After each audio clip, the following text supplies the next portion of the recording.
but you say it'll be fine in the end. So I'm holding my breath, skipping rocks on my skin until then.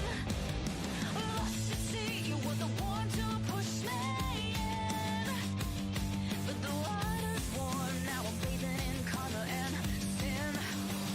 You can see the pain in my eyes, and I can see you standing by, getting ready to pounce, but it's over. Now you have your fun, but mine's just begun. Going insane, so I drink my pain. Now the smoke is clear, I have no fear. You gave me a war, but now you'll get yours. But now you'll get yours. But now you'll get yours.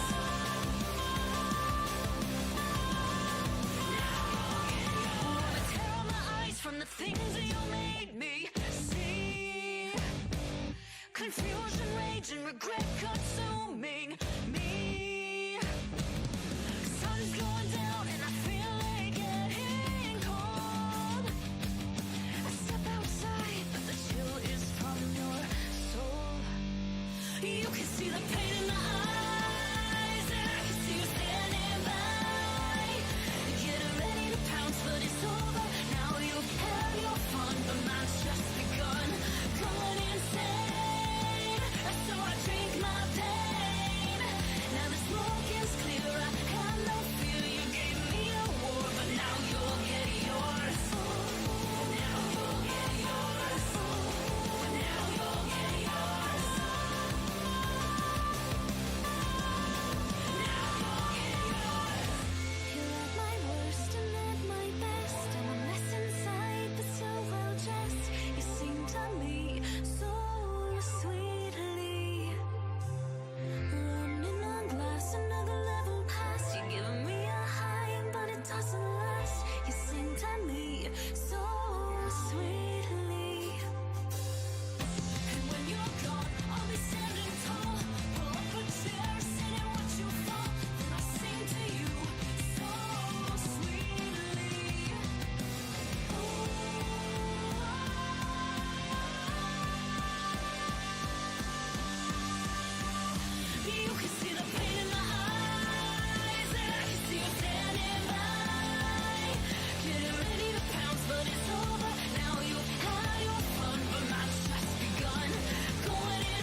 Hello everyone, स्वागत है आप सभी का एक और बहुत ही ज्यादा मजेदार इंटरव्यू में। और हमारे साथ एक ऐसे शख्स जुड़े हैं जो खुद बहुत ही ज्यादा मजेदार हैं, लेकिन एक अरसा हो गया उनसे बातचीत नहीं हुई, उन्हें देखा नहीं, आंखें उनको देखने को तरस गई। फाइनली वो हमें दिखेंगे। आदि, आपका बहुत बहुत स्वागत है। लास्ट टाइम जब हम मिले थे तो हाँ। काफी समय हो गया उसके लिए। ये बीच में इतना हम्म। समय कहाँ गायब थे आदि ओजी? अरे मतलब बीजीएस के बाद ना बीएमपीएस जो लास्ट बीएमपीएस हुआ था उसके बाद बहुत सारी चीजें चेंज हुई थी, जैसे कि ऑर्ग चेंज हुई। जी फिर एक टूर्नामेंट के बाद बीजीएस के बाद फिर प्लेयर्स चेंज हुए, नई टीम आई, मतलब तो बहुत सारे मतलब बहुत ज्यादा ही अप डाउन हुए। इस वजह से मतलब कुछ ज्यादा ही लंबा ब्रेक हो गया कि अभी भी मतलब जैसे अभी अभी भी खेल रहा हूँ, जैसे अभी इनसेन में खेल रहा हूँ। जी। मतलब बीएमपीएस जो 2025 है, तो उसमें भी अभी लास्ट बीजीआईएस किसी और टीम के साथ खेला था, बीएमपीएस किसी और टीम के साथ खेल रहा हूँ। तो मतलब एक वो मतलब क्या बोलते हैं, स्टेबल टीम नहीं है ना, इस वजह से मतलब कुछ ज्यादा ही लंबा टाइम हो गया है। जी। बट अभी ये जो टीम बनी है ना, पहले आप इस टीम के फॉर्मेशन की थोड़ी हम्म। कहानी बताइए, क्योंकि हमने पहले भी आपको देखा है, आप 3 खिलाड़ी लेकर के आते हैं, डोमिनेट करके जाते हैं। वो हम्म। 15 मैचेस में से 8 चिकन डिनर्स जो आपने निकाले थे, आपके अंडर जो टीम खेल रही थी उन्होंने निकाले थे पिछले बीएमपीएस में, हम्म। जो आपने बात भी की, हालांकि उससे पहले वाले बीएमपीएस में। वो कहानी थोड़ी आप बताइए, और फिर उसके बाद से अभी तक का ये सफर इस नई टीम के साथ कैसा लग रहा है आपको? अभी जैसे कि अभी मेरी जो पिछली टीम है उसके साथ मेरा ऐसा एक्सपीरियंस हो गया ना कि जब नए नए प्लेयर्स रहते हैं, जो अंडरडॉग्स रहते हैं, तो उनमें एक भूख रहती है कि मतलब कुछ करना है, कुछ करना है, अपन को भी अपना नाम बनाना है। जी। तो वैसी वाली जो हंगर थी वो प्लेयर्स में खत्म हो चुकी थी, मेरे को लगता है। ठीक ओके। है।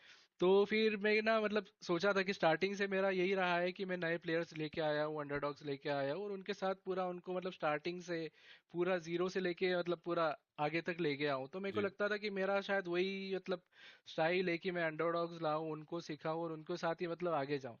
तो बस वही अभी मैंने यही टूर्नामेंट जो पिछला टूर्नामेंट खेला, तो वो चीज़ जैसा एक्सपेक्ट किया था वैसा गया नहीं। और अभी बस मैंने सोचा था कि अब वापस से अंडरडॉग्स के साथ आता हूँ, उनके साथ खेलता हूँ। जी तो फिर मैंने ये किसी मतलब ट्राई किया कि कोई एक अंडरडॉग टीम मिले, जैसे मैंने बीजीएस में देखा था, टीम एल्टीट्यूड नाम से ये लोग खेल रहे थे। जी जी। तो मैंने देखा कि मतलब बहुत अच्छा खेले, सेमीफाइनल तक गए। पर मतलब सेमीफाइनल में आके थोड़ा आई थिंक शायद प्रेशर में या कुछ हुआ, तो उस वजह से फाइनल में नहीं जा पाए। तो फिर इन लोगों से मेरा कांटेक्ट हुआ, उन्होंने बोला कि मतलब थोड़ा एक्सपीरियंस अगर आप दे दोगे तो हम जो फाइनल में मतलब सेमीफाइनल में रह गए थे, इस बार फाइनल तक जाएंगे। जी। तो बस वही हुआ चलिए कि आदि, इनसे और कांटेक्ट किया, मैंने बोला ठीक है। जी, और मुझे लगता है कि आपने तो जो उनको वादा किया था वो वादा निभाया। अभी सेमीफाइनल्स तक ये टीम और आपकी टीम दोबारा पहुंच सेमीफाइनल चुकी तक आ है। चुके हैं। पर अभी के लिए आप बताइए कि वो पॉइंट्स जो है वो उतने ज्यादा आए नहीं है। आपको लगता है सेमीफाइनल्स वीक आई 2 नो। की तरफ जाना पड़ेगा, या आपको लगता है कि अभी सेमीफाइनल्स वीक 1 से भी चांस बचते हैं? अब जैसे 3 ही मैचेस बाकी है, तो अब ऑल इन ही जाना पड़ेगा। जैसे वैसे भी मतलब कोई बाहर होने का तो चांस है ही नहीं, जी। तो कुछ भी करेंगे मतलब पूरा ऑल इन भी जाएंगे ना, तो ज्यादा से ज्यादा या तो क्वालिफाई हो जाएंगे या वीक 2 में ही जाना है। तो हम कल पूरा अपना 100% देने वाले हैं। बिल्कुल। और आदि, जब हमने ना आपको और आपकी टीम को डोमिनेट करते हुए पिछली बार देखा था, मुझे लगता है बीएमपीएस हम्म। 2023 का वो समय था जब बहुत ही ज्यादा उम्दा आपकी टीम हाँ। खेल करके गए। पोडियम पे भी इनफैक्ट आप और आपकी टीम मौजूद थे उस कंपटीशन में। हम्म। और अभी जब आप बीएमपीएस 2025 का कंपटीशन देख रहे हैं, कुछ अलग, कुछ डिफरेंट आपको देखने को मिल रहा है?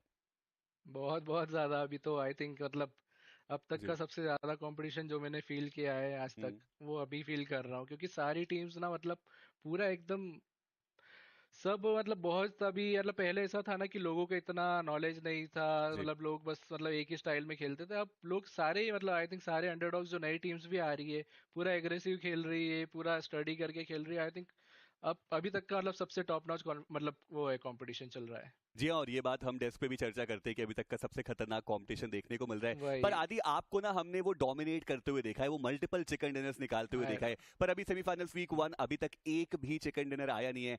आपको लगता है कि अभी थोड़ा और समय लगेगा इस टीम के साथ सेटल डाउन होने में, क्योंकि थोड़ा नया वही आई। आप इस लाइनअप के साथ आए हैं? हाँ अभी आई थिंक मतलब जैसे बीएमपीएस मतलब जब शुरू मतलब जब अनाउंस हुआ था, आई थिंक उसके मतलब 10 एक दिन बाद ही मेरी टीम बनी थी। तो अभी 1 महीना भी हुआ नहीं, अब आज जाके हुआ होगा आई थिंक 1 महीना। जी। तो थोड़ा सा और टाइम लगेगा, पर आई थिंक वीक 2 मतलब हम वापस कवर अप कर लेंगे और तब एकदम टीम सेट हो जाएगी। चलिए, बहुत बहुत शुक्रिया आदि हमारे साथ जुड़ने के लिए, और आपने जो कॉन्फिडेंस हमें जताया, आई एम प्रीटी श्योर कि इस बार लैन इवेंट में फॉर श्योर मुलाकात होने वाली है। Thank you so much. बिल्कुल बिल्कुल 100%।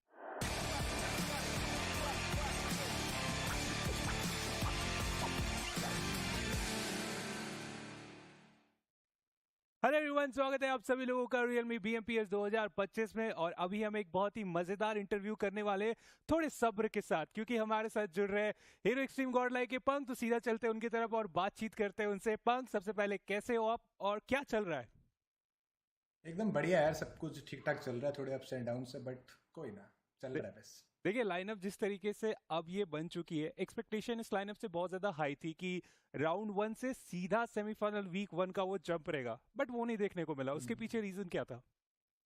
रीज़न ऐसा कुछ है नहीं यार, देखो थोड़ी जैसे एस्पायर का एडिशन हुआ है तो थोड़ा टाइम लगता है चीज़ों को एकदम से, मतलब ये नहीं हो सकता कि एकदम बढ़िया खेल ले, थोड़ा टाइम लगता है धीरे धीरे करके। तो वही ये थोड़ा टाइम हमें लगा कोऑर्डिनेट करने में, बाकी सब करने में। तो अभी धीरे धीरे करके मतलब एक होता है ना कि लो लेवल से हाई लेवल जा रहे हैं धीरे धीरे करके। तो मतलब आप अभी बोल सकते हो कि सब कुछ परफेक्ट है, या अभी भी आपको लगता है कि थोड़ा और टाइम रिक्वायर्ड रहेगा उनके अराउंड कोऑर्डिनेशन बनाने के लिए? अभी तो टाइम लगेगा। देखो परफेक्ट तो कुछ नहीं होता, ये गेम ही ऐसा है, परफेक्ट तो कोई चीज़ नहीं। जोन किधर भी बन सकता है, प्लेन पाथ कुछ भी हो सकता है। तो भाई इधर कोऑर्डिनेशन वगैरह भी मैटर करता है, लेकिन वही है कि परफेक्ट नहीं हो सकती चीज़ें। अपन को हर एक मैच से कुछ ना कुछ सीखना ही चाहिए। तो वही अभी हम सीख रहे हैं हर एक मैच से। जी हाँ, मतलब वो जीवन का दूसरा नाम है कि चलते चलते सीखते रहना है। बट पंग, मैं समझना चाहूंगा कि लाइक लाइनअप जिस तरीके से ये बनी है और मैचेस जिस तरीके से अब तक आपके गए, इतना ज्यादा डिसबैलेंस क्यों हो रहा है? क्योंकि लास्ट जब हम आपके मैचेस देखे, वहां पे बहुत ही साधारण वो दिन रहा आपका। काफी आसानी से आप ग्रैंड फाइनल जा सकते थे, बट लास्ट जो हम मैचेस देखे उसमें बिल्कुल भी फॉर्म नहीं देखने को मिला। क्या गलतियां हुई आपके अनुसार? लास्ट मैचेस में तो यही गलतियाँ हुई कि थोड़ा थोड़ा रोल्स में अभी हम मार खा जाते। लाइक कभी कभार जैसा हम लोग को, लाइक मैं पीछे खेल रहा हूँ तो कभी कभार मैं वो पोजीशन छोड़ के आगे चला जाता हूँ, तो उससे क्या होता है अलग अलग टीम्स आती है और थर्ड पार्टी हो जाते हैं हम। तो मेन यही है कि हम थोड़ा ध्यान से खेलेंगे आज के दिन पे। एग्जैक्टली वो तो हम बिल्कुल उम्मीद करके चल रहे हैं। बट रोल की आपने बात की, बहुत कंफ्यूजन है कि कौन किस रोल पे खेल रहा है। कोई बोल रहा है पावर सपोर्ट पे खेल रहा है। आईजीएल साहब, बता दीजिए किन का क्या रोल चल रहा है अभी गेम के अंदर? देखो मैं मेरी लाइव स्ट्रीम पे भी बोला था कि रोल्स हमारे फिक्स नहीं है, हम सिचुएशन के हिसाब से खेलते हैं कि लाइक जो फॉरवर्ड है फॉरवर्ड खेलेगा, जो बैक है बैक खेलेगा। तो मोस्टली टाइम अभी जहाँ तक आप लोगों ने नोटिस किया हो बीएमपीएस में कि जैसे मोस्टली टाइम बैक पे मैं रहता हूँ, और अभी रिसेंट टाइम में एक दो मैचेस में क्या थोड़ा फॉरवर्ड खेला हूँ। तो वही है कि हमारा सिचुएशन पे डिपेंड करता है मेनली, कि अगर एडमिन हो फॉरवर्ड है तो उसको फॉरवर्ड खिला देते हैं, हम लोग ऑटोमेटिकली स्विच करते हैं रोल, टिके नहीं रहते एक रोल पे। तो इसका आपको डिसएडवांटेज कहीं फील नहीं होता है कि इन पॉइंट आपको लगता होगा कि ये क्या हो गया? ऐसा कोई फील नहीं हुआ मैच के दौरान? हाँ, ये तो अभी कल के मैचेस के बाद तो बहुत ज़्यादा फील हो चुका है। मतलब एक फिक्स रोल अगर एक बंदा रखेगा तो लाइक होता है ना बैक गार्ड करने वाला, अभी क्या है हमारे में कंफ्यूजन रहती है कि कौन जाएगा कौन नहीं। तो वो चीज़ें सोल्व करनी है हमें। ओके, बट आज सब कुछ सोल्व करके आए। आई थिंक ये सॉल्व करना ही पड़ेगा क्योंकि इंपॉर्टेंट मैचेस चल रहे हैं। बट एक ना राइवलरी यहाँ पे कम्युनिटी के अनुसार बन रही है हीरो एक्सट्रीम गॉड लाइक और नॉनएक्स के बीच में। ये आपने जरूर सुना होगा, और इसके अराउंड आपके क्या थॉट्स है? राइवलरी वगैरह यार इतना तो कुछ बन नहीं रही, बस वही है कि वो फाइट्स वगैरह में वो लोग कभी हमें मार दे रहे, कभी हम उनको मार दे रहे। बाकी ये तो छोटी मोटी चीज़ है, जिनके साथ करनी है वो तो अभी दिखेंगे। जी जी, बिल्कुल मैं समझ रहा हूँ। बट अभी आप देखिए, पॉइंट्स बहुत ज्यादा रिक्वायरमेंट है। अब के जो मैचेस है उसमें कुछ अलग गेम स्टाइल, कुछ अलग गेम प्लान, या उसी पे स्टिक करोगे जो अभी तक आप करते हुए आ रहे हो? नहीं, स्टिक तो उसी पे करेंगे। देखो हमारा थोड़ा टाइमिंग का रहता है ऊपर नीचे, वो टाइमिंग आज अच्छे से, मतलब जो कल के मैचेस हुए थे वो अच्छे से बैठ नहीं पाई, बट आज के मैचेस में पूरा ट्राई करेंगे कि कल वाली मिस्टेक रिपीट ना करें और अच्छे से खेलें। एग्जैक्टली वही उम्मीद करके चल रहे हैं। आखिरी सवाल पंक आपसे मैं समझना चाहूंगा कि कंपटीशन बहुत कमाल का चल रहा है। हर राउंड बाय राउंड जैसे जैसे हम आगे बढ़ रहे हैं, अलग अलग टीम्स आके परेशान करके जा रही है कई सारी टीम्स को। आपके अनुसार कौन सी ऐसी 3 टीम है जो लगता है कि हीरो एक्सट्रीम गॉडलाइक को इन फ्यूचर मैचेस में परेशानी वो खड़ी कर सकते हैं? ये परेशान का ऐसा तो कोई टीम है नहीं, ओके। क्योंकि मेन ये है कि हम लोग का, जैसे मैंने बताया आपको, कोऑर्डिनेशन वगैरह का कभी कभार इशू होता है। तो हम खुद ही, मतलब एक होता है कि समाधान, मतलब सिचुएशन वगैरह इतनी वर्स्ट बना देते हैं कि हम खुद से मर जाते हैं कॉलिंग वगैरह में ही। सामने वाली टीम तो ऑब्वियसली एडवांटेज लेके हमें मार देती है, बट हमारा खुद का वीक पॉइंट कुछ कुछ है जो कि हमें लाइक अच्छी करनी, मतलब बेस्ट करनी फ्यूचर में। और बाकी टीम्स का तो क्या है यार, इतनी सारी टीमें है, कोई है कोई नहीं है, आज है कल नहीं है, तो उतना कोई मैटर नहीं करता वो हमारे लिए। जी हाँ, बट मैं चाहूंगा कि आखिर में अपने फैंस के लिए कुछ बता दीजिए, क्योंकि काफी सब्र कर रहे हैं वो आपके अच्छे परफॉर्मेंस का आने के लिए। तो अपने फैंस के लिए इनडायरेक्टली आप कुछ बोल के जाए लास्ट में।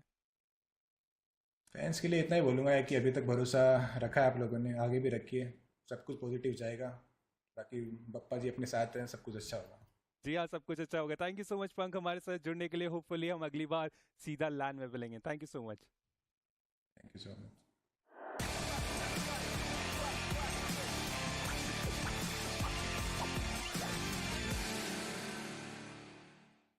हेलो एवरीवन, स्वागत है आप सभी का एक और बहुत ही ज्यादा मजेदार इंटरव्यू में। और जो शख्सियत हमारे साथ जुड़ने वाली है वो भी काफी ज्यादा मजेदार है। वो रहने वाले हैं ट्रू रिपर्स के कियो लमाओ। कियो लमाओ, स्वागत है आपका। कैसे हैं आप भाई, और अभी तक का जो सफर है पूरा रियलमी BMPS 2025 का कैसा चल रहा है? मतलब मैं जिंदा हूँ और मतलब हाँ अभी तो सही मतलब चल रहा है, बस क्या बोलूँ मैं, ठीक चल रहा है। देखिए, मैं समझ रहा हूँ जेली आपकी टीम के आईजेल है, और वो जिस टीम के आईजेल होते हैं उनके प्लेयर्स के साथ कुछ ऐसा ही जो वाक्य है वो हो जाता है। पर अभी के लिए कियो लमाओ, राउंड 1 काफी ज्यादा बढ़िया गया था। आप लोग डायरेक्टली सेमीफाइनल्स वीक 1 में आते हुए नजर आए। हालांकि वहां पे भी इनिशियल मैचेस थोड़े बहुत खराब गए, पर अब 45 के आसपास आपकी टीम मौजूद है और 3 मैचेस में उतने ही और पॉइंट्स चाहिए। तो क्या लग रहा है, क्या होने वाला है?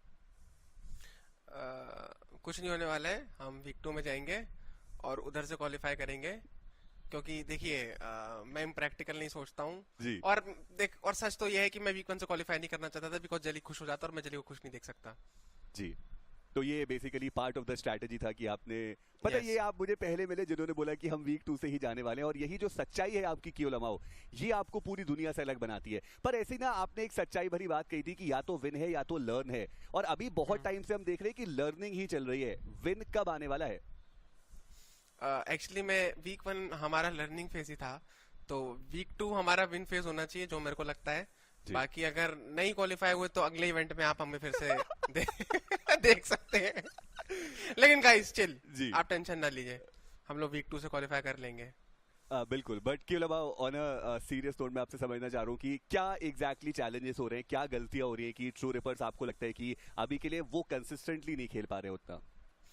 थोड़ी सोलो मिस्टेक्स हो रही हैं। यूजुअली तो सोलो मिस्टेक्स हो रही हैं, like on a serious note मैं जली तो अच्छा एजल कर रहा है, उसको नहीं बोल सकता कि वो जोन नहीं दिला रहा है, कुछ नहीं कर रहा, बट कभी कभी कुछ ना कुछ ऊपर नीचे हमारी साइड से हो जा रहा है। ऐसा नहीं कह रहा कि जली भी कोई गलती नहीं करता, कभी कभी उनसे भी गलती हो जाती है सब प्लेयर में, बट हम लोगों से भी हो रही है, जिस वजह से गेम्स कॉस्ट हो जा रहे हैं। लाइक हम पे काफी गेम में अच्छे जोन होते हैं, बट वो हम थ्रो कर देते हैं, या 2 बंदे अचानक से नॉक हो जाते हैं सेम टीम से।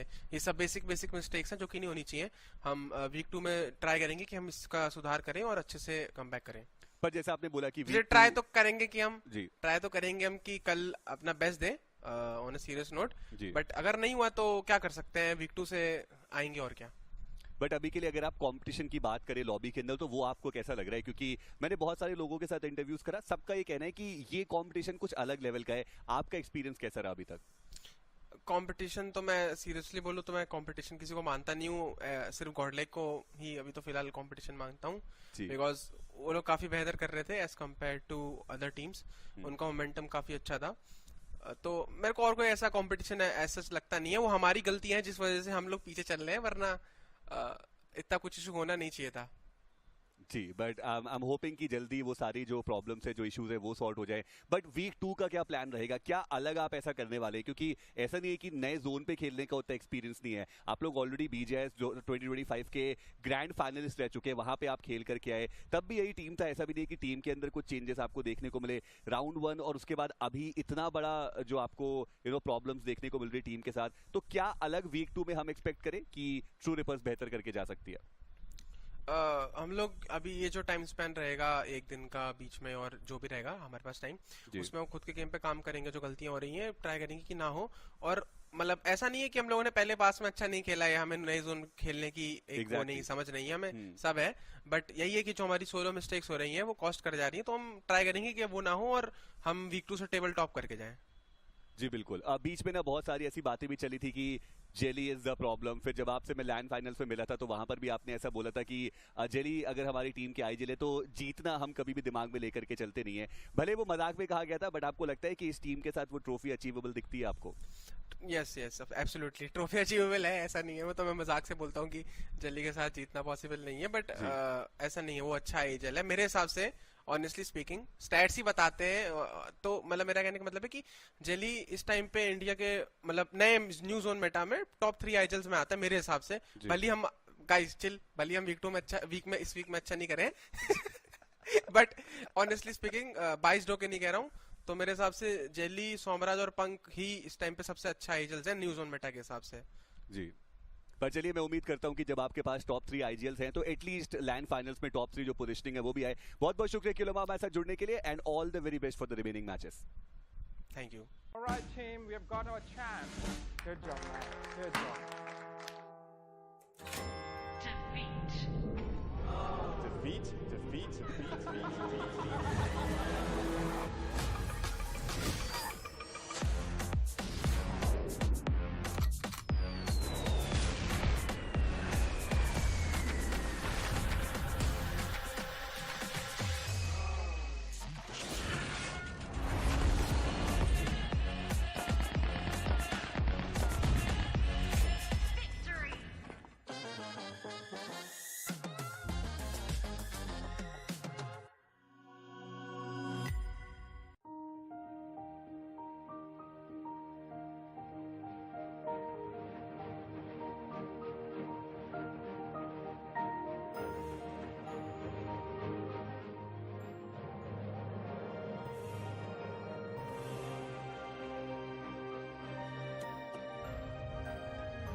Kia, movement that inspires.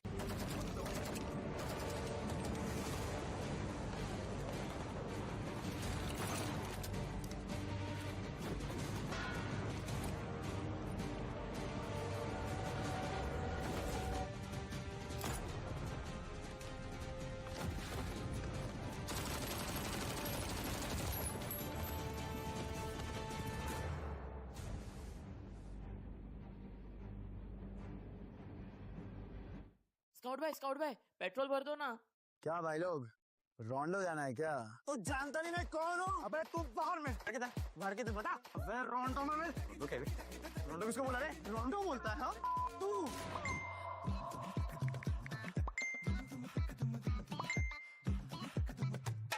रोंडो? Run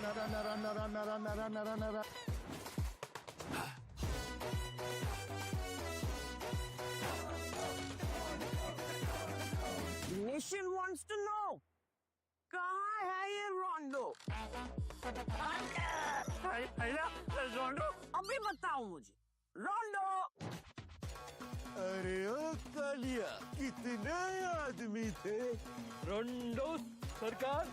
रोंडो कहाँ है? क्या है ये रोंडो? क्यों बेटा कन्फ्यूजन में? आओ कभी रोंडो में। रोंडो आगे। क्रेज चढ़ेगा सबको क्योंकि BGMI में आ गया है नया रोंडो map. Get new vehicles, explosive weapons, epic hot drop locations and more. Download BGMI now. भाई क्या करवा रहे हो तुम?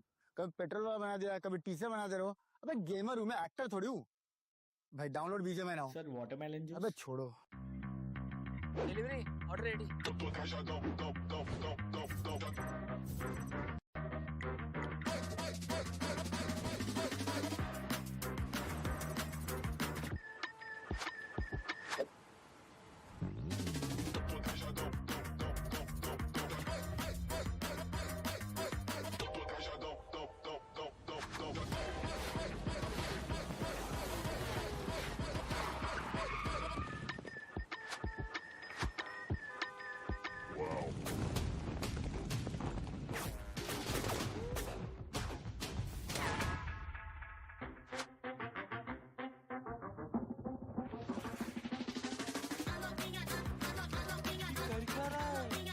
समझा नहीं क्या भाई?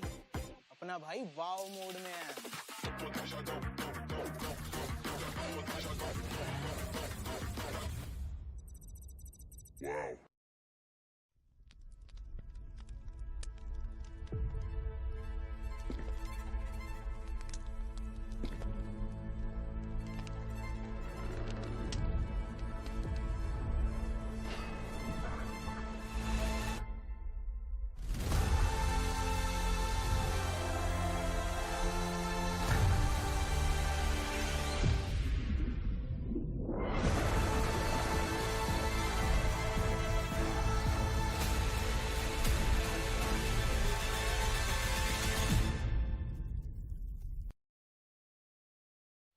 Hello everyone and welcome to the realme BMPS 2025 semi-finals week 1 itself. My name is ICBaby12. At your service, joining me is going to be Fixes as we take you through the commentaries for today. And guess what?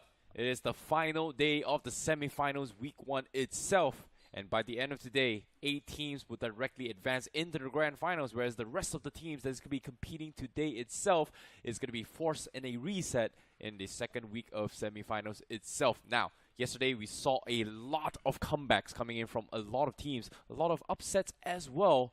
And today it is going to be the final run, and of course in this next upcoming 6 matches, and finding out which 8 will be joining us in the grand finals itself. So Fixes, what are your thoughts on what happened yesterday and today itself? You know, it's all about the golden ticket, right? And of course, we have to talk about yesterday how the lesser-known teams played so well. We saw two teams already securing their berth inside of the grand finals. I mean, technically they might have, but a lot of bigger teams are struggling. I was quite impressed with how Team Aryan played, Alibaba Raiders played. So I'm really hoping I get to see them in the grand finals this time from week 1 itself. Well, fair enough. Approximately 6 slots left available to be actually claimed for the slot into us there. And Hero Extreme Godlike may have had an amazing start in the first 2 days, but yesterday was a huge flop coming from them.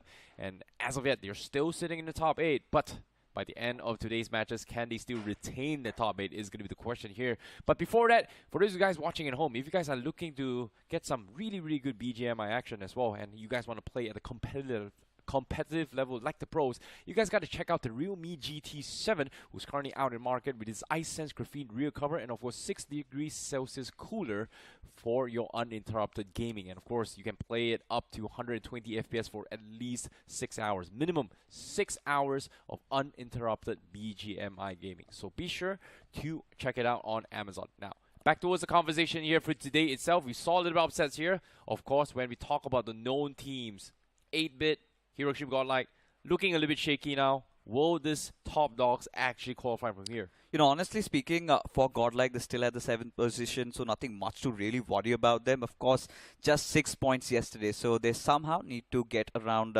15 points, and I feel like they can make it inside the grand finals. But I'm really concerned about 8-bit and OG, as a matter of fact, another team that has been so consistent, they're tumbling down. Well, interesting enough, 3 teams that we actually brought up to the table is not part of the top 5 in the realme MVP ranking as of yet. Levi from the side of NoNx is currently topping the tables with 49 finishes, followed by Fierce from Wyld Fangs with 48 finishes. WizGod with 44, Gods with 42 coming from Insane, and also Seth from Wyld Fangs with 38 finishes. And all this stats is based off round 1 performances and also the first week of semi-finals. So this is going to be a little bit of a tricky situation because some of these players, they have amazing performance coming in from round 1, but Levi, one of the stars here in week 1 itself, has started making a little bit of comeback, and right now NoNx is currently on the number 2 position alongside with Eggy at the top. He's just one finish shy of that half century, right? So I'm pretty sure he's going to achieve that. Like discussed, right? All these teams have just 3 more matches to play. Look at this, the overall standings. Eggy, 93 points. I feel like they've gone there. Even for NoNx, considering what we have analyzed, the cutoff would be around 80 to 85. For me, it's 82. So NoNx have also made it. Team Forever, they've played really well. Genesis, K9, we've seen Alibaba Raiders playing impeccably well. Even TWOB, if you remember, I see they've made a comeback. But we need to talk about Los Hermanos a little bit, because this is one of those teams that hasn't secured a chicken dinner, but they've been having consistent games, but still not in the top 8. Exactly, but based on their performance as well, they have 43 finish points, and as for the position points, it's not that much as well. So they are a team that has been fragging out, not in terms of head-to-head fights, but stealing finishes from a lot of these teams here. Hopefully it is going to secure them and maybe even steal a spot into the top 8 by the end of today. But of course, when we talk about the rest of the teams that is also fighting for a chance as well, until the bottom here into the 24th position with 39 points, it is still anyone's game. So there's 3 more matches for each and every one of them as well. If any of these teams have 2 massive games, even though they are at the bottom, they should be able to sneak in towards the top 8.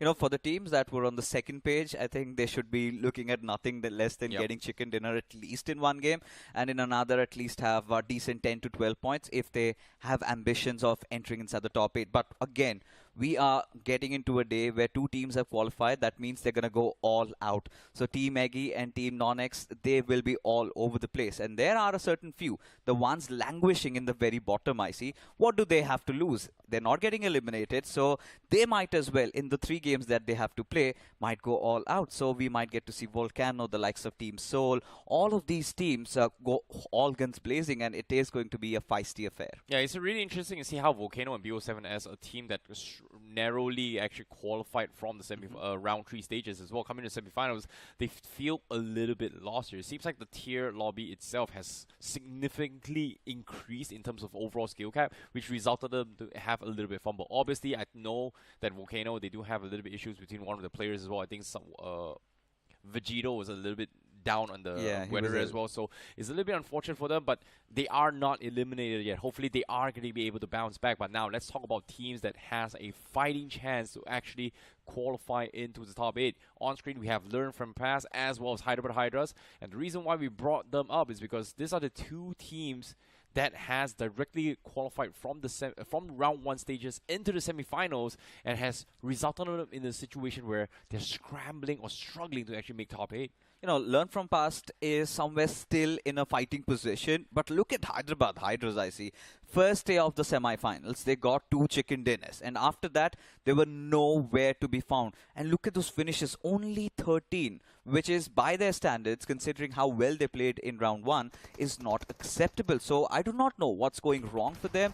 Lately in fights, you could see the discord between the teammates, but Learn From Past. This one player, Sahil OP, yesterday also we saw, he did manage to get an MVP in a 1 game, 8 finishes, and today, if Learn From Past needs to qualify from the top 8, he has to step up, and so his teammates also. Exactly. When it comes to morale and momentum as well, teams that has started their journey from round 2, round 3 is starting to kick off a little bit more in terms of consistency, because they do feel a little bit more confident as well. And of course, when we talk about teams like Eggy, teams of NoNx, they have played so many games, which resulted in them coming into the semifinals very, very comfortable. That's why when we see the first 2 games, especially day 1 and day 2 in the semifinals, you can see that they are very, very adjusted to the gameplay, whereas there is a little bit of a slow warm-up coming from the bigger teams, such as OG, such as Learn From Past, Hyderabad Hydras. They were a little bit slow to actually the uptake as well. So I think the only few teams that had a little bit of upper hand on trying to pick themselves up was TWOB in yesterday's performance, which resulted in them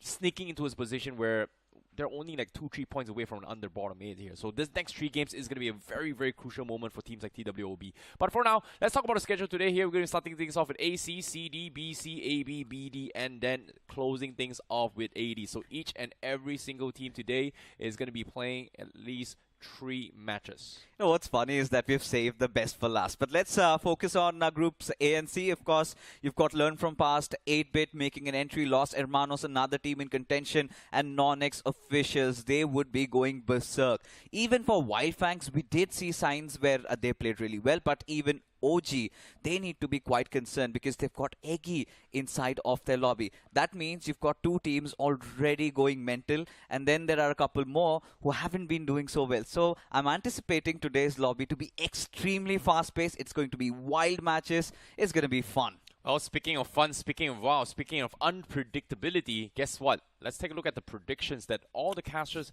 have kind of made this our day here, and who is going to be making the cut in towards the top 8. Seems like we have a lot of known themes here. Hiroshima Godlike coming from Anki. We've got 8-Bit coming from Spiro. We've got Reckoning coming from Maisie. We've 8-Bit coming from Rawan. You went for OG. Johnny went for Godlike. And I went for TWOB. I'm the only one that did not go for a bigger name. Or in this case, TWA is pretty big myself. So just because I saw the comeback yesterday. Come on, TWOB have been making a lot of grand final entries, so they're also on the same boat, I see. Of course, you know, going with OG, we know how hard these boys have been working, and a lot of speculations, actually. I had this conversation with Aru, where he was of the opinion that him as an individual is unable to perform, and we have actually witnessed that on multiple occasions yesterday. One of those games in Sanhok, where he was in a 1v1 situation, and he flustered something that you do not get to see Aru do quite often. So for OG, they will have to again get their heads back into one place and now perform, and then they can qualify. Well, today is the day. It is going to be a do or die situation for some of these teams here. If you die, well, you're not eliminated. You are just going to be playing 4 more days in the second semifinals and regrind all those points. But for now, without further ado, we're going to be starting things off with the final game of this semifinals week 1 itself. The final game itself is on its way. It is going to be in the map of Erangel as we head on towards Group A and C for this map. And will the teams actually make their way and make their mark in the history books? Will they be able to be forged champions by the end of today? It all begins now. Lo and behold, it is the Judgment Day.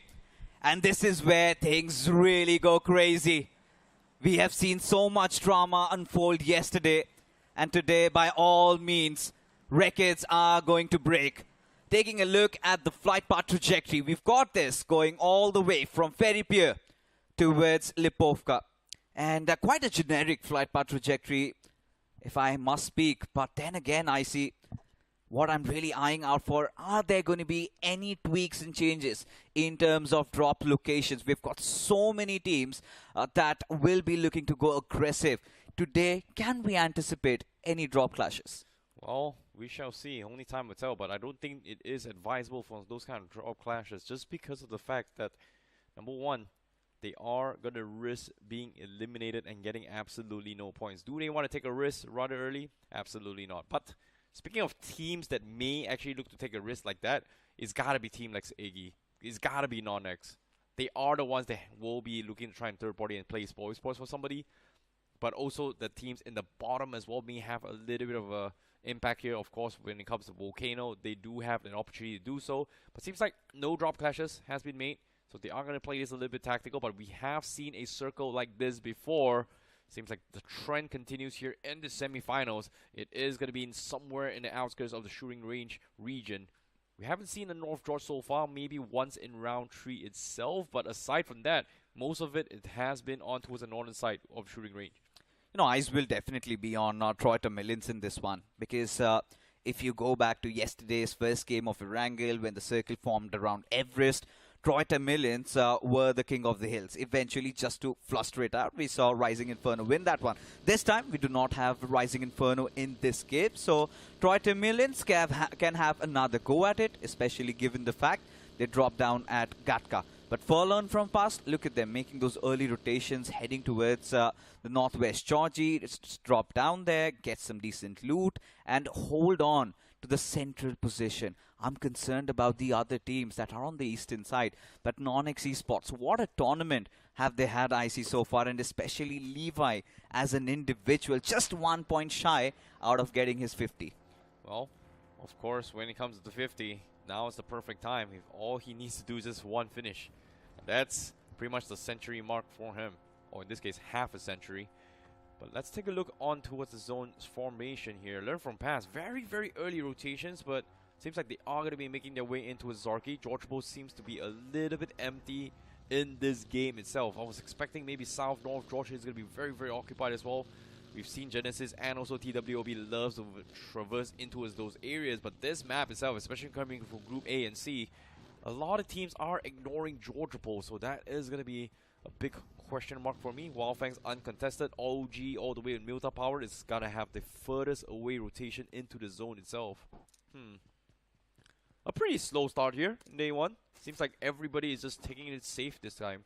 Yeah, I mean, given the fact that the game has just begun, everybody needs some minimal loot, and I'm pretty sure whilst these teams would be rotating, trying to enter inside the circle, we will have a couple of fights breaking out. But eyes definitely, like you said, will be on 8-bit. Current champions of the realme BGIS 2025, and they've got so much going on.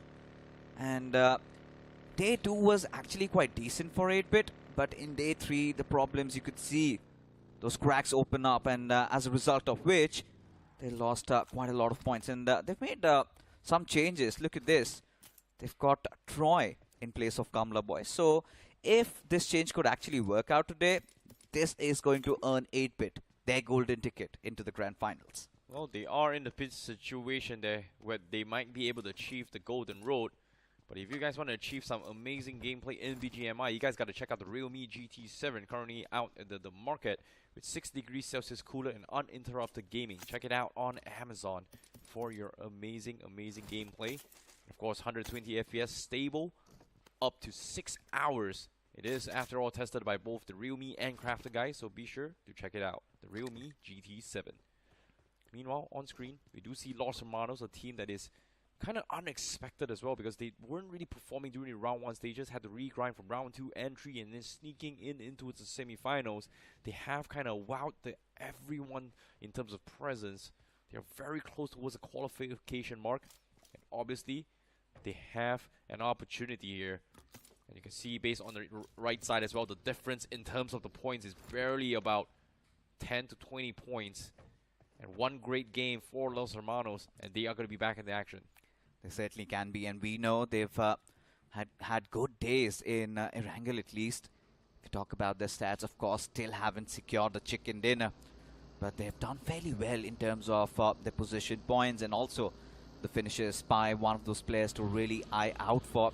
But look at this circle shift, right? The way these teams have been forming. I think God's Omen has a slight idea, something that you were talking about, that the zone might head towards shooting range. So they're making those preparations. And for Learn From Past all the way around Zaki, they are also going to start rotating. And look at Wyld Fangs, they haven't left Milta yet. Same goes with even Orangutan. So all these teams, I think I see they are going to be looking on entering a little late. But there's also another team that's quite comfortable. That's going to be Team Forever. They did fairly well yesterday. Yeah, they did really, really well in terms of their performances here. But it seems like they are going to take a little bit of a late rotation here. But I want to talk about 4 Miracle a little bit. Just because they are so early towards North George and South George, they have a 2-2 split. 1 on the Northern George on the bridge, and 2 on the North George bridge, and 2 on the South George part of the bridge as well, just because of the fact that if the circle decides to shift between north and south, they will have some sort of leeway to rotate in between the sections. And also, of course, if anybody decides to use the bridge, they are going to be looking to punish them as well. So very, very interesting approach coming from 4 Miracle, which may affect the overall gameplay for some of these teams if the circle decides to shift down south or north. So being prepared is going to be the key game plan here coming from 4 Miracle. You know, when you talk about 4 Miracle and the rotations, and even if you want to rotate around in real life, cruise through life, do check out the Kia Ceros.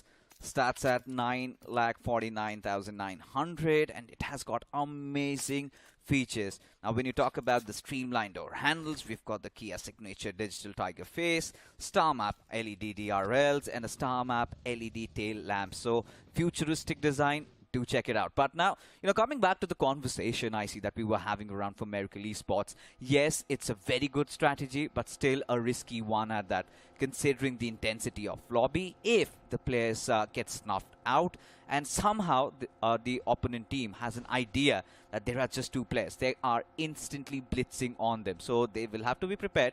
But for now, we've got Team Orangutan. They've also decided to rotate along with the circle.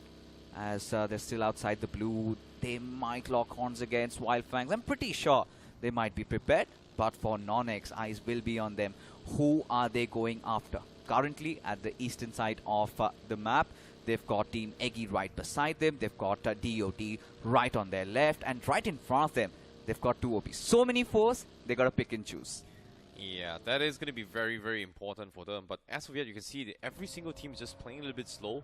And Eggy is the only team that is going to be having a little bit of a chill pill. But considering that Team Eggy is already at the top, I'm really surprised that they are going to try and train for their formations here. But look at the circle. It is going to shift towards North George.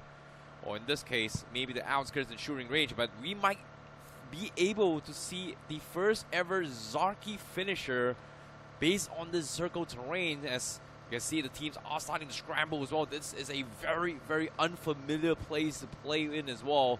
There are a couple of urban warfares. There are a couple of long ranges. Shoreline's pretty much out for grabs as well. Mysterious 4 in prime position. But it is going to be a very, very tough spot to be in. Learn From Past having a very, very comfortable position just because the rest of the world are still congested from the east side. And you can see the huge cluster forming up. And I'm genuinely worried for the 3 teams that are still outside the zone. Yeah, I mean, it's almost 10 minutes past, not a single body has fallen, and that might change.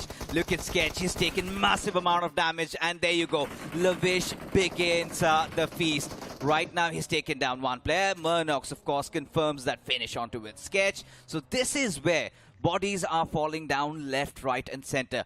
Team Eggy, they've got their shackles removed. We have talked about it, and now they have all that avenue to actually force this fight on towards their opposition. This is such a disgusting strategy coming from Eggy.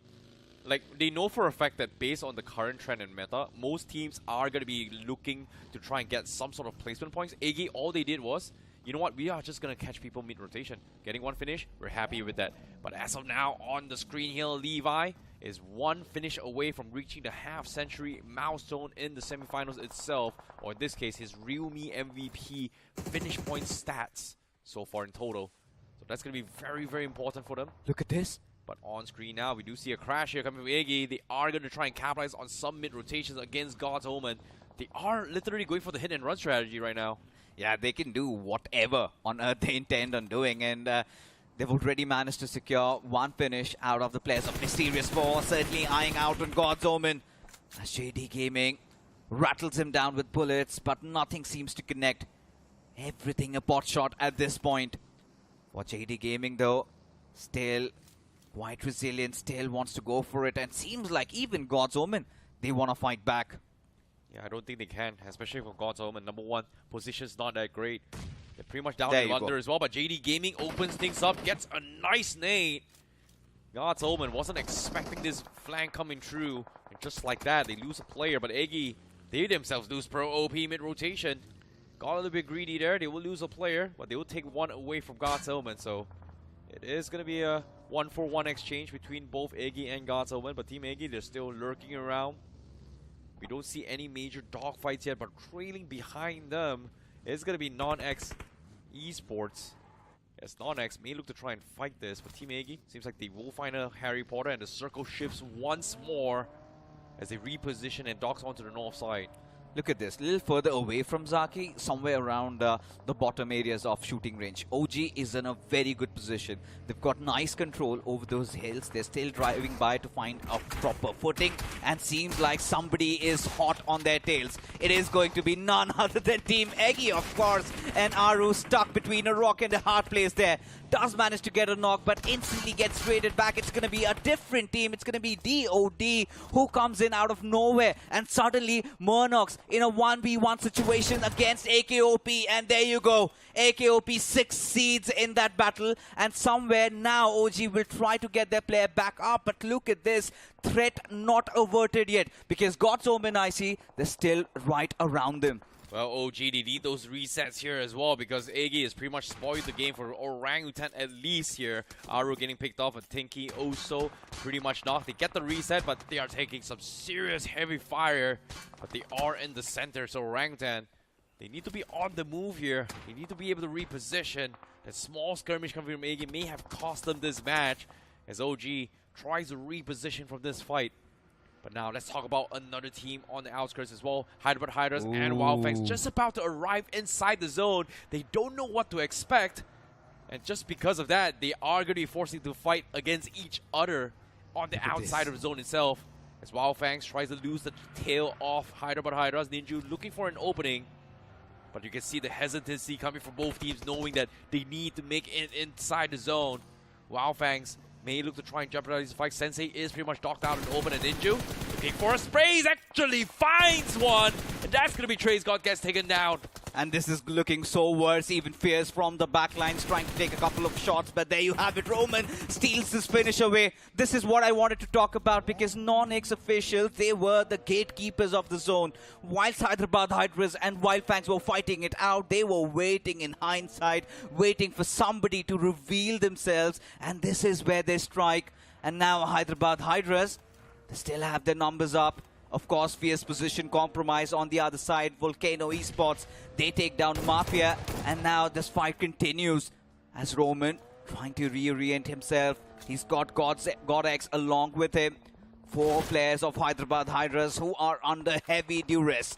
As for Wyld Fangs, they've lost out on Trey Scott. Sensei, he's been spotted out, and now he also needs to scoot away from there. Exactly, but NoNx seems like they are going to be caught in a very, very awkward position. 2 of the players got stopped by. They are trying to pressure a little bit more, but as soon as the zone shifts, guess what? NoNx says we have to bail out of this, because the circle is going to be shifting all the way towards North Georgia Pole. Looks like we are going to see a Georgia Pole circle after all. as this North George is going to be urban warfares, and every single terrain from the north is going to be kind of exposed to multiple angles, and there's only very few places that you can hide in. But for Miracle, they do have this experience, but guess what? They are playing from the South George vicinity, and they are going to be in the run-in against 2OP official. And guess what? This is 2OP official home ground advantage, not in the sense of spawn, but this is what they are known for, playing urban warfare. As 2OP official is going to flush off 4 Miracle. This is them playing towards the strengths, and 4 Miracle is going to try and stop them at his track right now. Yeah, they need to lob those smoke grenades, create some coverage, did not do so, and eventually will be pushed upon. Beard Baba still fighting to life and death, brought down quite low as the ball comes in, still fights back, gets a knock, but that's not going to be enough. That's all she wrote. As 2OP officials successfully annihilate, and without even losing a single fire. As the carnage goes on, you've got Wyld Fangs right beside Team 8-Bit, and this point Somraj, he needs to fire. He is not firing at all. Now finally let's lose off those lead, but to no avail. There's no reason to fight. 8-Bit, they have a decent amount of cover. Wyld Fangs hasn't exactly found a space yet.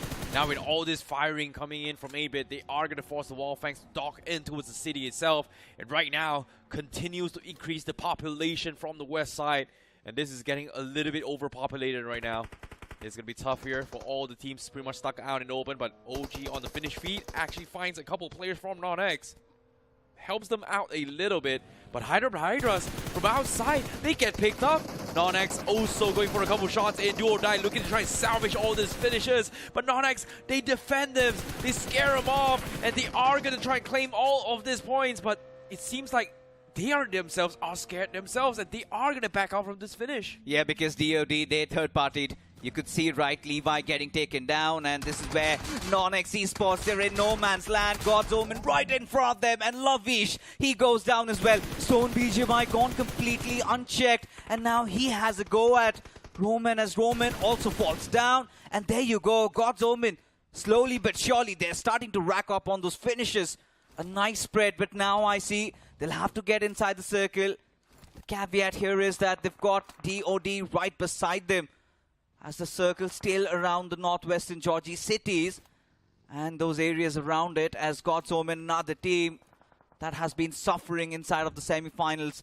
Can they have a miraculous day today? Well, it might be possible as well, but 8-Bit, they are going to be laying a little bit low just because of the rooftops of the city itself. Still has some sort of off angles to actually shoot at them. So 8-Bit, they're definitely going to be laying low. They are not going to be fighting anytime soon.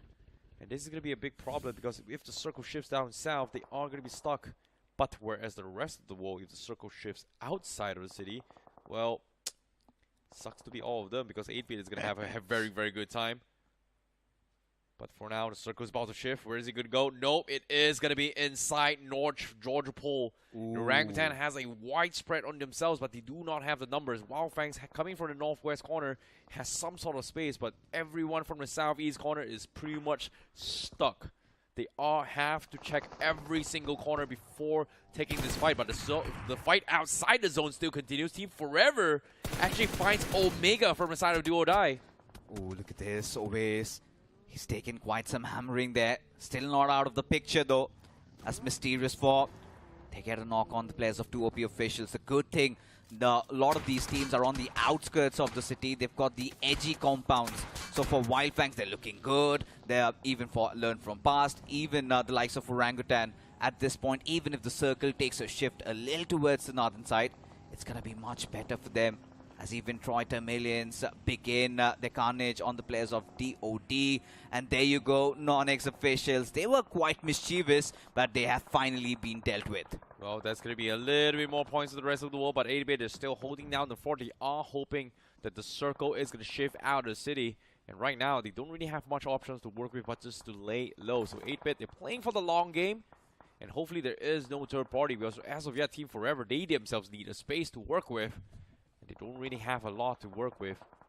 And as of yet, Somraj actually getting naded in as well, as Team Forever is going to go in for the fight. They want to flush them out and take their spot in 8-Bit. They're pretty much sitting ducks out in the open right now. As Team Forever, they may look to try and push this as the zone is about to close in. They don't really have much options left. They've chose their battlefield.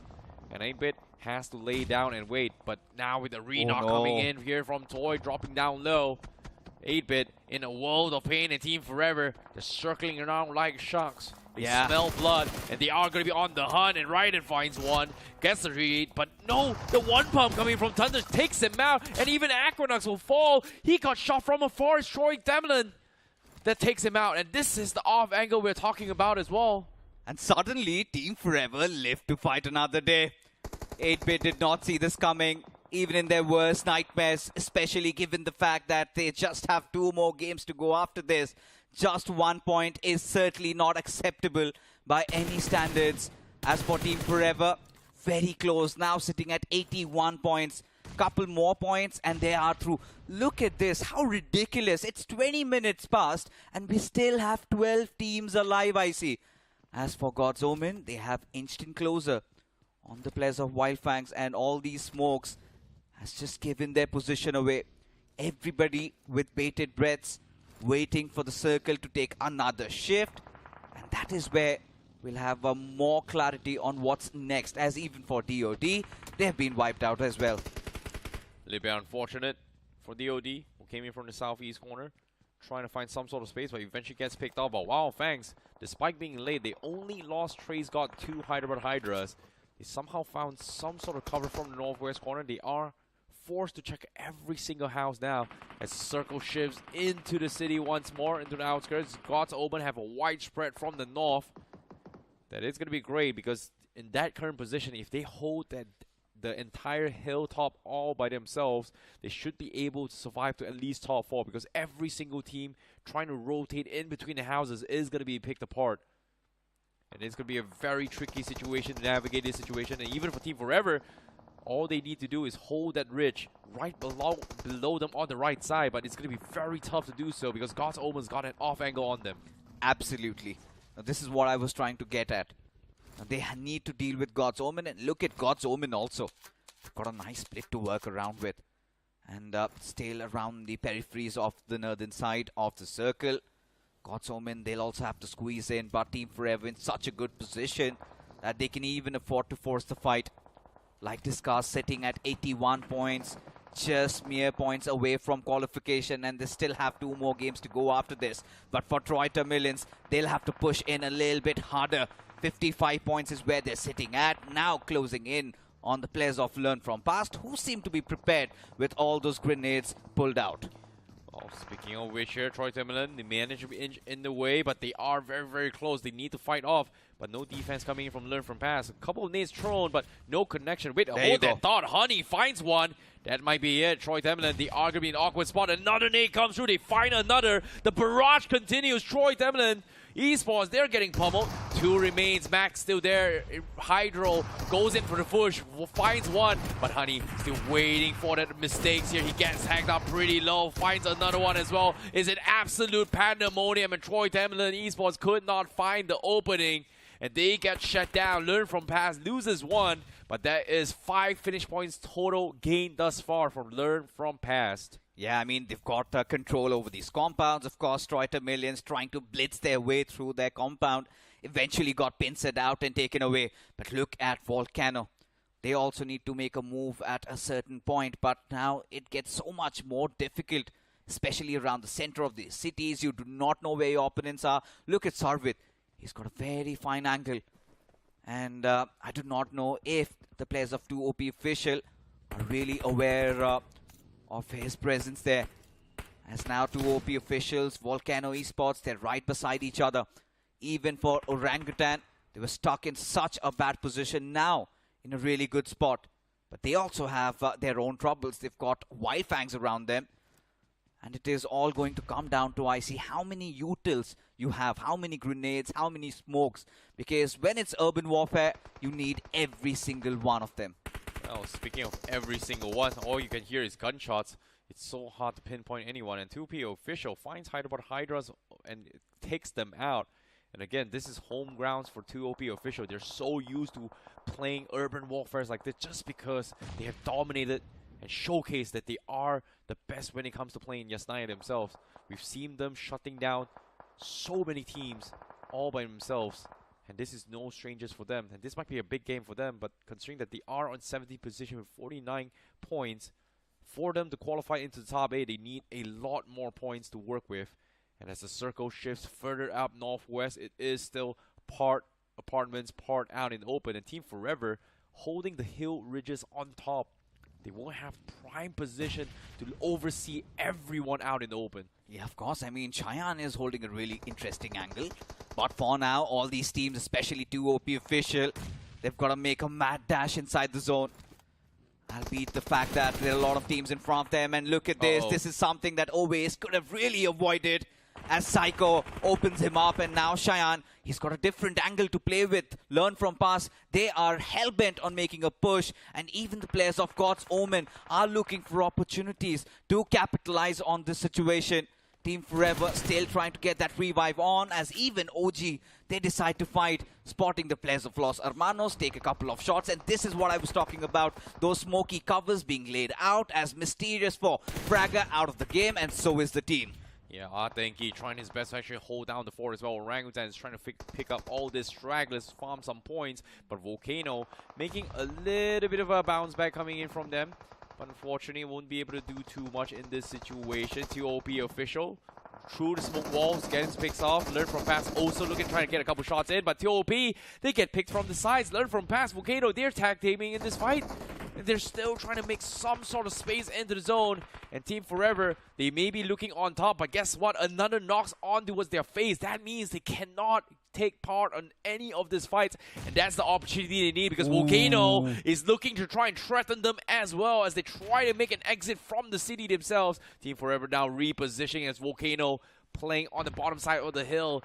And this time, Team Forever won't be able to farm their way through, but while they're really rotating, VOLCANO runs in towards an enemy, and that's going to be Learn from Past. Yeah, and even Learn from Past. Look at this. Sahil OP, he gets knocked out.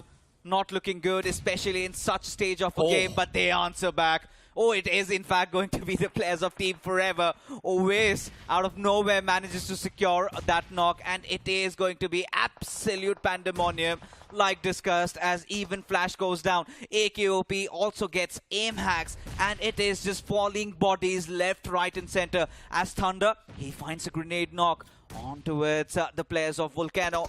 One of them fallen down, brings them down to their last player, Arjun, who is barely surviving with a sliver of HP. Not anymore, as he also gets eliminated and goes down. VOLCANO Esports.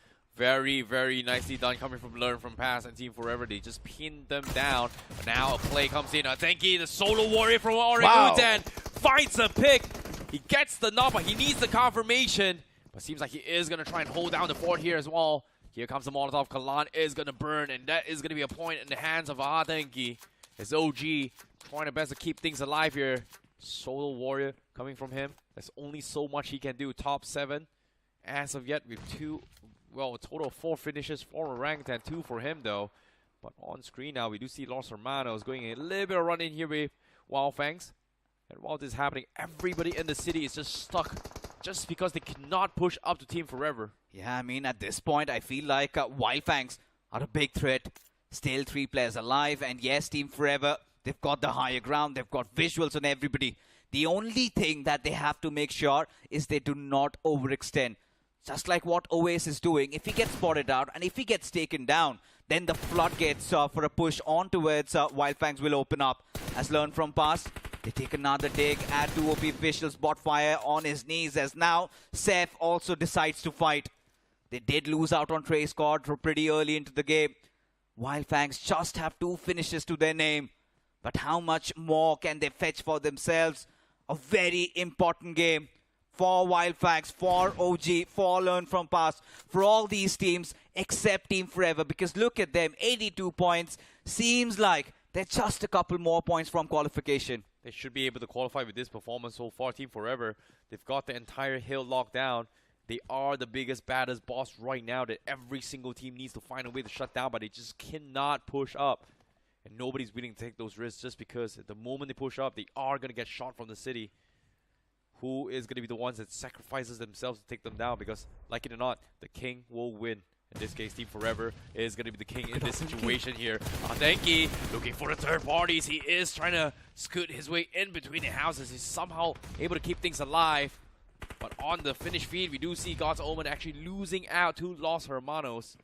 At this point, OG need a hero, and that hero has to be Atanki. Sitting at just 5 finishes, he needs to survive, at least get 10 points out of this game. With Wyld Fangs keeping a close watch on him, even learn from past right beside them. It all comes down to how many utils they have. But look at this, Team Forever have finally decided to press matters, and there you go. Cheyenne opens it up. Spy already on his knees as Honey fires back on Seth. And now Team Forever in a whole world of trouble. Just survived by Oasis in a 1v1 against Fierce. It is going to be a dangerous one, and Fierce prevails as Wyld Fangs still alive. 2 players standing, and look at Fierce. Another player in the overall MVP Fragis gets another one to the tally. Make it 5. Wyld Fangs almost on the verge of actually doing it, but no, the chicken dinner in fact taken by Learn From Past. Signs of resilience, signs of resurgence. They are back. They are here, baby. They are indeed back. And who would have thought the one that actually shuts down the team on the top is going to be none other than the zone itself, but still Learn From Past still came out on top, leaving a solo player all the way at the back to keep things alive. And thank God they were able to do so, because just like that, they completely flush out the entire Georgia City themselves, and Learn From Past is the one that walks away with the winner chicken dinner. But a great recovery coming in for teams like Los Hermanos and Wyld Fangs as well, because they held on for the longest of time in this game. This game was such a tricky circle to play with. This indeed was. And now, Learn From Past, they secured 11 finishes, 21 points out of this game. They've breached past that 70 marker. They might have entered inside the top 8. That is going to be such a big news. But when you take a look at the highlights, Learn From Past, they were in the thick and thins of fight right from the very moment when the circle kind of formed around the city. They were taking fights on multiple fronts and were really not shying away from it. Big news is that 8-bit, they were unable to perform in this one. No, the idea coming from 8-bit is a little bit interesting because of the fact that they want to hunker down here, just because of the fact that this is the only viable spot that pretty much allows North their entry point to be kind of safe. So forcing other people to actually come into them is okay. But the only problem was that that angle is punished by an off angle from North George and especially east side, which made them in the situation where they get completely shut down. And because of that, they could not extend their stretch. And when they tried to do that, Learn From Past just completely shut them down. So you kind of be one in the later stage of the game here. If they are able to survive this, they would be in Learn From Past situation and then just completely flush the entire lobby in this scenario as well. So it's just very unfortunate for 8-bit. I really felt like Los Hermanos should have actually secured a chicken dinner in this one. But, you know, I also hate to bring this up, but, you know, I love Masala and so do you. Now, Team Forever, a team that played exceptionally well and could have secured enough points, they might have gone past 85. They were former 8-bit. Yeah. They have qualified. Now they're playing Auglis and they're going to the Grand Finals, whilst 8-bit is now struggling. The dilemma. The dilemma, for sure. But nevertheless, here, Learn From Past now with the winner chicken dinner will give themselves a decent amount of points, and they should be part of the teams, a top 8 here that is going to be directly into its Grand Finals. But unofficially, we have to wait until the day is over yet, because anything can happen in this situation. But at the same time, Team Forever, they were the ones that gave a little bit of a problem for everyone from the city itself. And the only way that they were taken down was actually the zone forcing them down out in open. It was very, very unfortunate. They could have gotten a chicken dinner. It could have gone so many other ways as well. But all things considered, the spoil sports continue for this day itself. You know, for Team Forever, they actually ran out of utilities. You could see they were in the thick and thin of fights from such a long time. They were pushed on so many teams. They had to also deal with the likes of God's Omen. So they did not have enough smokes to really kind of form that pathway, as a result of which they got finished off. But it's fine. For Team Forever, nothing much to worry about. But I'm kind of keen to know how many points has OG actually secured. Because Atanki did survive for quite long. And if he got the 3rd position, he had around 5 finishes. 10 points is something that OG can at least take, because given the situation they were in, it was very dire. Exactly. Their remaining 2 games is going to be very, very important. They need a chicken dinner and also high finish volumes in order to stand a chance to qualify directly in top 8. Because OG, this is very, very interesting as well, because they are the most consistent team I've seen so far in, well, BGMI history as well. Every Yes. single LAN, they always find a way to actually sneak their way into as a LAN. But this time, it feels like they're a little bit shaky despite a dominating performance in round 1 itself. So it seems like they might have, run out of steam. I'm not sure what's happening here with OOG as well. Yeah, I'm also keen on finding out how many points has Wyld Fangs secured, because they were around the late 40s, and this was a decent game for them. Second position finish, not too shabby. Still 2 more games to go for them. But I think now Wyld Fangs needs to understand they need to switch gears, I see. They need to get a little bit more aggressive, considering they need to go past 80. But taking a look at stats and figures this time, not Sahil OP. It is going to be Yash, in fact, who is the MVP. 6 finishes, much needed game, and a chicken dinner from this young lad. Yep, and now speaking of the match as well, learn from past, securing the chicken dinner and 11 finishers, got themselves 21 points. Team Forever on the second position here, gets themselves 13 points with 9 finish points. Wyld Fangs actually sneaking into us 11 points in total. OG with 10 points, TWOB official with 10 points. They don't have placement points, but they definitely dominated most of their fights with 9 finishes in the bag. Los Hermanos able to get 7, God's Omen with 6, VOLCANO with 5, Do or Die with 3, NoNx with 3, Troy with 2 for Eggy, 8-bit with 1 point. So it is a very, very awkward vacuum between all these teams. But as of yet, Team Forever is on the 3rd position, and they are tied up with NoNx with 89 points. But NoNx is on top because they do have 1 placement points advantage over Team Forever, despite both having a chicken dinner. Look at this. Los Hermanos and Learn From Past have also made an entry inside the top 8. Of course, Genesis, K9 and Alibaba Raiders, they still have to play their matches. But now, Godlike, they have been pushed apart. Now, they're on the 9th position. They still have 1 match to go. So, it is going to be interesting, as even Wyld Fangs, this is a nice bounce back from their side. Now, they are sitting on the 17th position. 1 more good game like this, who knows, I see. They might also squeeze into the top 8. Well, anything can happen in this scenario. It comes down towards the final 2 games. They need a massive performance to actually sneak in as well. The cutoff expected to be somewhere in the 80 ballpark. And obviously, for Wyld Fangs, in 2 more games, they do need 30 points. It is still very, very possible for them. But anything can happen. Again, today is all about the day of the final sprint. Will we see a comeback from the bottom? I highly doubt so, but the middle pack, especially from here all the way from Insane, it is still a viable option for them. And now when you look at for Miracle Esports, with just 2 games to go, I think it looks nigh impossible for them mathematically, even if they get around 20 plus points. Also, it's so difficult as of now. So for Miracle Esports, with the final 2 games remaining, I think I'm hoping that they go all out. They still are not out of the competition yet. They still have to play the semi-finals week 2. But let's take a quick look if there are any changes, as yes, there is.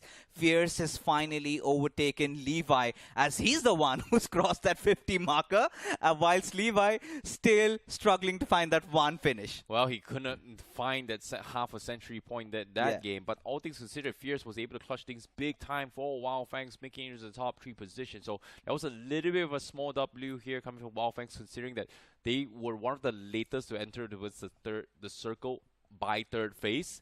And they were lacking in terms of information, but they somehow were able to sneak their way. They were forced away from Team Forever, and they made the best out of the situation and still get themselves some points. But hopefully it is going to be enough, because 2 more games remaining for them, and they should be able to qualify. But only if it's a good game. But for now, we are going to be taking a very, very short break. And right after this break, we will bring you guys up with the next match.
Kia, movement that inspires.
Ladies and gentlemen, and welcome back to the Realme BMPS 2025 Semifinals Week 1 itself. Today is the final day. My name is ICBaby12 at your service. Joining me is iSuperJohnny as we take you through the commentaries of this next upcoming match. Just now, we saw a little bit of glimpse here. A very, very nice little bounce back coming from Learn From Past. But this upcoming match, we will have Group C and D.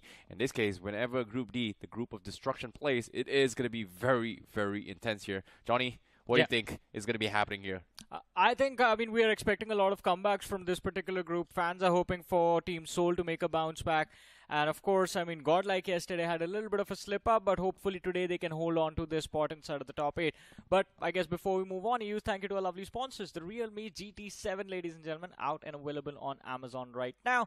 Amazing features in this device, specifically if you want to play BGMI. 120 FPS stable for 6 hours of BGMI. That has been co-tested by Crafton and Realme. And of course, both Crafton and Realme right now are putting our teams through the test. We're going to have Group C going up against Group D. And the map is going to be the map of Miramar. Well, this is going to be a very, very tactical play as well. If you guys do not know who is playing in this group, we have Group A and C on screen again. Oh, wait, this is not Group A and C. It is going to be C and D today. Apologies for that. We do have OG going to be playing. We have Eggy, 2OP official, Mysterious 4, Hyderabad Hydras, 4 Miracle Team Forever, and also Troy Tamilan in play. But Group D is also playing as well. So that is wrong graphics coming from you guys. When we talk about Group D, it is going to be TWOB, Jux Esports, God's Reign, 40RX official, Seoul, Hiroshima Godlike, Reckoning Esports, and Alibaba Raiders. You see, my memory is so good. I can actually remember all the teams in Group D because it is a very, very massive game. And it is supposed to be a pretty stacked group. When you talk about Group D, everyone was talking how this can be the group of destruction. But here's the fun stuff, right? Group D has some of the best performing teams in it. And some of the exceptional best performances are coming from this group, like things you would not ideally expect. Like Alibaba Raiders, for example, doing very well for themselves. They ended yesterday inside of the top 8. Can they find their way back in that top 8 bracket today? You know, it's interesting to see how Group D, we say that they have the most performance in the game, but in terms of the overall standings and points, only 2 teams snuck into the top 8 at the start of the day. So by the end of the day, some of these teams will be forced to go into week 2, and some of these teams will be able to rise up. Can they rise up is going to be the question, because right now we're going to be jumping in towards the game of Group C versus D in the map of Miramar to duke it out for those 1 final point. So in this case, 3 more matches beginning for some of these teams, and 2 for some of these teams. Will they be able to fight for their lives and qualify for the Grand Finals, or will they have to do it all over again in week 2? It all begins now. Match 20 on screen right now. It is going to be the map of Miramar, and as the plane is about to fly off, it is going to be coming in from the south side of the map, passing through Los Leones, and then ending towards the west side of Torre Ahumada. A pretty centered flight path for all these teams. Just leaning ever so slightly towards the eastern half, but that doesn't change a lot. We do not. I don't think we have a lot of teams playing from El Pozo this time around. Maybe 1 or 2 names towards that northwestern quadrant, but everyone else is going to be towards the eastern side or the southern half of the map. But as we were talking about it, right, comebacks. Let's not forget, Realme BGI's 2025. This is the map where we got that 28 finish chicken dinner. And if there is hope for qualification in week 1 itself from the side of Seoul, now is when they put it into play. But again, since teams have started to take an exit, so we are going to start taking notes of that. Reckoning Esports, that 4-man spread, along with the side of Team Forever, it seems like there might be a conflict early on between them.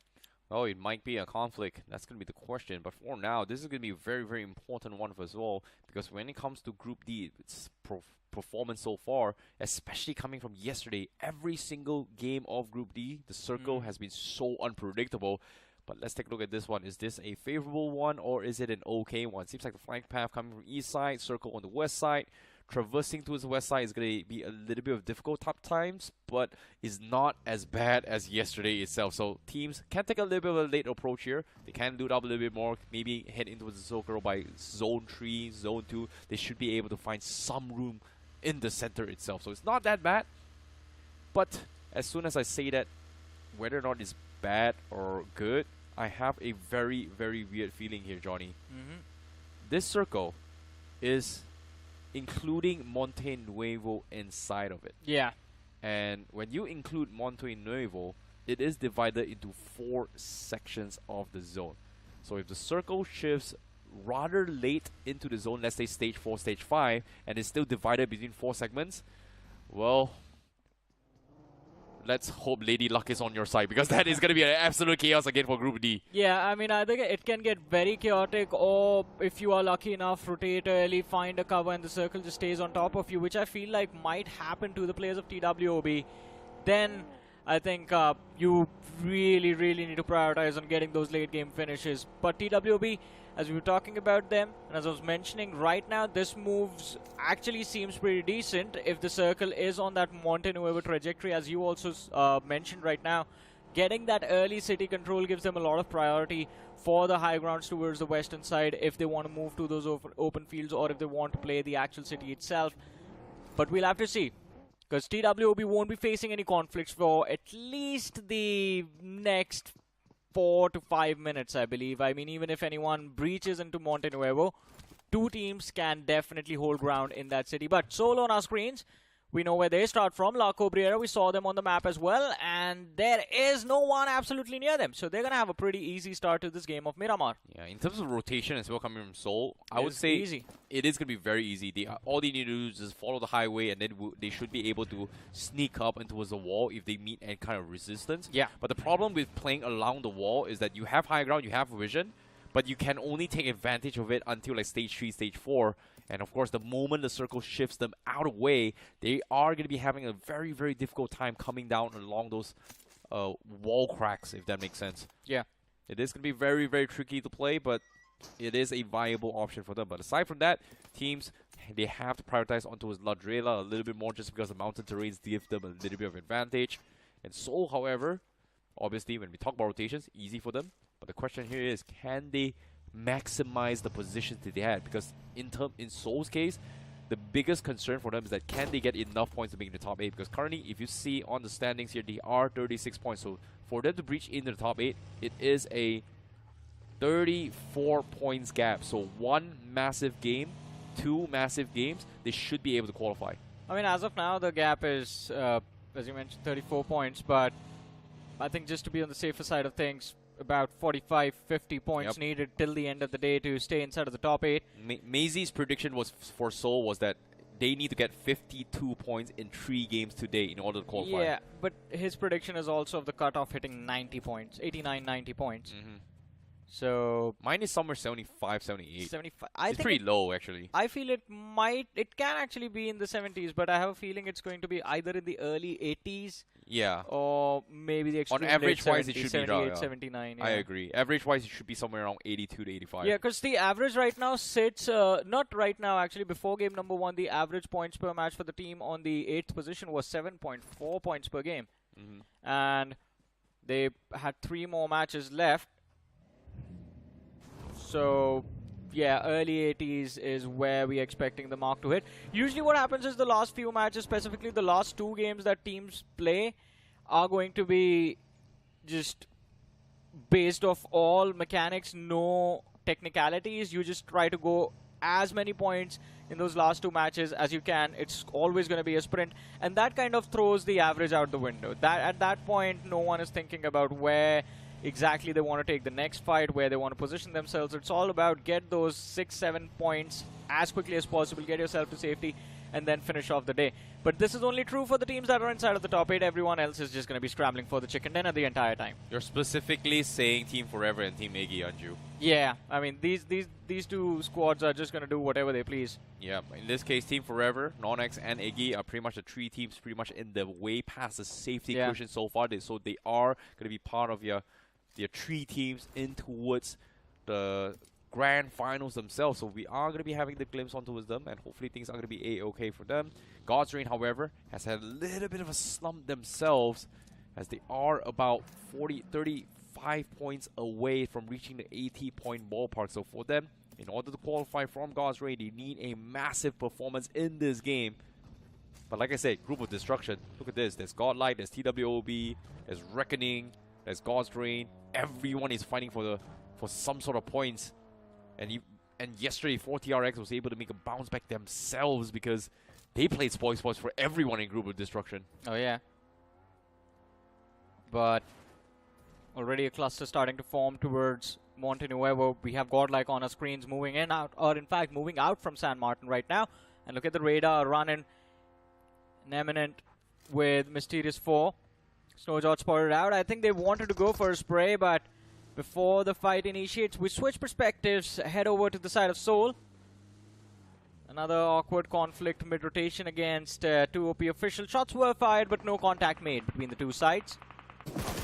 Well, Manya is going to take a couple shots in. I'm really surprised that Seoul does not go towards the highway trajectory. They are going to try to take the high grounds on top of the mountain themselves as they slowly creep towards the mountain terrains, navigating all those rocky paths. As the zone is still shifting between the 4 sections here, it is going to complete into a stage number 2. And things are going to get extremely spicy as well. Hiroshima Godlight going to be playing from east side. And this is going to be a major fight between Seoul and Hiroshima Godlight towards the northeast highway around the mountains terrains. So they are going to be the gatekeepers in those vicinity. Oh, and 40 are actually in a perfect position to take advantage of it all. I mean, that spread, if they can somehow manage to avoid the players of 2 OP official and directly run into that third party, if that fight breaks out, Godlike versus Seoul, then 40R and 2 OP official actually can make a big play. But the circle as well, I think it's promoting this action. We have a northern shift. Now the zone split between El Pozo, Montenuevo and San Martin, and it's the middle of nowhere basically. There are no major cities there. Well, Montenuevo is kind of occupied as well, but as of now, Seoul and Hiroshima Godlight is in prime position to make sure everybody's lives are miserable in this situation. Yeah. Hiroshima Godlight, they're splitting up the forces here. They're sending Punk onto the north side of the highway. They're sending Jonathan to the south side. They want to make sure that nobody passes through these terrains. But for S-Power, it looks like they are going to try to make noise on towards the compounds around Power Grid themselves to make sure that nobody comes in, giving the false impression there is 2 teams inside. So very, very nice fake out coming from Hiroshima Godlight. But on screen now, Hyderabad Hydras forcing a fight against Mysterious 4. Yeah, everyone wants those factories under control, even these 2. But a run-in. Mysterious 4 find the opener. The trade almost found by Mox, but misses the mark. Finally, it comes through, and the numbers equalize between the 2 sides. But Ninja moves in, secures the finish.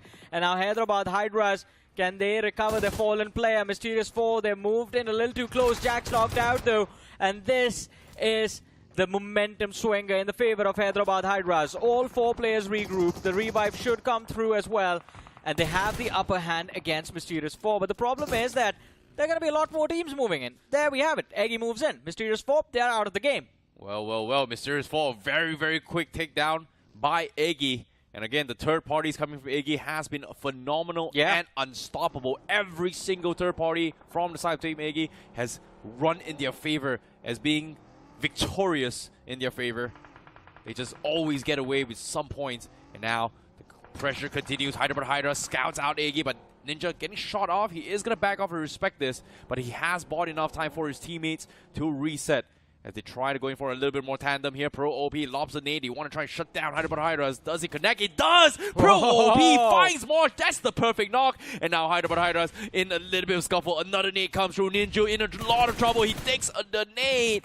and they are forced to back out. Hyderabad Hydras, they need the reset. Pro OP continues on with the pressure, but Team Eggy looks like they don't want to overcommit too long, afraid of a potential third party. So Hyderabad Hydras, they will get the reset, but another nade from Pro OP. Will they get the re-knock? Ooh, almost a little bit too far off though.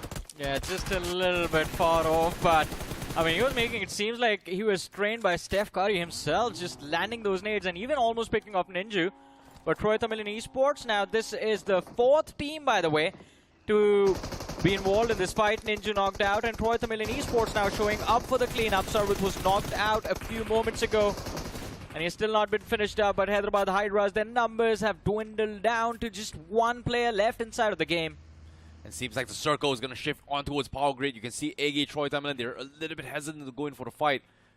It was Hyderabad Hydras that started the fight. Mysterious Fall was taken out, but Eggy definitely looking to end the fight themselves. But look at this, Admino right on top of the mountain. They are going to try and dictate the fight in their favor, as every single team needs to rotate around him. But Admino, he's taking a little bit too much damage. Seems like he is going to respect this and back off. No point over committing, knowing that if he gets knocked, it is going to be very difficult to pick himself up, whereas the rest of Hero Extreme Godlike is still very far off as well. Admino doing Admino things, goes up to the north, annoys the heck out of Jux, backs off, and then regroups the team. And guess what? Because of this false impression play coming from Admino, every single team in the north will think there is someone on top. Yeah, no one's going to run towards that hill now.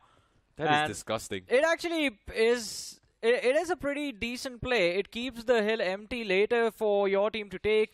And of course, since now you know there's no one up there, unless someone just took a very massive gamble, you know that that one particular position is clear. Specifically from the POV of Godlike, they are going to feel a lot of pressure coming towards them from the southern side. So they have to be prepared for those fights. In the meanwhile, Ninja, he's still alive, keeping Hyderabad Hydras in this match. And 2 finishers on the team. Oh, wow. I thought they lost 3 players, but Moksha is still... Where is he? Where is that man hiding? Didn't Tamilan Esports finish him as well? Well, didn't. But Eggy now logging a couple nades here. Ninja pretty much stuck. He is on the outskirts so far. He's about to be exposed here. Moksha ran away from the fight. He ran towards the edge of the circle. He was running outside the zone to play for survival. And I think that shows you how desperate this team is to stay in the fight for the finals. And now with the sprays coming in, Eggy being tagged up as well. Hyderabad Hydras Ninja, he doesn't have nades or utilities. He's trying to go for a gamble headshot. Unfortunately, no sprays has been connected.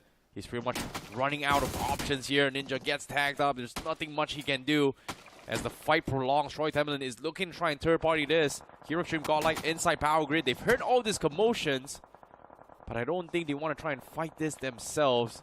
And Mino oversees this, but they want to secure those warehouses. And Ninja actually gets spotted out by Admino through the cracks of the windows of those warehouses. What a shot coming in from Admino. Yeah, that was a nice finish. And of course, Eggy, they are going to be surprised by that as well. Wow. Where did that spray come from?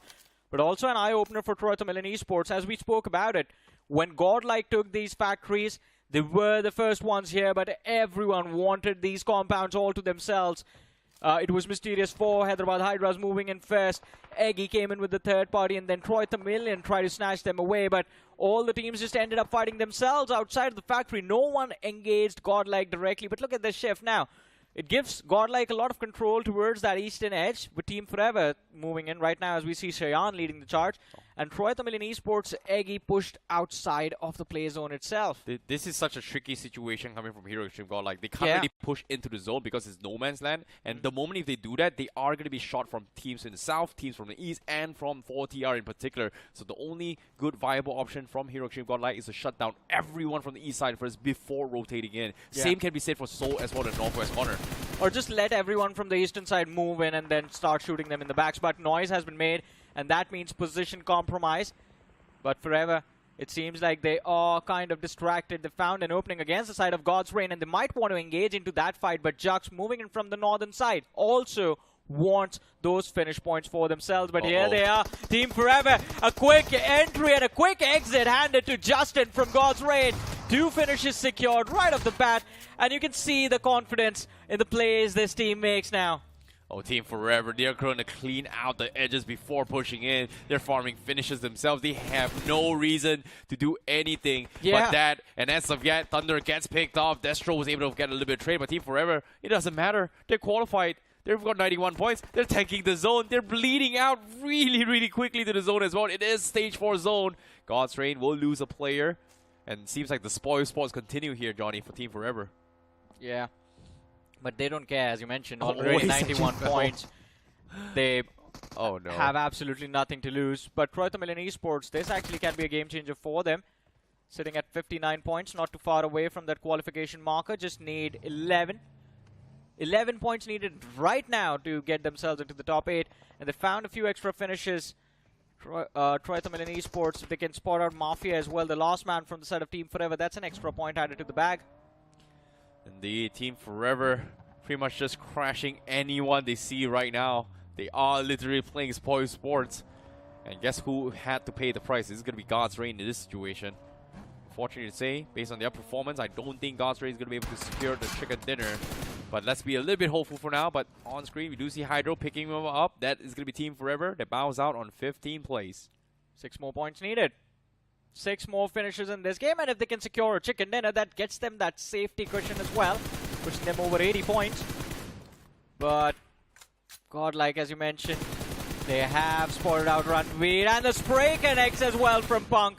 A nice little headshot to secure the knock. Tamilan Esports out of desperation, they move in, but this is a trap, and they'll just walk face first right into it. So much damage dished out, and if those vehicles go off, then the team is going to get eliminated super early as well. One more player hits the floor, and Tamilan Esports, this is not looking good. Punk, one after the other, is just picking all of them apart, and God's Reign, they show up from the other side. Neo looking to take the advantage of this misfortune, but S-Power with the nade, the cleanup should be there. There it is, the first finish secured. Now Hydro, the best he can do is try and get a revive going on to Mac, but it's going to be difficult with Neo just constantly being a nuisance in the back lines. Oh my goodness, Hero Extreme Godlike, he's trying to get those points, but Neo was able to steal it away. And now Hydro, last man standing, coming in from Tamilan Esports. They were caught out in the open. What a blunder coming in. But what a setup coming from Hero Extreme Godlike. Because now, with the zone shifting in, Hero Extreme Godlike, they have the backs against the wall. They have to rotate in. Smart call, but everybody has rotated and taken some sort of casualties. But on screen, Neo still fighting for his dear lives here. Hydro as well. Solo warrior from Tamilan Esports. Oh boy. Neo actually getting knocked. Yeah. Wow, that's a little bit unfortunate here. Destro needs to try and save him. He can do so, but Hydro is very aware. Destro repositions. Seems like he is going to try and regroup with his team. Hydro going for a pick. He sees Destro. Confirmation is here. Hydro will get it. Destro a little bit too late. Oh, but Hydro is about to get spotted out and finished off. That's the buggy to work with, but Destro, the better angle. Spray comes through. Hydro barely survives. Gets to the blind spot, but too late, buddy. Already a lot of damage washed out, and he does get finished in the end. The finish point claimed by Destro and God's Reign. But Tamilan Esports, I think a decent start to their day. God's Reign, they are going to be handed an early exit by the side of... Oh, no. He's hiding behind the tree. Legend is still looking for him. But I believe he knows exactly where Destro is. He's just waiting for him to come out. Oh my goodness. Just because the car was a little bit awkward spot, he tried to swap seats and reposition, but he's stuck. There's no way out. He has got himself pinned in the most awkward position. God's Reign eliminated on 13th place. Seoul making a bounce back this game. They get themselves 1 point off that. But aside from that, nothing much has been gained yet. Seoul, they are going to be regrouping this. They slowly make their mark into the next phase zone. Hero Extreme Godlike, however, gets a nice crash as they wipe out Eggy as well. What a push coming from Hero Extreme Godlike. Man, that was a nice push, as you mentioned. But again, Team Eggy, 96 points. I think at this point, we're just hoping to see that 100 from them. But hey, 2OP official.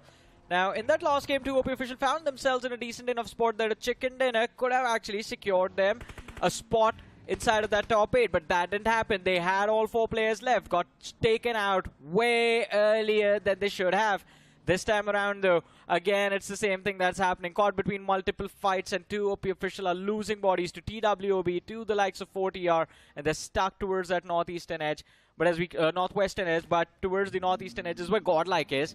Nice little dip found to work with. There's 4 Miracles down south, and it seems like Admino is desperate to scout for position, scout for the bodies. They are going to move in for those points. Well, can they find those points is going to be the question here as well. 4 Miracle has a decent amount of widespread down the south side.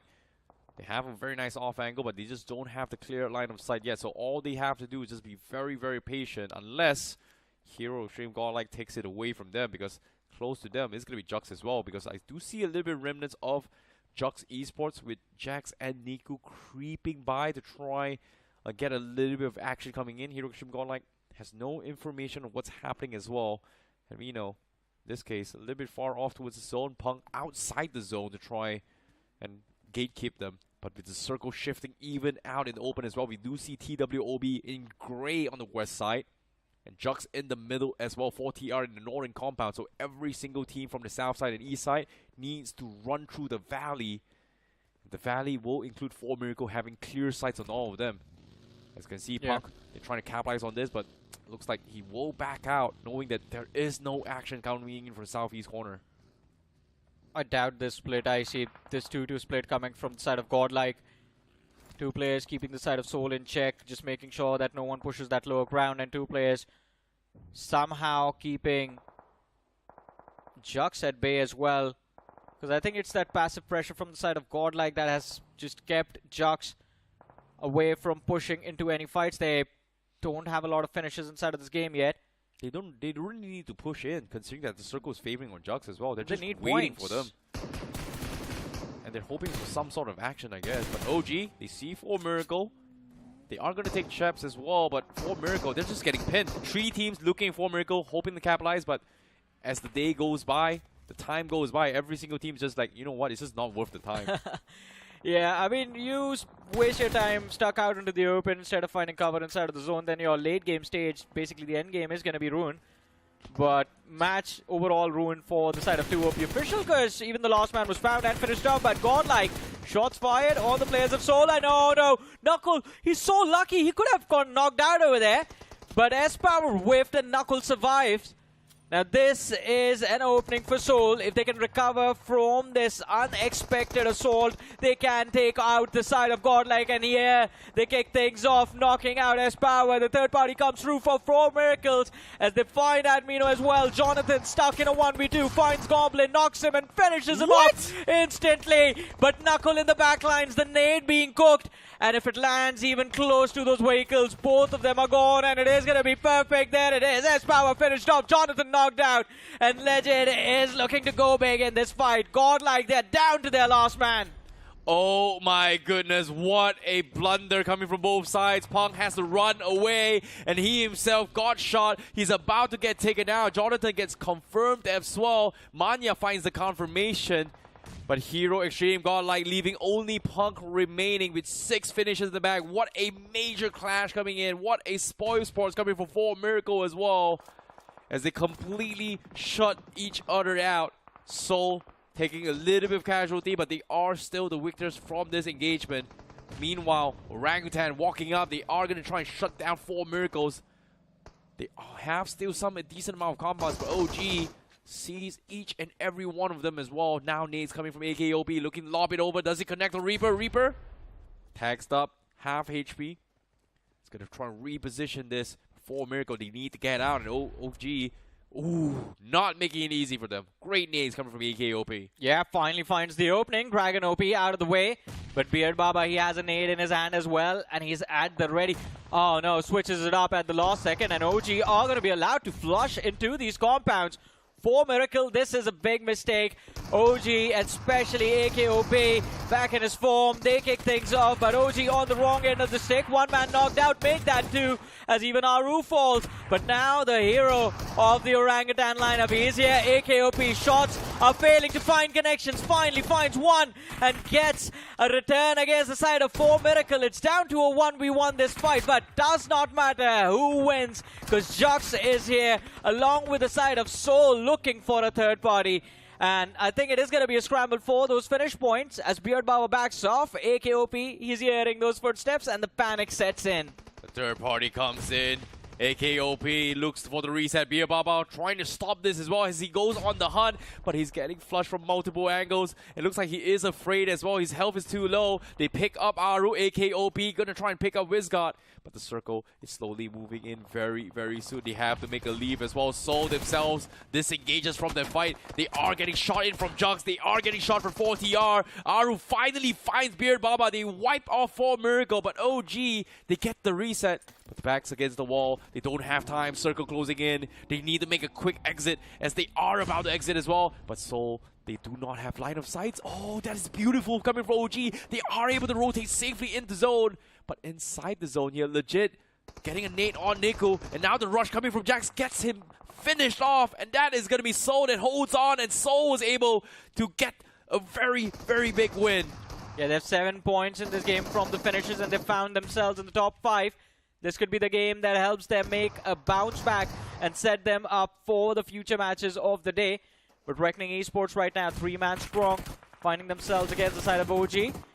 And it is actually a third party from the backlines, Anonymous. Now, that is unfortunate for Reckoning. They were unaware of the threat lurking in the backlines, and now they have to pay a heavy price. Viper knocked out, Dion and Gravity left. But both of them are basically dealing with entire teams all by themselves. Gravity keeping OG at bay, and Dion, well, he's the one holding back TWOB. Oh my goodness, TWOB in prime position to get the chicken dinner themselves. They've got 4-man strong. Same can be said for 4TRX. But in terms of position here, TWOB, they've got full control on the west side. But now on the east side, it's just going to be 4TR in the northeast corner. Legit actually finds Morty from the side of Soul. Legit, what is this performance? What is this game? An incredible run, incredible form from Legit, but I think we might just get to witness the end of Gravity here. Pressured from 3 players from the Ape Army, and he falls, but Wizgard gets traded out along with AKOP as shots come in from the distance, and it's going to be TWOB actually who end up finding those knocks against the side of Orangutan, so a little bit of a helping hand lent to the players of Reckoning Esports, but Aru being right there for his teammates does get them back on their feet. Although time is going to be a big concern now. As you close in towards the edge of the circle, you again walk into the line of fire of the opponents.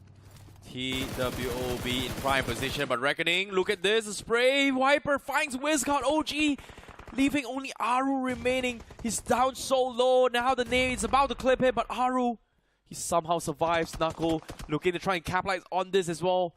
His sets his sights on trying to farm those finishes, but Kana from afar was able to get the knock on the Viper, and Naku trying to steal the finish point away. And just like that, a Molotov from TWOB will clean out Reckoning Esports. What a game from TWOB. Yeah, I think TWOB, after this match, they are going to have a spot inside of the top 8. And of course, a chicken dinner in this game will give them safety cushion to work with as well. And the odds are stacked in their favor. They know the position of every single team. They're the only team with their entire roster intact. And now all that left to be seen is, can they close this match with a chicken dinner? And it is going to happen soon, since we are all the way towards stage 9. And it is the collapse of the blue. It is indeed the collapse coming in. 4TR is going to be playing a little bit of a spacious route here. They do have a little bit more space, but with the circle on how it's designed to rotate in, TWOB has a wider spread compared to 4TR official. So maybe a little bit problematic for them just because they have the high ground. But Nako repositions, gets scouted out, and he is going to get taken out by Kali Yuji, while Aru will confirm the finish. What a blunder. TWOB just got this completely locked down right now, Johnny. Oh my goodness. They are going for a split. I think Aru is going to be finished off. There it is, spotted out by Kana. And Kaliuk's spray comes through. Still survives though. Oh, that was a lucky connection. What a shot coming in. Now the push comes through. Aru will be finished off, and Kali Yuji takes him down. TWOB, they get picked apart while they were going for the rotation. 4TR sneaks behind, takes them out, and now it is going to be even Stevens for every single team right here. And now legit the solo warrior from the side of Soul in prime position. He finds Kana. He just might be able to get the chicken dinner right here, right now. TWOB may have dropped the ball. And now it's a game of solo warriors. 4TR still has 2 players, and now even TWOB04. Legit, you're absolute madman. But now with the space coming through, 4TR, they are gonna play the numbers game. Legit. He needs to reset. He needs to fight his way. He needs to find those 1 versus 1. 4TR slowly creeping by. Legit. He's going to get flushed as well. It is a 1 versus 2. He's exposed. He's going to get shot, and he will not be able to survive this as 4TRX official clutches the chicken dinner, snatches it away. But a dominating performance coming from TWOB Seoul in this game. Yeah, Seoul in particular, I think, had no business getting those eliminations that they did. Majority of the times it was incredible individual plays from Legit, because of which they were able to grab those finishes. 4TR, they got a thank.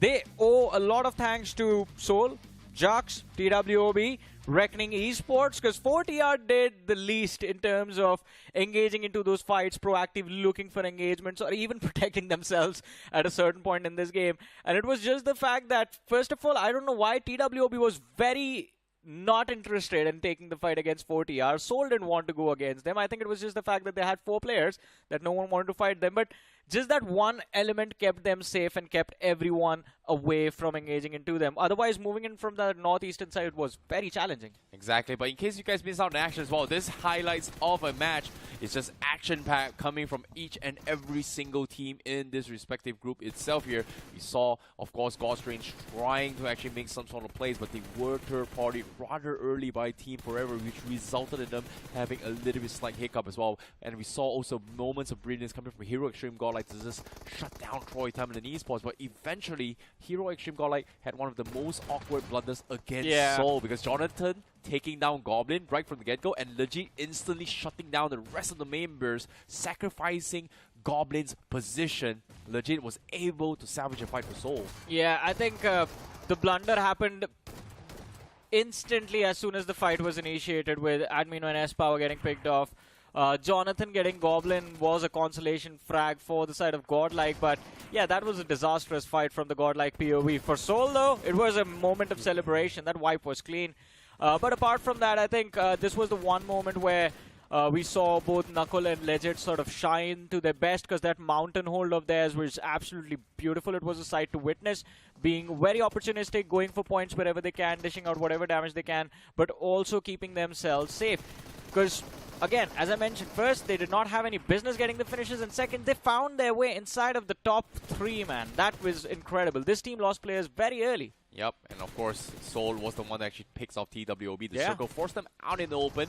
And obviously, they went for a wide split, which resulted in TWOB getting taken out. But with that performance coming in, 4TX official once again dominating, coming in from the Group D stages itself here. Because yesterday, 4TX, we do see a lot of performance coming from Pain is Life, which made lives miserable for each and every single team that played against Group D. And now, coming with the chicken dinner, did they get enough points to actually sneak into the top 8? No. As of now, I don't think it's enough. No, yeah, both of them. So here's the fun stuff, right? Match. That's why I'm here. 39 points for 4TR before this game, and I believe 37 or 36 points for Seoul. Both of them got 16 points from this match. And before this game started, I was trying to get my head around the fact that, all right, what is going to be required from these teams in order to qualify? And the answer was about 15 to 16 points per game. Both of them have done it. Well, it's got to be every single game from here on out. Yeah. It's going to be very, very close here. But let's talk about the top 5 players here. Legit finally making a little bit bounce back here as the top player for this game with 7 finishes in the back, followed by Anonymous coming from TWOB with 5, Kanha with 4 as well. A very, very good performance from all these players themselves. But let's talk about the overall match ranking. Guess what, Johnny? We've got 3 teams tied with 16 points. 4TRX official, Seoul with 16 points, TWOB with 16 points, OG with 10, Hero Extreme Godlike with 6 points. TWOB is going to be at 78 right now, if I'm not wrong. Yep. So I don't think it is going to be a big challenge for them. Just like 10 points, 15 points, they should be good to go. But OG on the other side of things, 10 points. Now, that is not enough. Godlike, 6 points. Godlike needs 6 points every game to stay alive inside of the top 8. They were already somewhere around 70 points, but they need those 6 points per match to get them. Oh, maybe no. They're going to need... Well, yeah, they need 6 points. That's it. But overall rankings, and as we were talking about those changes, my eyes are still looking for those two. They are still not inside of the top 16, both Seoul and the side of 40R. This is going to be very, very close as well. The cutoff should be somewhere around 82, 83 points now as of yet, just because... 83? Yeah, Genesis... well, in this case, the group in Genesis is in, which is Group B, hasn't exactly played yet. So technically, if they push it up, it should be somewhere around 78, 79, then maybe even 80 by the end of the day. It's going to be very close. It will be close, and we'll have to keep a track of where exactly the teams from Genesis's group are, because 3 teams were there in the top 16, and then you have True Rippers all the way on the 24th position with just 45 points. So even if the teams from Group B come in and a few of them start to pop off, I think it should be around, 80-ish. Yeah. Early 80s. I'm still going to stick Early with the cutoff 80s. being early 80s. But as we were discussing the situation with 40R and Seoul, right, if that starts to happen where you have these teams at the bare bottom just hitting that 15 point per match average every single time, and if they do it in all 3 matches, that actually pushes the cutoff a little bit more. I disagree. It might be lower just because they stole all the points from the teams at the top. It is going to be very, very close. So again, expect the unexpected, but it took us a while, especially for Seoul fans. From day 3 final game, you start to make a little bit bounce back yesterday. And now, back-to-back, coming in again, they are back in action. Hopefully things are going to be better as well. Hopefully. Can they make the biggest comeback here once again? Because we've seen it happen in BGIS. They made one of the craziest comeback in the final game of semi-finals to sneak in the grand finals. It's turning out to be their new style, isn't it? Like, give everyone a jump scare, give everyone a little bit of a panic attack, and then just be like, oh guys, we are okay. But are they actually going to be okay? We're going to find out, ladies and gentlemen. But after this very short break, don't go anywhere.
Kia, movement that inspires.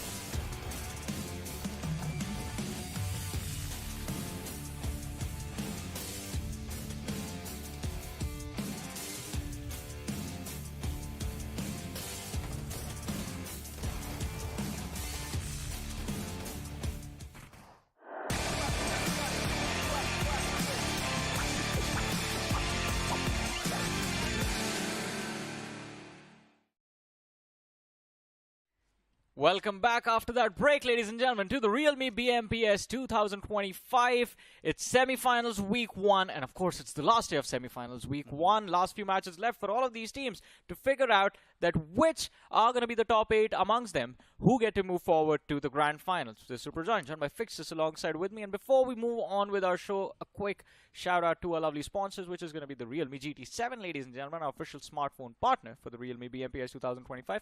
Fixus finally got his today, How are you feeling with that device? Finally, I was yearning for it, and now, I mean, I've just recently got it, and I have played on this device. Of course, it was Necro's phone, but I'm surely going to grind a lot of BGMI tonight. But now, getting back to business, Johnny, of course, Miramar also ends, and this is the last match for teams from Group C. So this is where they have to go all out. I'm talking about the likes of OG.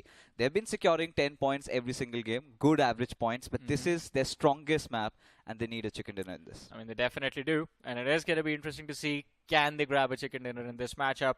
Of course, a few more names where I think our expectations were there for them to have a pretty dominating run in the semifinals, but that hasn't turned out to be the case. Teams like Team Insane sort of on a downward spiral right now. And of course, True Rippers. We saw that interview with Q earlier before the show actually began. Anki the bot was having a conversation with him. I love the energy, first of all, for Q, but I also love the fact that he set realistic expectation for his fans and the fans of True Rippers that, guys, yeah, we're going to try our level best, but if we do not make it, we're going to try our level best in week 2. Thank God he did not say Jelly's not the problem if they do not make it. He did. He did? He did say. Oh my God. Actually, he went along the lines that, yeah, we all make mistakes. Jelly is also not perfect. He also makes mistakes. Sometimes we throw matches. All right.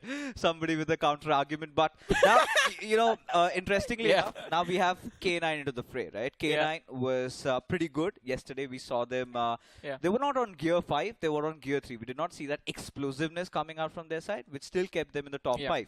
But now they've been pushed back. This is their first game of the evening, and this is where we are anticipating they might go all out. I mean, I want to see that at Sanhok, right? And this is the map that brings out the aggression inside of the players, and K9 Esports is built on aggression. But ladies and gentlemen, talking about Sanhok, this is going to be game number 3 of today. And here we go. The plane is up in the skies, and this time around, we start the flight path from the southwestern quadrant of the map, just underneath Sami, and we're going to go all the way towards the northeastern quadrant, slightly east of Khao.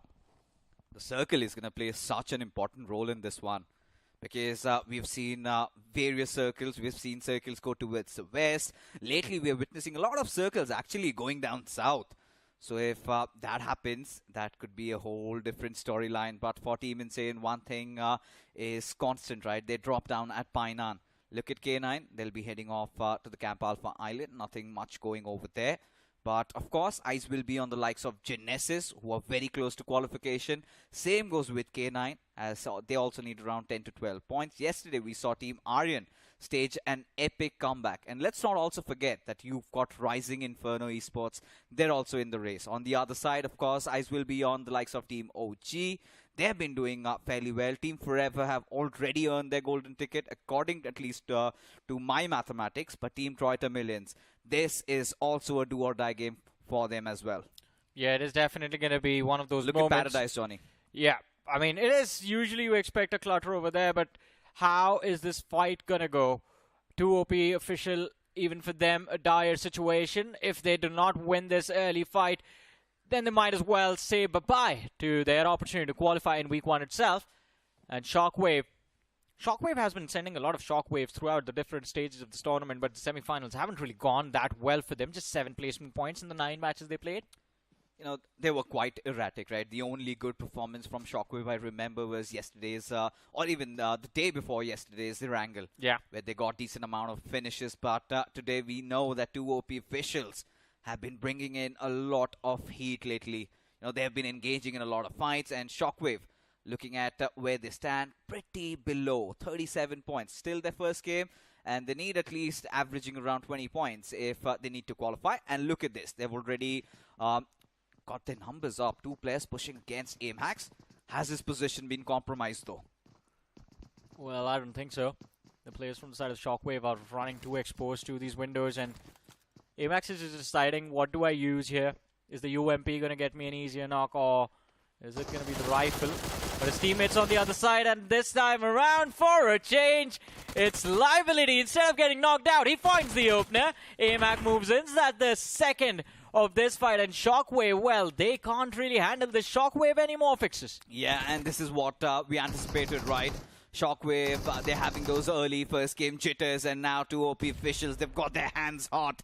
And Botfire, He's hell-bent on going after Extrovert. And of course, Shroud from the backlines is providing that cover fire. But bot fire has no utility whatsoever to work around. As Shroud, he's got a grenade on himself.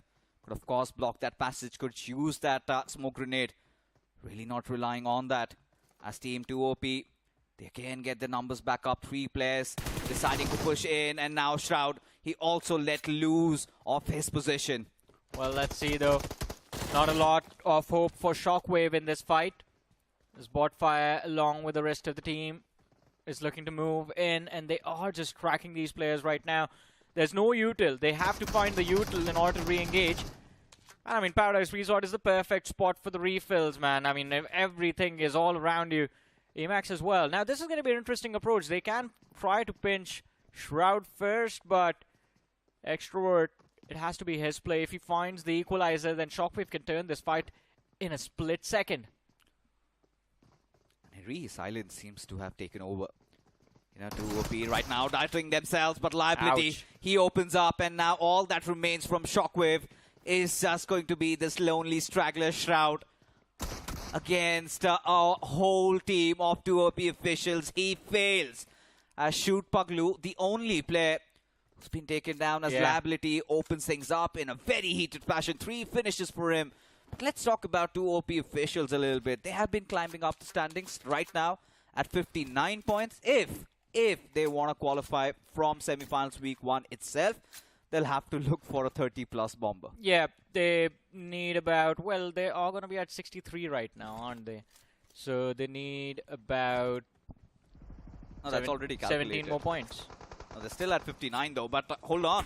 The circle towards the western side for Miracle were intending to hold on to these areas. Eventually fell prey to Genesis, and it's going to be this young lad Hunters who was just removed from his dream lineup, and now he's got vengeance on his mind. As for Miracle Esports, also want to fight back, and look at this. Even Team Insane, they joined the party. One of their players, Adi, in fact from Pine on an early rotation, and they fall flat on their faces, Johnny. That is it's a major disaster for the side of Team Insane. And of course, there is not a lot of hope to recover from this now. Those players are gone, those bodies compromised. But it seems like Team Forever as well. They are under fire, on the verge of elimination. There they go! Popped like a birthday balloon. Thunder, he's still crawling, somehow still alive, but he can't really go anywhere, especially towards his IGL, who's going to be the last survivor for his team. You know, really, at this point, I mean, even if they self-made themselves, they might have still seen themselves through. But for Hyderabad Hydras, an important one at that, as they pick a fight against Rising Inferno as well. Thunder, his finish is going to be secure. At least that is what the Hydras are intending on. And there you go. Almost done. 3 finishes so far. Hyderabad Hydras, what a fall it has been for these young lads, especially after starting the day with 2 chicken dinners. Currently sitting at the 25th position. Yeah. Not acceptable by their standards. I'm sorry about that laugh, but that is hilarious, man. I mean, as you mentioned, 2 chicken dinners to kick things off their journey in the semifinals. I mean, everyone was surprised, like, what happened to Hyderabad Hydras? Where did this come from? And then the reality set in that, yeah, sometimes it's only day 1. Look at this. Gods. He's got visuals on the players of Team Forever. Always the last surviving member. And look at Team Insane. They're so widely spread apart from each other. I mean, of course, it's unintentional though. But Gods, who does not have any scopes on his weapon and does not want to take any chances. And right now, this is going to be very interesting. And Oasis, I think he might just... Oh, no, he turns around. What is Oasis doing? He's just scouting for info. And as you were talking about the split from Team Insane, yeah, man, this is very big spread. They have 2 players in the game, 2 players outside of the game. I mean, at this point, to be honest, for Team Insane, like I said, right, they did not intend and they did not anticipate for Miracle Esports to be actually holding that position. But for K9, they will be enjoying themselves. They've earned a lot of points yesterday, find themselves pushed off a little bit, around 10 to 12 points in this game, and they could also start celebrating. And you know what happens, right, if they have already secured enough points for qualification. They show no mercy. 73 points is where they're at. Yeah, but on our screens right now, it's going to be the side of Team Aryan. Now, this is one of those undergod names that has done well for themselves and kind of close to qualification if you think about it. I mean, they are at 67 right now. K9 Esports is 7th in the overall leaderboard with 73 points. So that's not a lot of difference to cover up. You're 6 points shy. Easily doable. On the other side of things, Rising Inferno, we saw this on the finish feed. They were taking shots on Hyderabad Hydras and they found a finish conversion as well. But 3 players from the Hyderabad Hydras still left standing and Ninja has been brought back. I mean, Rising Inferno, they've been such an amazing roster. Yeah. You know, nobody really talks about them, but they have always made it to the Grand Finals every single time. Gracing those BGMI lands, and yeah, there have been those ups and downs, but they've never given up. But right now, on the cusps of qualification, can they make it from the week 1 itself? No, Jatin, look back! Oh, Atanki is gonna feel elated about this. Yeah, let him put the bandage as well. Heal up, eat up, you know. It's going to be quite gutting, but look at this. Suddenly, even Orangutan, they've also decided that they want to engage in a lot of fights. AKOP on a 1v1 collision against OMEN. Of course, AKOP has got some covers to play around. Of course, he also has his teammates right next to him, but OMEN does not have that luxury. He's stuck between a rock and a hard place, Johnny. Look at this. Just behind OMEN were the players of Hyderabad Hydras, and yes, they deal with him. And Rising Inferno Esports, they start bleeding profusely. Well, let's see, though, how things turn out from here on out. As you mentioned, Rising Inferno, they were doing well, but all of a sudden, a few players got off guard, and now all hope from this match is lost. OG on the other side, also fighting for qualification, sitting on the 10th position in the overall leaderboard right now, 72 points to their name. They're going to need a few more, because at this point, again, last match for OG, so you can't just go out on that 8th spot or the 7th spot or the 6th spot even. You need a nice little 10-15 point safety cushion to work with, so chicken dinner is going to be required, but Hyderabad Hydras, they are losing bodies. Ninja shut down. And hope for recovery, it is quite dire. I do not see how Hyderabad Hydras bring him back this time. I mean, he's pretty much done. Yeah. But the good thing is that Team Insane, they're trying to spread their wings a little bit. Of course, you know, things are not looking great for you. Maybe you might not even qualify, but still, just open up, intend to take those fights. But just when I spoke, Gods gets taken down. But now, the moment of truth, Johnny, something that we've been waiting for, another circle to take a shift. But OG, they've got matters at hand. They have to deal with True Rippers, and they do it. Oh my god, from the backlines, they get that perfect cover fire from WizGod.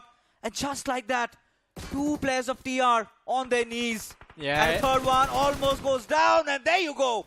OG completely annihilate True Rippers. That was a beautiful, clinical execution of True Rippers right there. And just goes on to show the skill cap that OG have within their individuals.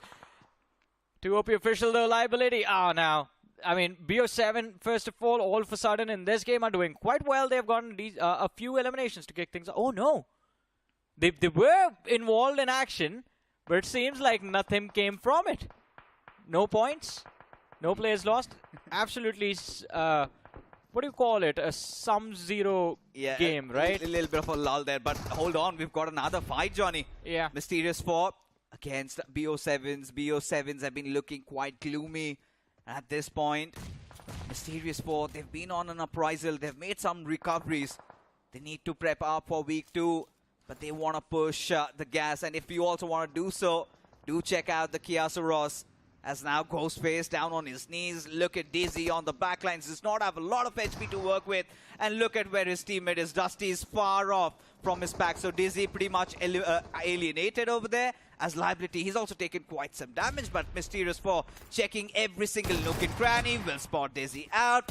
And Bragger will have no problems to take him down. Yeah, well, I mean, crossing the bridge, it's going to be close to impossible right now. And BO7 is finding that out the hard way. On the other side of things, K9 Esports doing what they do best. That is just finishing off other people and going after 4 miracles. Omega, by the way, almost got taken out right now from the backlines. but goes prone at the last second, does manage to survive. Nade goes out from Slug, needs to lob another one to actually get that finish, but his teammate helped him out. And that's going to be 5 eliminations on the board for K9 Esports. And they, again, take a little bit of a leap inside of that top 8 bracket, moving to the 5th position. 78 points is where they're sitting at, right? Yeah. And they need at least 7-8 more to have that cushion. And let's not forget, it's still their first game. Exactly. They do have 2 more to go. So, you know what's going to happen next. This is something we did not see coming. Ninja Boy getting taken down, and it is OG bringing in all that heat. They've collected 4 finishes, and now this makes their tally up to 5. And by the average, they've been maintaining 20 points out of 2 games, and a chicken dinner, maybe a 15 also. And OG could pull off an epic comeback. And by their position, the only threat that I feel like could be is BMWI. He's the only man. But OG have got a nice high ground to play with around the shrine area. Then the next challenge, I think, is going to be how they drop down from that hill. But I feel bad for this player, man. Every single time, it's going to be a slam leg. There's 2-3 players just bouncing on his face. And liability to be fast does actually play pretty well for his team. But this time, Mysterious 4, they find his position. The buggy slam comes through, and he instantly gets finished off. 2 OP official down to the last man. It's aim hacks. And I think along with the journey in this game coming to an end, 2 OP official, their journey for at least semifinals week 1 also ends. We're going to see them again in week 2.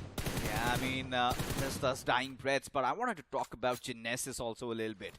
Genesis, another team in contention, 78 points, and they wanted to contest for the center.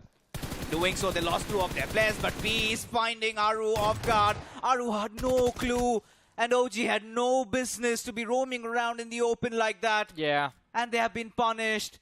None other than K9. They've done the deed. Of course, revenge taken. And you know Beast is a clutchy player, right? Man, sent to scout, just got left with a pout on his face. And OG, I think, as you were talking about it a few moments ago, they need those 20 points. They need the chicken in this game. They've done half the work, 5 finishes secured already. But this man lost. It's going to hurt them. And, well, this is going to be even awkward. They find themselves just surrounded by the players of Tamilan Esports at least. Well, they find the opener, but Hydra in the backlines needs to get 2. But he only gets 1. And that is going to be the fail for Tamilan Esports as they get wiped out. AKOP. Yes, he is back, baby. I mean, went out for a few days and now back in his top form. And spitting fire by all means. OG, they really need to get WizGod back as Beast. He's been knocked out. Did he just fall? Yeah, that's what I'm wondering. But good thing is that he's gone unnoticed. So Slug will easily squeeze on that revive. No problem whatsoever. Elsewhere, we can see even Mox down on his knees. I mean, Hyderabad Hydras, this was an absolute nightmarish game for them. But take a look at the circle. That position is a nightmare where Hyderabad Hydras are stuck. They're like, I think, at least 5 to 6 crates here. And they're so helpless. Yeah. What do they do? Where do they go? Sarvid, the lonely straggler, the last hope for Hyderabad Hydras. Also, isn't this the same spot where Ninja got picked off a few moments ago? Yeah. It's the same spot. They go out exactly where they lost their teammate, hoping that no one's going to be on the Cross River, but Mysterious 4. By the way, that's the luckiest team in this game, because there was a time we were talking about it, crossing the river was going to be a challenge. They never had to. The compounds were in the zone until now, and Mysterious 4, because of that, have been able to stay safe and avoid all of the unnecessary conflicts moving in from the western side. Look at the northwest, though. You've got Eggy, you've got Team Forever always, the only player. You've got even Team Aryan. Yeah. They're also in contention. PMWI IGL is sneaking behind, but look at this snake. Beast, and we know he goes by the name of a beast, but he is right now a reptile. And he's got his fangs open, all coiled up, just inching and slithering through the grasses. And OG need to be anticipating that. Of course, it's their jungle. They have been roaring so far, Johnny. Yeah. But cannot afford to lose a single player if their ambitions are to secure around 12 to 13 points in this one.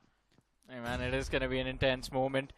And with how he's just constantly going after OG, I want to know, did this say anything to the sweet man? On the other side of things, I mean, this is a fight I really wanted to watch. Eggy versus Aryan, both the teams Exceptionally surprising journey this time around inside of the realme BMPS. But There you Aryan, go, there you go. desperate for qualification. They need this fight and they need the chicken dinner, but fixes his excitement. I think, ladies and gentlemen, you might have realized Beastie has pulled the trigger and OG has taken another unnecessary loss to the exact same player. We'll come back to that in a bit because this has just turned into a brawl between Aryan and Eggy, and it is going to be the side of Eggy that gets wiped out. Team Aryan still survives. And look at this. This fight might be coming into a conclusion as now Beast is on a 1v1 situation against WizGod as WizGod swings through a matter of life and death for Orangutan, and they live to tell the tale. As for now, 9 finishes strong, which means they need a couple more. 8 teams still alive, so 1 position point at least secured. So 10 points are there. Yeah. And now at 82 points, if you talk about them getting eliminated from over here. So now they have to be eyeing for those position points. And now they also have to get inside the circle, given the fact that, look at Omega's position. Outside the zone, he's playing a bait-and-switch strat, but this is interesting. TWOB and Genesis very close to each other. Yeah, and as you were talking about OG, I mean, see, there are a lot of crates there on the top of the hill. It's time to loot all of them, go for those first stage, play the heal battle strat, man. You can't get involved in any more fights. That's too risky, but AMAC takes a risk, gets a reward as well. Shadow OG out of the way, and Genesis are down to their last player. I mean, TWOB officials started off really strong around the Paradise Resort, eventually losing 3 of their comrades in their way inside the zone, and now Apollo has no other options but to make a run. He's going to go for a mad dash against Slug, and that could be a very interesting fight as well. But AKOP, he's got the high ground. Of course, he's got to stay on the backlines, and seems like he snuffed Omega out. If he can somehow take him down, he needs to take those shots. In fact, does. What? But no. Why? I don't know, looks away for a second, loses track of the opponent. That could have been a knock for the side of OG, but I think at this point they're just going to be happy with everyone just eliminating each other. And we have lost 1 more team. But as we're down to top 7, 10 players, OG kind of still has an opportunity to secure the chicken fixes. Because look at this Team Forever, they're stuck in an awkward position. Oasis is about to get shot and kicked out back to the lobby. He's completely exposed. And OG has 2 players. Apart from them, it's just K9 that has 2 healthy players that can fight. But Omega is also compromised. Aryan, they are on the extreme and playing the bridge. They are going to get backstabbed by Dusty from BO7, so there's no hope for Team Aryan as well unless they finish off Dusty, but that's the frag they were looking for. Now, the outside of the zone is cleaned up. WizGod is down on the low ground to take fight heads on. It's down to AKOP. How much information can this man gather? I mean, look at this. The world is against them at this point. Even the gods are against them. The circle going away from Orangutan. WizGod's position compromised. He's outside the circle, and AKOP, he's going to have to take a leap of faith here. He's going to take that plunge, and with Apollo, with Slug, even AimHack's having a vision on him. But look at this. BO7, they've got 2 players of Team Aryan right in front of them. Now at this point, the push comes to shove, and Devotee, he gets a knock on AimHacks, and AKOP, he falls prey, and that too to the play zone. And now that leaves WizGod, the last surviving member. But look at this, he's doing it. 11 finishes secured, made it inside the top 4. Have they squeezed in enough points? I mean, a few more wouldn't hurt, right? That's all you got to pray for, just a few more points. And it seems like that can actually happen for WizGod right now. It's the top 4 of the game. Dusty, he's not going to be protected forever by the side of Team Aryan. Eventually, the moment he makes a sound, they're going to turn around and shoot him in his face. And I think he has, because Aryan is looking towards him. Dusty steps out. Aryan with an aid ready. Does not get an opportunity to lob it. Shoots him in the face. That was a quick switcheroo, man. I thought he was done for, but he still gets that point. And with that, OG has made it into the top 3 now. K9 Esports are pretty secure in their position. They have 80+ points on the leaderboard, so they aren't going anywhere. Team Aryan, for them as well, fixes a chicken dinner can mean a lot. This qualification fight is for them as well. A 2-on-1-on-1 situation at this point. WizGod position compromised. Slug's position given away. Circle inching in close. Aryan still around the edges. And he's got a nade to work with. A Molotov to follow it up with later. As WizGod, oh no! He falls down. And Aryan, look at them. Low-key, they've also collected 11 finishes. And now even slug positions compromise their team, Aryan. They get this chicken dinner in style. 13 finishes to close things off. And sitting at where they were around 69 points, seems like they've also breached past the 80 points marker. I think they have qualified. Yes, they are going to be in the late 80s, so they have a decent safety cushion to work with as well. And I think OG got, what, 16 points from this particular match? I think more than that. 13 and 5 off was 18. Did they get 13 finishes? Yeah, I think they had 13. Last we saw was 11.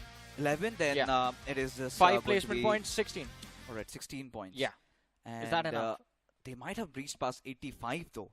That is okay. But this is something that IC had to also say, that the cutoff might push past 90 also. Ooh, I don't think it's going 90. It's very difficult. So at this we saw an inkling of where the cutoff is right now. It's under 78, 77 points during the game itself. 3 more matches to go. 3 more matches left. So yeah, it is going to be tricky, but I think early 80s, I still think early 80s or the mid 80s is where we are going to end up. But whatever the case is, Team Aryan, exceptional performance. They come in, they get a chicken dinner. K9 also, I think, could have easily gone past that 85 marker. Oh, for sure. So they might be also very close to earning their golden ticket. Team Forever, though, they are done with their matches. So Team Forever was already past 90. So they have also already qualified. Nothing much to worry about them. My question is for K9. Weren't they already over 80 in this game? They got 7 eliminations, finished on the second. Yeah, so that's what I'm saying, right? They still have 2 more games to go. And it's such difficult maths. Guys, if you are watching the broadcast, please let us know. Oh, yeah, you gotta help us, man. Yeah, you gotta help us. We are very bad at our maths. They don't give us calculators. They gave us a... You can actually use the Realme GT7. Run the calculator on that. Oh, sure. I'm gonna do that while the break is going on. Because right now I'm just starting to rack on with what's going on. Because at this point, this was a very gripping game. Yeah. At the same time, so many stories. This was nuts, man. First of all, that's such a difficult flick. It's a 90-degree vertical flick. That's one of the most difficult shots you can hit in the game. So that's purely coming down to instinct, right? Once you start feeling yourself, it's your muscle memory taking over and you spot the player, you just take that shot. So, you know, Team Aryan, nonetheless, we could not talk much about them, but look at Aryan. When matters were dire, when it was much needed, the captain steps up, 7 finishes. And this could actually earn them their golden ticket already. Yeah, I agree with that. And I think it was an incredible performance as well. And of course, we have to expect this sort of a play from Aryan, because if the team is named after you, you gotta do well. Luckily for him, he also has players like Cyrix, Hitler, Devotee in his lineup. And Devotee, I think, again, it is those crucial moments where he sort of stands up and he's there for the team, even in this game. Both of them on that bridge, playing that split as well, surviving, getting those finishes. It was incredible from Team Aryan, but now all that is messing with our heads is the maths of it all. No, whilst a lot of these big orgs, big names, fat paychecks were complaining about new teams being formed, synergies taking time to build, look at Team Aryan. Right, just before the tournament, they also form another new team. So much going on their heads. New sponsor joins in, and there you are. 7 finishes for Aryan himself, earns himself the MVP of the match. And imagine a lesser-known team, a team not talked about often, they would be going into Grand Finals from the week 1. Yeah, as you were saying, right, everyone's complaining about rebuilds. I love the fact that the newer names just show up with a different team every single tournament. Team Aryan, you talk about Team Eggy, they're going to have new players all throughout. But as we're done with the top players, we move forward with the match rankings. 22 points for Team Aryan. All right, that gets them to a very safe position. OG with 16. We're still dicey on whether they're going to survive inside of the top 8 at the end of the day. K9 Esports, these 13 points are pure bonus. As Fixus mentioned, they still have matches left. So this is a team that was in a very unique position where they got their bonus points before their qualification points. Actually, they got their qualification yesterday, to be honest. Actually, K9 was sitting at 73 and now getting 13, which means they have increased the tally to 86. Yes. And OG, before, they are at 85. So basically, Team Orangutan is at the mercy of the other teams. Yes. That's simply put. But Genesis, another team in contention, 7 points. Now, Genesis, if I'm not wrong, they were sitting around 74. So they've also breached past 80. They also have 2 more games to go. Yeah. I think it is going to be interesting. I mean, specifically for the teams of Group C now, next two matches, what do they pull off? Because Group C again had I think 2 teams inside of the mix. You had Eggy from Group C, you had Forever as well from this particular group that was performing. But alright, Group C is done, my apologies. Group C is done with their matches. It's the other groups that are going to be playing, and Group B is what I wanted to say. We'll have an opportunity to try and fight for a spot. Overall leaderboard, 78 is where we are, Fixes. You know, okay, 78 is the threshold right now. Gordel has 2 more games to go. Yeah. Los Hermanos has 2 more games to go. Learn from Past also has 2 more games. Same goes with Alibaba Raiders, Reckoning also. So all these teams could squeeze through. Troy Tamilan, it's over for them. We will see more of them in week 2. Even same goes with TWOB officials. Rising Inferno has got 2 more chances left. So all these teams have to bounce back. But look at OG, 88 points. K9, I think they're almost there. I mean, just one step closer to qualification. Yeah. Same goes with Genesis and TWOB also. I think just to be a little bit safer, K9 can hope to surpass Team Forever because they're done with their matches. I think, or maybe just like go after Eggy for a change. Like someone needs to hit triple digits, please. Yeah, somebody does. I mean, would love to see that. Also, as I was about to say, I mean, we did see a lot of those teams with 10 matches played. 78 was the team on the 8th position. Then we had Godlike coming right after. So it is going to get very intense in the next few matches because everyone, and I think now looking at the overall leaderboard, I think I agree with IC. The cutoff might actually hit 90 because everyone will be eyeballing that 90-point barrier. That is the threshold now. And look at those teams, right? Big Ogs, and we know they can thrive under pressure. And even, see, this might be a very wild thought, but I want you to second me on this. Team Soul. They were literally at the depths of Tartarus. Yeah. They have recovered in the 2 games that they have played. The last match yesterday and even today's game. Very close to the chicken dinner. They're now at 52. 2 more games to go. You know, I want to be a dreamer. Imagine 2 big games. I want to say something, but that's going to be an instantaneous controversy that I believe Team Soul always knows that they're going to qualify. They just underperform deliberately to mess with everyone. They want more matches to play. It's just a gimmick, man, at this point that, yeah, we are not doing well, but then they make it through. Well, we're going to find out if they actually do this time around, but after this very short break, don't go anywhere.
Kia, movement that inspires.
With the matches of Group C done and dusted, we still have 3 more groups and those teams vying for qualification into the grand finals from the semi-finals week 1 itself. Welcome back, folks. You're watching the realme BMPS 2025. I'm Fixes, joined along with Icy Baby, as now things have really heated down.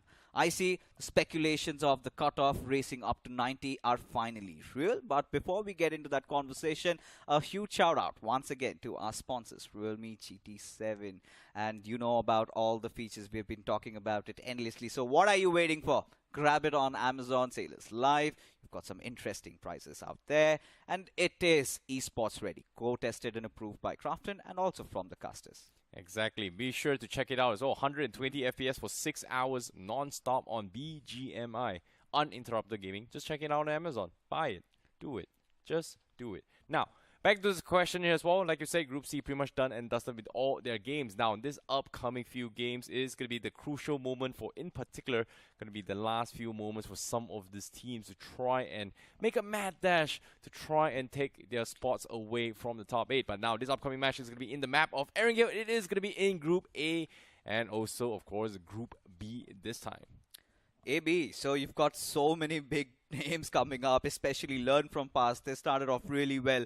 8-bit, they have been having their gloomy days. DOD here and there. Los Hermanos still in contention. Same goes with Wyld Fangs. They need one big game. NoNx, they have been phenomenal. They've already qualified, but God's Omen, other teams. But now Group B also back into the mix. We saw them play in the previous game, I see.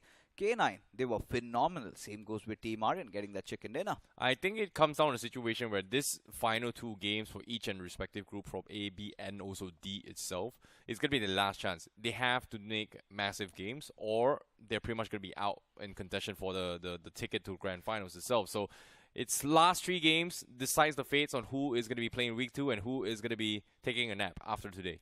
And then wait for the Grand Finals. So far the threshold is around 78. Now, I want to ask you this and also you guys. OG is sitting at 88 points. Do you think it's going to be enough? Maybe not. Maybe not. In 3 games, 3 teams sneak up. Of course he wants TWOB in.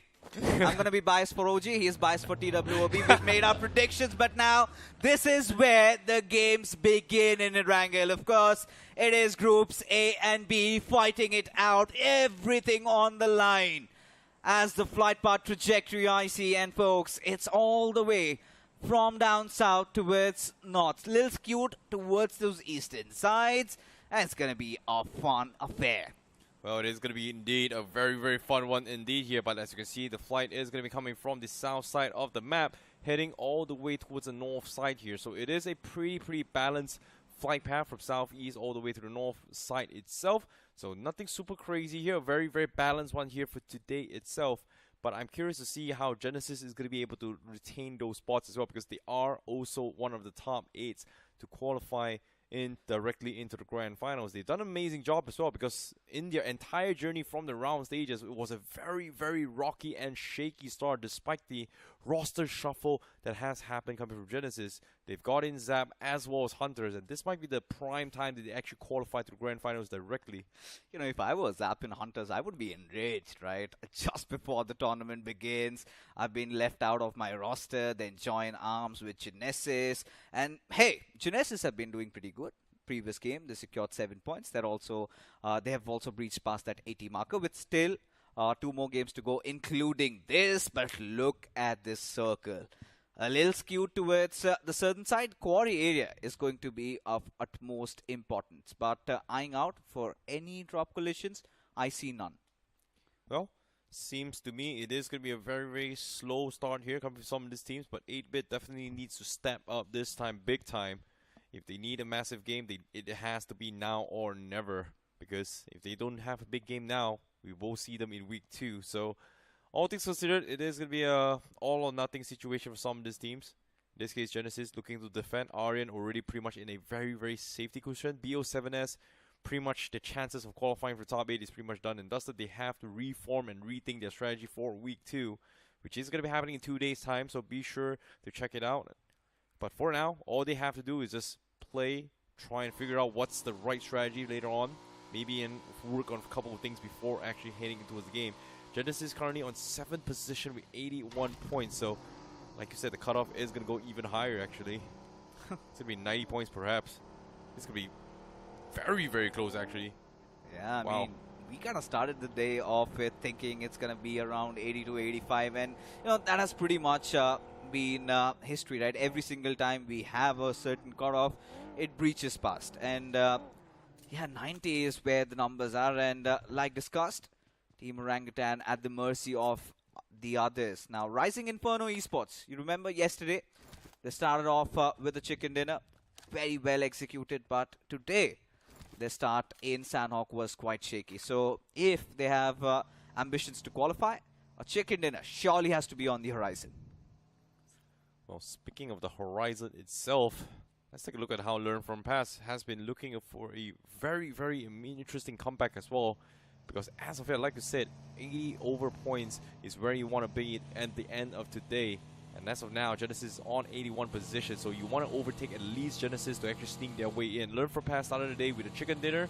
Now, with 2 more games left, they need to get themselves, they need to close the gap in towards the 80 ballpark. So that is going to be 10 points per game from now on for them. It's going to be very, very difficult, but it is still very, very possible for them. But they are making very early rotations in the center as well. VOLCANO is around Gatka. No shots has been made. They are going to be fine. But Genesis, where are they going? Because it seems like they're heading on towards Primos. Oh, okay, because the flight path was the east side. Yeah. So they are going to be heading towards Primos. North George was a little bit too far-fetched as well, considering that they do tentatively go there from time to time. You know, what's really worrying me, if Learn From Past decide to venture out a little further, they're going to spot out the players of Genesis. And I'm pretty sure they do not have enough loot on them. And this could be quite brutal for Genesis, because they are going to be quite unprepared for this fight. But Learn From Past, they've been doing things absolutely right. Even in this case, anticipating the circle to go around that quarry area or maybe those northern hills. So they're going to be playing it safe and slow. And that's the right mindset, at least for Learn From Past, especially with how they begun their day with the chicken dinner. And who knows, one more big game, one more chicken dinner, things could really settle in. But have your eyes on Lipovka. You've got Team Insane and Rising Inferno in very close proximity to each other. Oh, Genesis, you know, did definitely fire back as well. Learn From Past was able to get a couple shots in, but Genesis, seems to me, they are somewhat going to be communicating by just telling each other, hey, we have guns, don't come over. It seems like Learn From Past will not be taking that risk as of yet. They are going to take a little bit of a chill pill, as they are going to wait for the first phase of the zone. No reason actually couldn't make it to the fight. Genesis still needs to loot up a little bit more. Learn From Past going to be looting around Quarry. They're going to be A-okay. But this circle of a Quarry circle, the important part of the zone is going to be in the Harry Potter and down towards the east side. But you know what's important? You guys need to check out the realme GT7. Because why? If you guys want to play some amazing smooth gameplay of BGMI with 120 FPS uninterrupted gaming, you guys got to check out the realme GT7. Search it out on Amazon and buy it now. Yeah, I mean, what are you waiting for? Because everybody is talking about what's next for BGMI. And surely we cannot spill those beans. But all I can say, it is huge. And you need to be ready in the next couple of months. But now, coming back to play. Alright, so no movements, no actions. Here and there, it's been eerie silence taking over the map. But 8-bit. Now look at this. They again get back Gumler Boy. Raiden has decided to sit out of it. Or some action has actually begun, I see. Wyld Fangs going after True Rippers. One of their players already taken down. I think 8-bit going for the roster shuffle there is going to prepare for the long game as well. We've seen this happen before. But during the round 3 stages... What's the idea though? Well, during round 3, 8-bit was preparing for the team where in case somebody's not doing well, feeling bad, or morale down, you need a little bit of breath of fresh air in terms of a substitution. But obviously, you want to have your starting 4 at your best as much as you can. But sometimes there are just good days and bad days. And seeing that 8-bit right now, in terms of for the chase to go into the top 8, seems to be a little bit dire considering that they took a big hit in the previous game. But that's you got to keep your subs warmed up. Bro, but that's the thing, right? Raiden is one of their core members. And let's not... let's sit facts a little bit, because Raiden, he's been such an unsung hero. Of course, the grand finals in the BGIS 25 was about Equinox and him getting back into form. A little bit of a replay on what happened to True Rippers, how did Kyolamau lose his life, but getting back to the conversation, yes, Equinox had a very rough start, eventually he squeezed up, but Raiden had always been consistent. And for him, at such an important junction of this tournament, to get replaced by Gamla Boy, who's a new entrant into this roster, I cannot wrap my heads around this. Yeah, it's Why? a little bit unfortunate as well. Well, it's a question that you have to ask Somraj. You're asking us, well, we can only speculate so much. I would like to know your views. What could be the case? Because Raiden has been doing so well. And whatever the case is, I mean, 8-Bit will have to deal with it. In week 2. Yeah, the way they've been playing looks like they might have to go through week 2 as well. But the circle is finally going to take a shift. Is it going to be a concentric one? The only way 8-Bit qualifies right now is that they take this game chicken dinner with 10 finishes, and the next game chicken dinner 10 finishes. That's the only way they qualify. But they're out of Miramar. So there's no Miramar. They've got Sanhok next, and it's going to be an interesting one. But look at that circle shift towards the southeastern side. DOD find themselves in a good spot. LEFP making those adjustments. But we've got some fights also happening. It's going to be Team Shockwave, a team that fell down prey pretty early in the game. But we know Erangels have been their strongest suit. And it is against the big dogs, I see. Against K9 and Omega, almost on the verge of getting blown apart. Slug needs to provide some cover fire, but Shockwave, he's relentless. Outside the zone, Shockwave definitely has not really much option to work with here. K9 forced to re-rotate a way out of this. He might play spoil spots for them as well. K9 looking to try and defend their throne. In this case, the top 8 being part of it to try and qualify in towards the grand finals themselves, because K9 missed out in the action for BGIS. Now this time BMPS, this is going to be the recovery for them. We all know how K9 is very much capable of being one of the best teams in the country itself. And as of yet, they have to defend the top 8 position. Obviously, NoNx is pretty much qualified with 89 points. Aryan with 89 points as well, but of course, the more the merrier. You know, if the cutoff is 90, then they still haven't qualified. Yo, that's scary. If it's 90 points, it's scary. It's like there's 3 more games left. Right. I mean, for NoNx, including this, one more after this. But now let's talk about matters at hand. God's Omen in a world of trouble. Goku already taken down. Avnish, he's also fallen down as Reaper takes this fight and he wins it. He's got another one to pick off, and yes, he does. Succeeds, do or die, living up to their name, living up to their hype. With their backs pushed against the wall, they are fighting back. But no, look at this.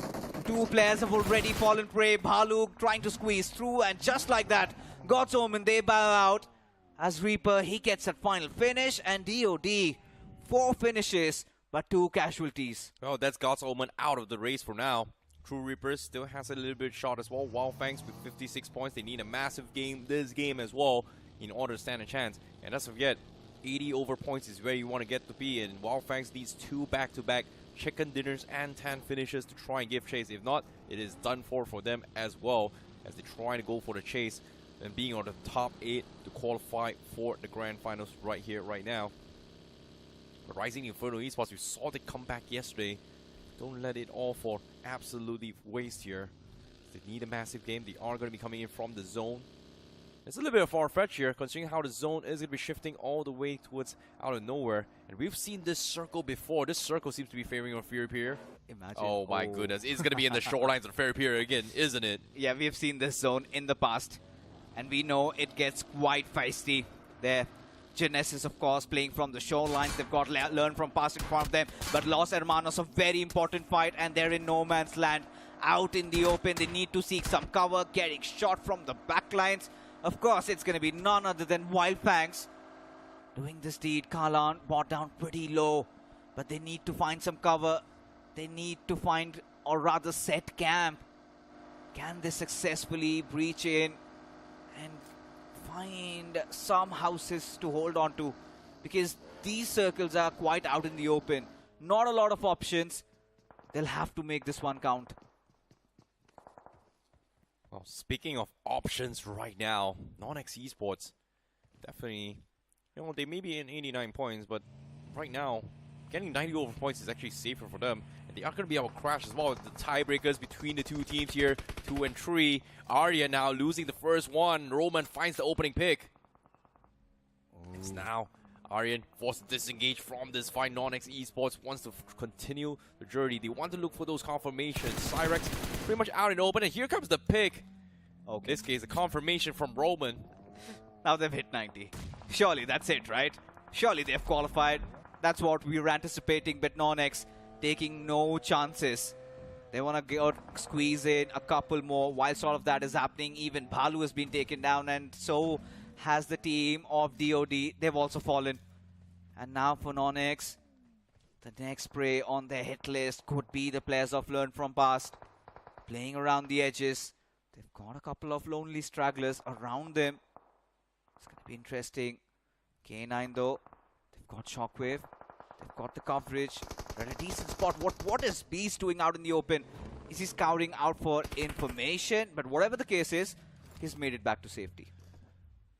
Well, K9 definitely in a position where they have to take a little bit of a pause here to reset and wait for the zone. Stage 3 on his play. Stage 4 going to be pretty much out in the open very, very soon. On screen, we do see Los Hermanos going to be circling around to look for Inferno Rising Esports. Go 10. Trying to find some sort of opening. The stakes are here. The Los Hermanos, they are backing out. This is a team that surprised us in this past 3 days, now falling on 10th place. They need a massive game. Trying to make a comeback here. But now shots being shot here coming from Rising Inferno Esports. They are in a lot of trouble. And it seems like they have to back off. As Los Hermanos decides to go for the passive approach, they are going to be docking onto the compounds here. Sharing a bit of 8-bit. It is going to be cross-compound warfare right now. But as the circle shifts away, does it help them? Yes, they do. All they need to do is just hold down the fort, and every single team needs to rotate around them. But the problem with this zone is that it is divided between the north and the south. And the south doesn't really have a lot of cover. You can see True Ripper Jelly. They are doing the exact same thing they did before in that south side. Hoping that the circle shift down south, they will have some sort of cover. Volcano has a decent amount of compound for the south side as well. It is very, very unpredictable, but the rest of the world, they have to fight against those two compounds, north, south, and also the shorelines. And it's like an equator has been drawn. Borders pulled out, that one road separating so many of these two teams. Fights around the northern hemisphere and the southern hemisphere. And this lobby is going to be ablaze in a little while. Jeunesse is still playing from the southern side. They've got True Rippers right beside them, and now Team Insane. It's an aggressive team, right? And that is what they said in the interview as well. They've got nothing to lose. So they would be looking to push past their limits. Fight is going to be against BO7s. It is going to be an interesting one. Still no shots taken. It's all about trying to gather some info around the edges. Not inside the circle yet. Whilst BO7s, they're also making those adjustments. But BO7s seems like they've secured their ticket for the semi-finals week 2 as Gods getting shot from elsewhere. And look at this fight. K9 being pushed upon. It's going to be a fight against Shockwave. Extrovert making no further delays. Securing that finish as Shockwave will easily get a revive on their fallen comrades. This is by... Oh, hold that thought for now. On stream, we do see Insane crashing on BO7S themselves. Insane going for the quick rush, and Adam was able to clean out BO7S. But guess what? The third party comes through. It's going to be Wyld Fangs. But Adam, how are you still alive? He almost finishes off Seth. But now Adi tries to save the day, and Wyld Fangs, they're dropping like flies themselves. The team Insane almost wins the fight, but the third party from afar, 8-bit, is going to put a halt in this fight. Both teams going to be looking to disengage, but Gods now be left to fend off the rest of Wyld Fangs. You can see the nades being cooked too. Sensei finds the opening, but it's actually the opening to knock his teammate and get the confirmation on Gods. Oh my god, blunder. Sensei could have avoided that, but whatever the case is, they'll have to work it out with just 2 players. A 2-on-2 situation against Team Insane. Fierce and Sensei. Fierce has been impeccable, and there you go. Yash, a beautiful grenade lobbed, and look from the backlines who decides to strike in. A third party on the horizon as Sensei taking his final breath over there. Fierce also spotted out, and Devotee, he will wrap them up, and that's all she wrote for Wyld Fangs. as they bow out, or rather crash out of this situation, as Team Insane still alive though. But look at this, Aryan, they're having no holds barred, going all in, as Yash, the lonely survivor in a 1v4 situation inside the vehicle, and there you go, gets taken down as Team Aryan stand racking up all those finishes, 4 to their name. Aryan somehow spoils the dreams for Wyld Fangs. It's a little bit unfortunate, but as of yet, they are the top contenders. They are here to play Spoil Sports. They are here to dominate. And NoNx TMG Gaming, ex-Bot Army Esports, now proving why the last qualification was no fluke. And now with Devotee, with that pick against Sahil OP, Devotee was the true star. And as of yet, learn from past. They want to go in for the reset. Cyrex cooking up the nades. Seems like no connection so far. Yash might have to completely sacrifice Sahil OP. He tries to take a little bit pit stop, and Cyrex goes in for the shot, and now he's going to reposition. Yash still trying his best to save his teammate. Makes an attempt. This is going to be the first, but now he's taking a little bit too much damage. He is going to bail out of this save, and now Sahil OP is going to be left out in open. Yash tries to save the day, but almost at the expense of his life. And just like that, learn from past, they lose one, but a fantastic defense coming from Aryan next TMG Gaming. Look at this, 94 points secured. Do they really need Scary Jord in their roster anymore? Where is Scary Jord? Out of the competition, and here they are, marching on. And for the Team Aryan at this point, so much for Devotee, so much for Hitler. And they want to prove, they want to fight back. As for Genesis, Hunter is down on his knees. Apollo needs to get that quick revive as Rising Inferno Esports, they make that push. Shockwave, they've also been eliminated, and now OMEN, he's got the players of K9 in front of him, and Ninja Boy barely surviving. He falls as Omega could be next, and there you go, finish secured. K9 in the middle of nowhere, 2 players in that vehicle, almost in fumes, about to explode as Rising Inferno, just 2 players alive. And they now also, they need to race inside the zone. Oh boy, as of now, Rising Inferno Esports routine! Very, very clean defense. K9 stood no chance. Rising Inferno Esports just completely smacked them out into the lobby. As now the game progresses into the shoreline. Seems like we've seen this circle before. Rising Inferno Esports going to be taking the shack here. Once upon a time, TWOB was from here. But it didn't go well for them. Hopefully Rising Inferno Esports has something new come out on plan, because Genesis was one of the biggest playmakers from the zone. And they were playing from the compounds themselves. But as of yet, let's talk about what's happening on the north side as well. 8-Bit still hasn't concluded the fight against Los Hermanos. iQOO gets knocked off. Kalan gets the confirmation, instantly gets traded out by Toy. And now Los Hermanos, they're just gonna duke it out between each other. Cyrex from afar going for the third party. Toy almost getting knocked off. And he actually gets knocked from afar. Los Hermanos might be winning, but 8-Bit, they're scrambling as they get completely flustered here. Gabla, pretty much the last player left alive, as Los Hermanos knows exactly where he is. The nades comes through. Shadow, one more nade comes through, out in the open. He gets the trade, but he gets naded off as well. Los Hermanos wins this fight hands down, but they're taking so much shots from inside the zone. Now they're at 78. They need to dig in for a couple more. And look at this, Team Aryan, they've got their eyes set. No shadow of doubt for Team Aryan at this point, as another finish that will earn them a lot more. 7 finishes for Team Aryan as they're storming through. We also started speculating about which team will go past 100, and seems like Team Aryan could be the first ones to do it. And now for VOLCANO Esports, they've spotted out the players of Team Aryan. Cyrex, he's taken some smacking, but no HP lost. Damage done to the vehicle, and just like that, we're down to 7 teams, 22 players alive.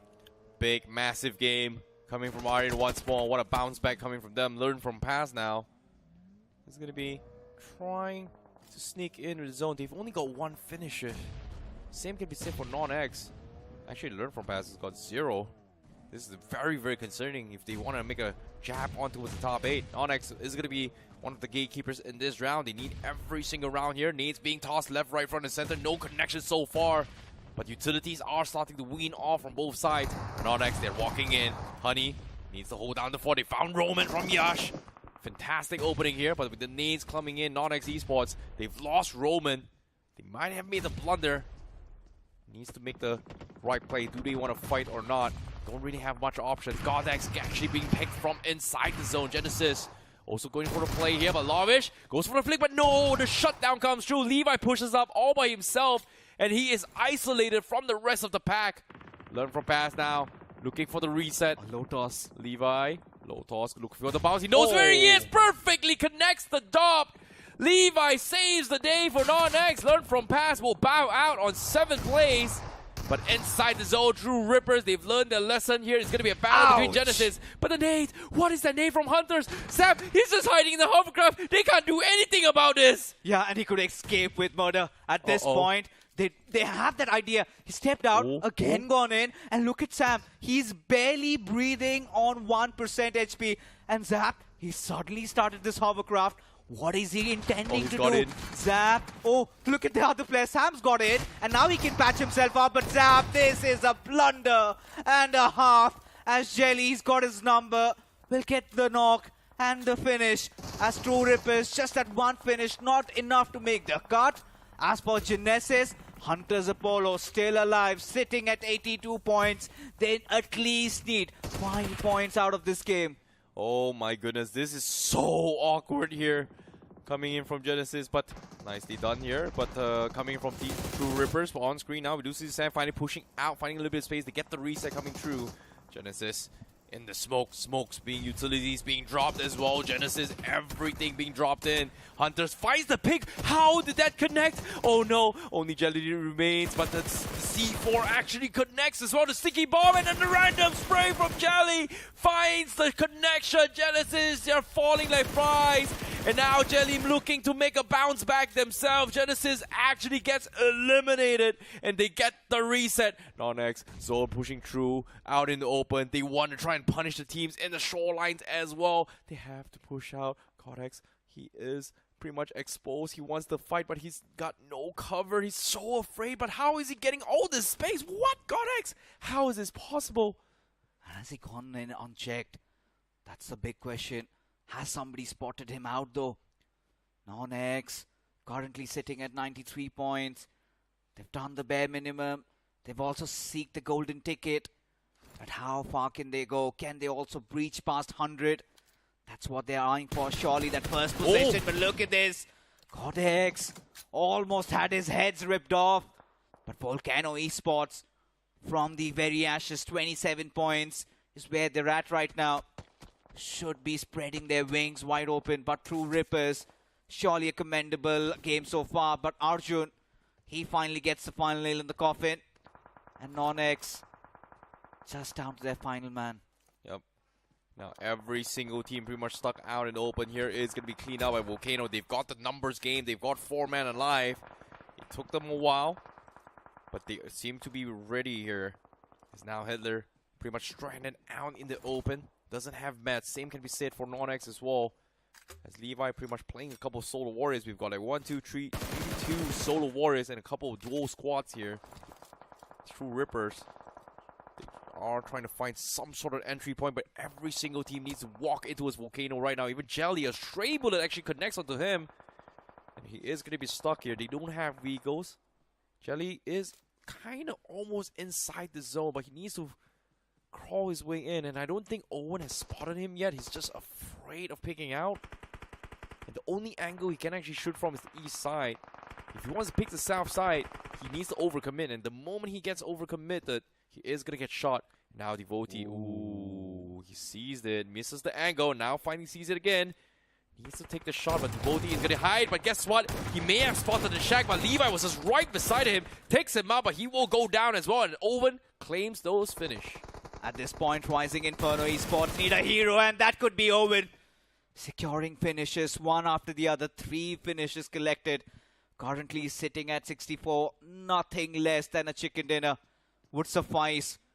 But the odds are heavily stacked against him, especially with VOLCANO Esports having all 4 members alive and Owen having his position compromised. The least he can do, or rather the best he can do, is maybe go after Hitler, but decides to go up against the Sharks themselves. OMEN, not really healthy, finally being brought down. Jin gets that final finish, and now for Team Aryan, Hitler, he's done the heavy lifting.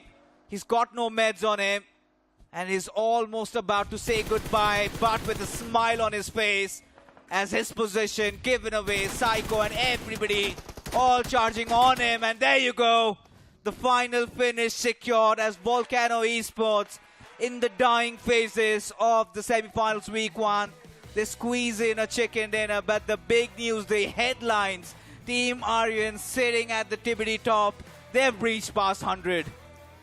Wow, what a performance coming from them. But VOLCANO Esports, congratulations. You have gotten yourself a chicken dinner. It's been a while since we've seen VOLCANO Esports since the round 3.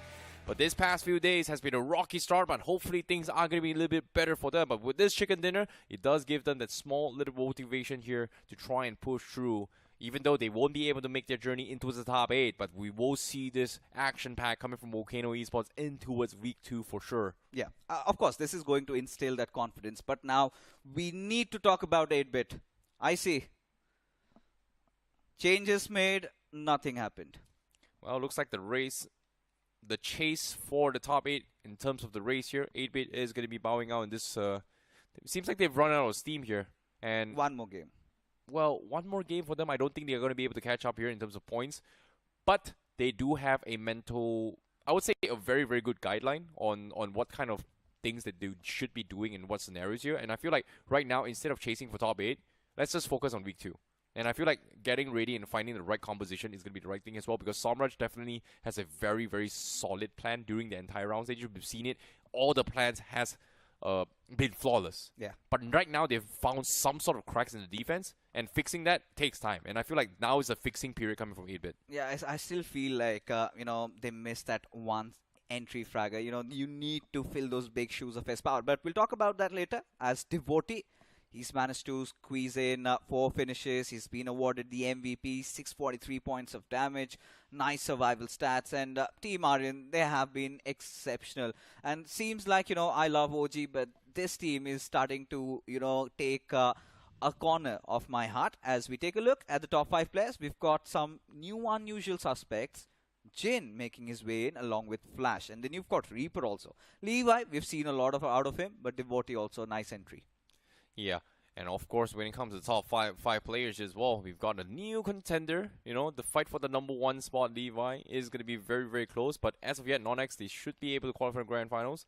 But again, the fight for the overall realme MVP is a very, very long journey. First, once you reach the Grand Finals, anything can happen in that stages as well. So far, we've seen a lot of moments, even especially coming from Mastermind Mavericks from BGIS. They were at the top, but when the Grand Finals happened, just complete shutdowns. But for now, let's talk about the match ranking in this match itself. VOLCANO Esports on #1 here with chicken dinner and 10 finishes, get themselves 20 points. TMG with 13 points in this game. Rising Inferno Esports get themselves 8 points. NoNx with 8 points. True Rippers with 7 points. 7 points with Insane. Lost Hermanos with 6. Duo Die with 4. Genesis with 3. It seems like the points has been developed in the vacuum where every single team was struggling to have a very, very full lead here. Look at Learn From Past. Just 3 points, like you said, right? Very close to qualification. 8-bit, yeah, we're all starting to root them out of week 1. K9, 2 points, interesting, but Wyld Fangs. You talk about Fears. He was at the TWOB top of the MVP overall rankings. This time also not going their way, but the report card in front of us. There you go. Congratulations, Team Aryan. With flying colors, have surpassed 100 points. NoNx officials, never in my wildest dreams have I ever seen such an overall standings. 2 lesser known teams, and they're at the top, along with even Team Eggy. This is a revelation. This is Renaissance here. Things are changing. New generation has ushered. Yep, a new generation has been formed as well. But Aryan TMG was previously the ex-One Army Esports, and also a little bit of mixture from Genesis as well. We've got Cyrex coming from in the play as well, and Hunters coming in from Seoul, I believe.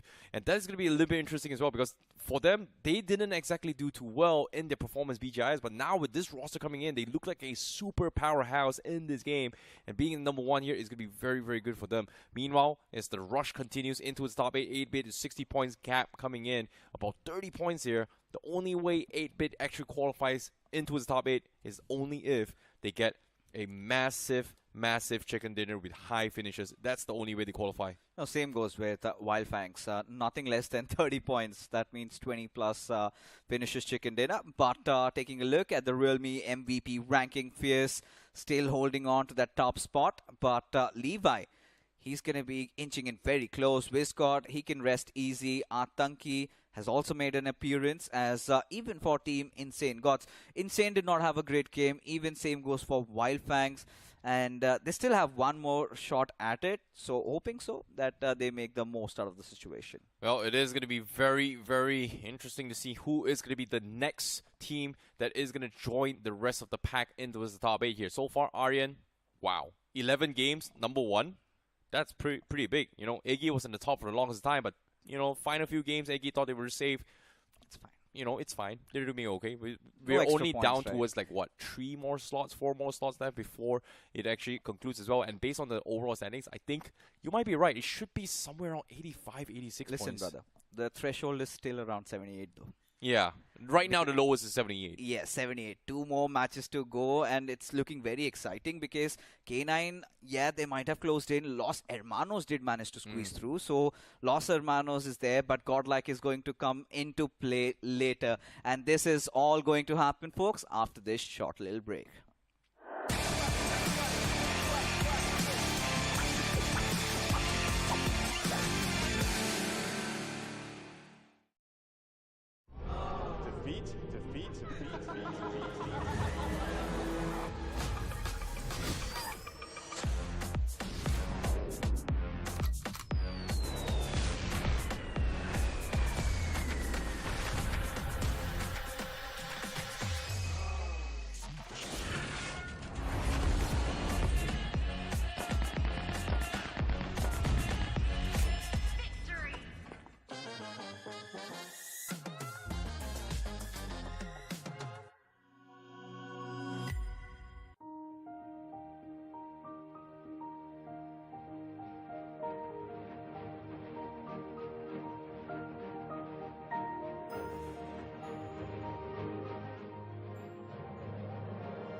Kia, movement that inspires.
Hello everyone and welcome back to the realme BMPS semi-finals week 1 itself. We are nearing the end of week 1 itself, and after 2 more games, we will have our first 8 teams that actually qualify into the grand finals directly. But whereas the rest is going to be playing week 2, that is going to be very soon decided here after this upcoming match. But this next upcoming match is going to be Group B and D, and of course the pros will be battling in towards the map of Sanhok himself. And you guys, if you guys want to battle some very good BGMI action, you guys got to check out the Realme GT7, who's up on screen right now, and search it up on Amazon, because it does give you that uninterrupted gameplay of up to 120 FPS of stable performance. By the way, did you know that Johnny has been playing so much on the phone? Yeah, I mean, I've been playing on it a lot, but since I kept getting beaten by the the dynamic duo Anki and Maisie on the Hindi desk, I've kind of given up on my gameplay improvements as well. My time has already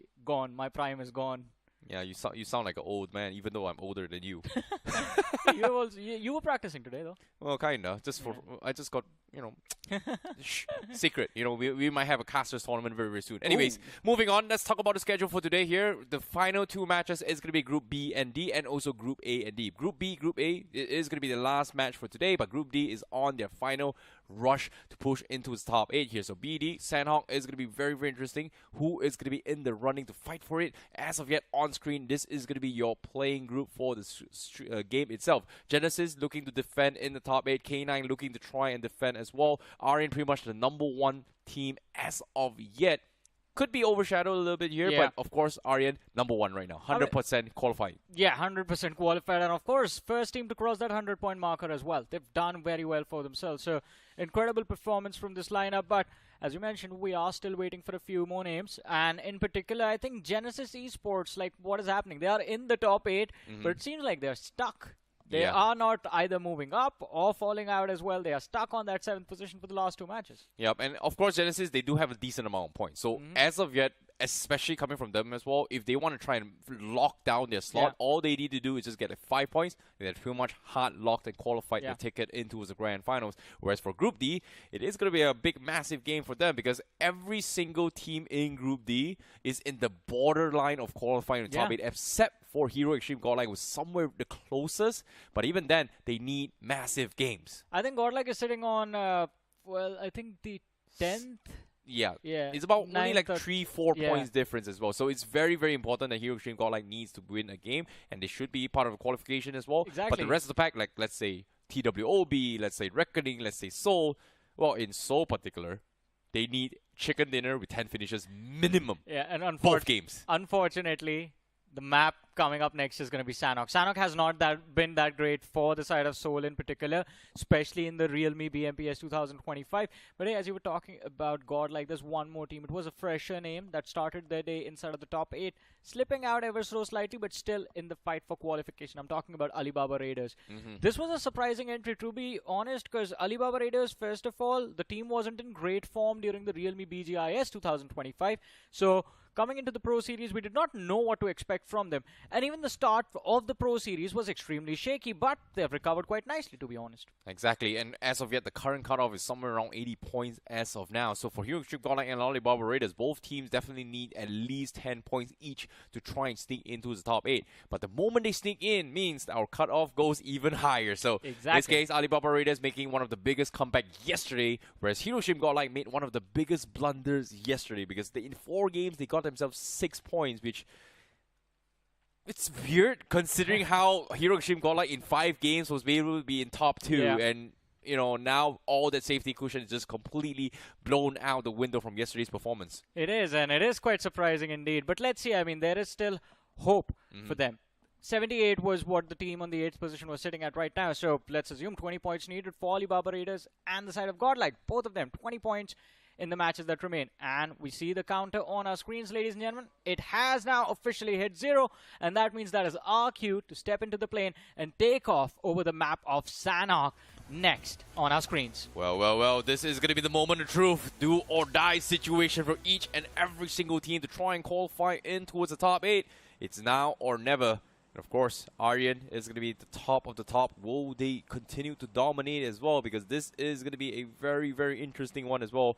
Because there are some rivalries between Aryan X TMG and also Genesis, if you guys think about it as well. But before we talk about those rivalries, let's talk about the map itself. The flight path coming from the northwest corner, ending towards the east side of Kampong.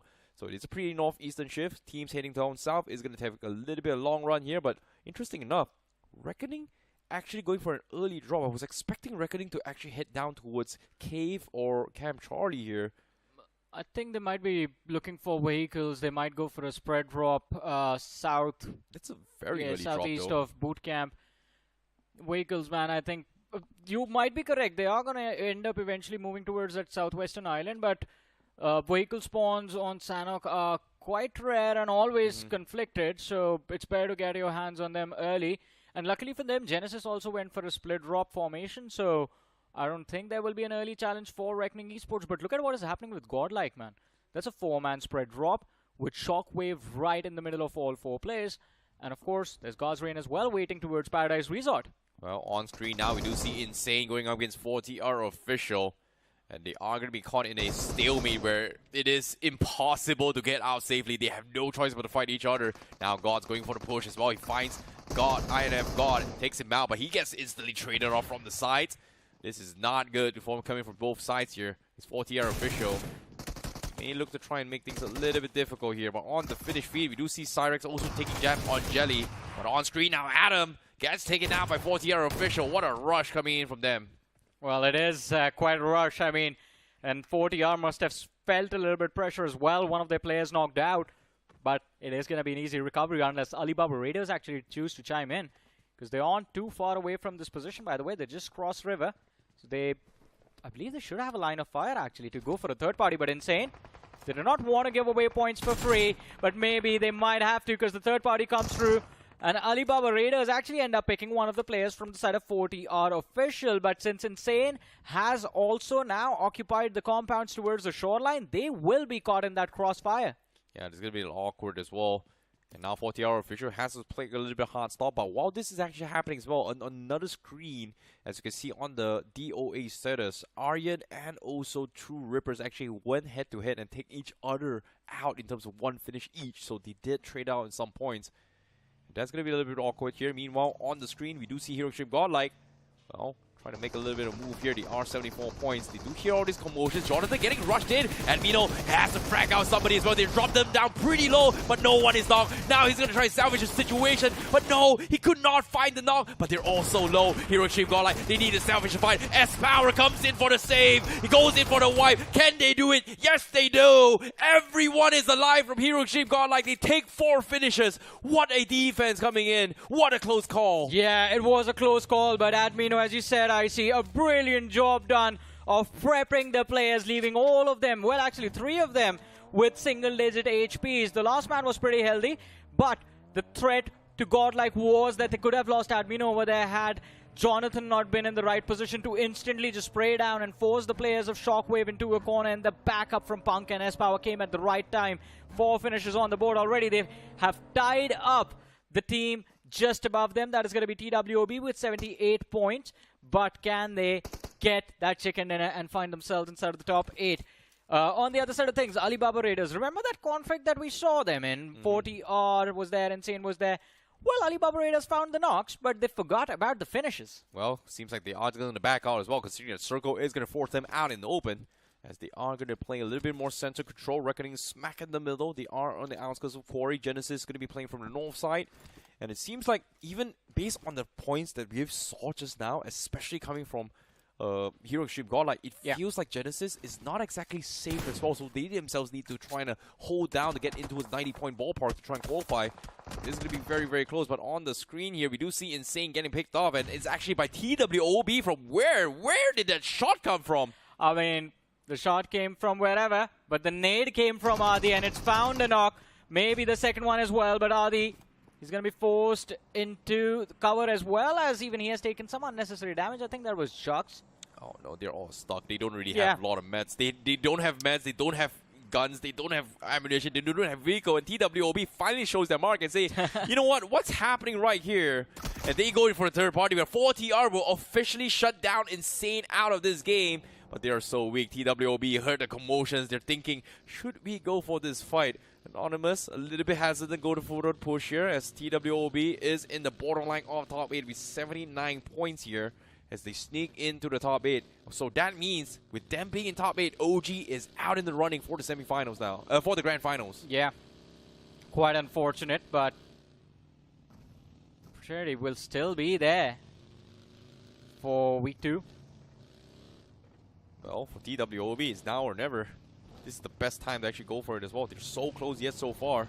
The only problem is that crossing that river is going to be a big challenge. I mean, once you cross to the other side, where do you go exactly? Exactly. Genesis also having that one final game this game as well to decide the fates, because whereas TWOB and Hero Extreme Godlike, they still have one more game after this.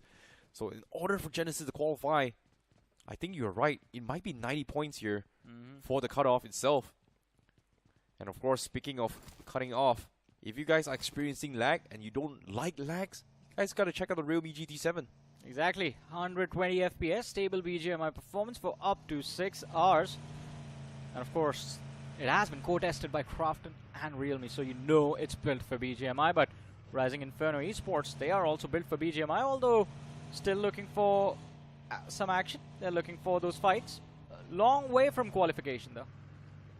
Oh boy, very, very long way. We saw a little bit of bounce back coming from yesterday. Yeah. But in terms of 69 points all the way to top 8, it's only a 10-point gap difference as of yet. So that means if Rising Inferno Esports gets a chicken this game and the next game, especially because they are coming from Group D, they should be able to do so here. Let's take a little bit of replay here on how Hero Extreme Godlike plays this, because Admino set up the play, but it was the rest of the pack that came in swarming that saved the day. If not, Admino would have been finished as well. So S-Power and the team, everyone from Hero Extreme Godlike just worked really well in that situation. Yeah, but you can also see the panic set into the players of Godlike now. They aren't as confident as they were on day 1, on day 2 as well.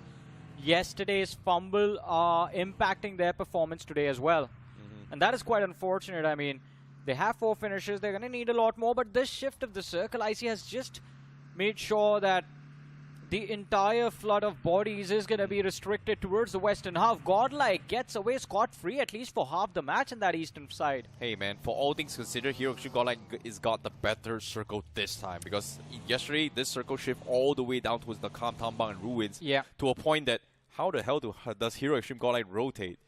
So I would say now they do have the safer spectrum, just because the traffic is all congested onto the southwest corner. But for 4TR, there's no way out. Like, Pain is life already, they're stuck in the check from start to end. And I'm really surprised they're able to find some sort of loots here, just because they dropped here initially. They never left this building. Exactly.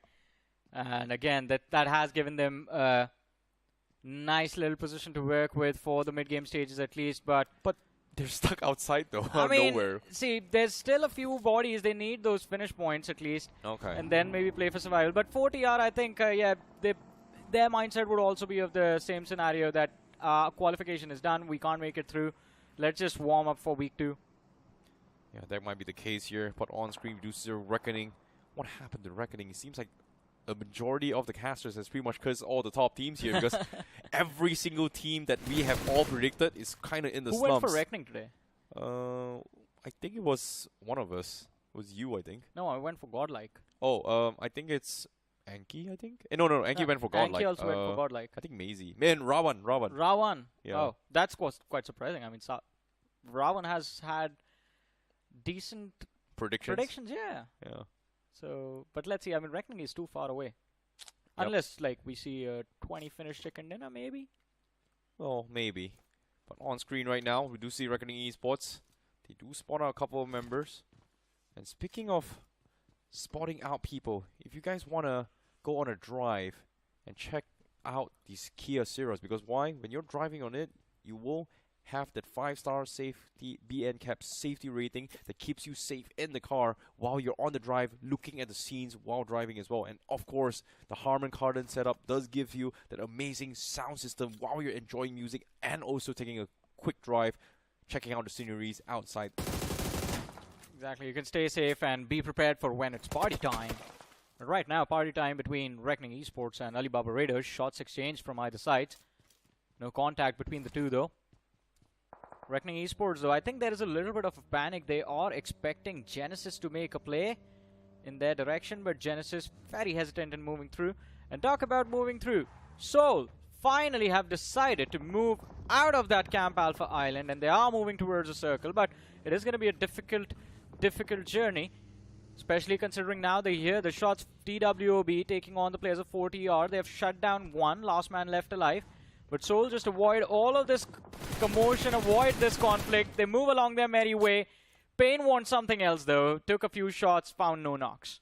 Yeah, it's a little bit unfortunate as well, because 40R, they definitely need all these finishes. But what can he do? He's all by himself.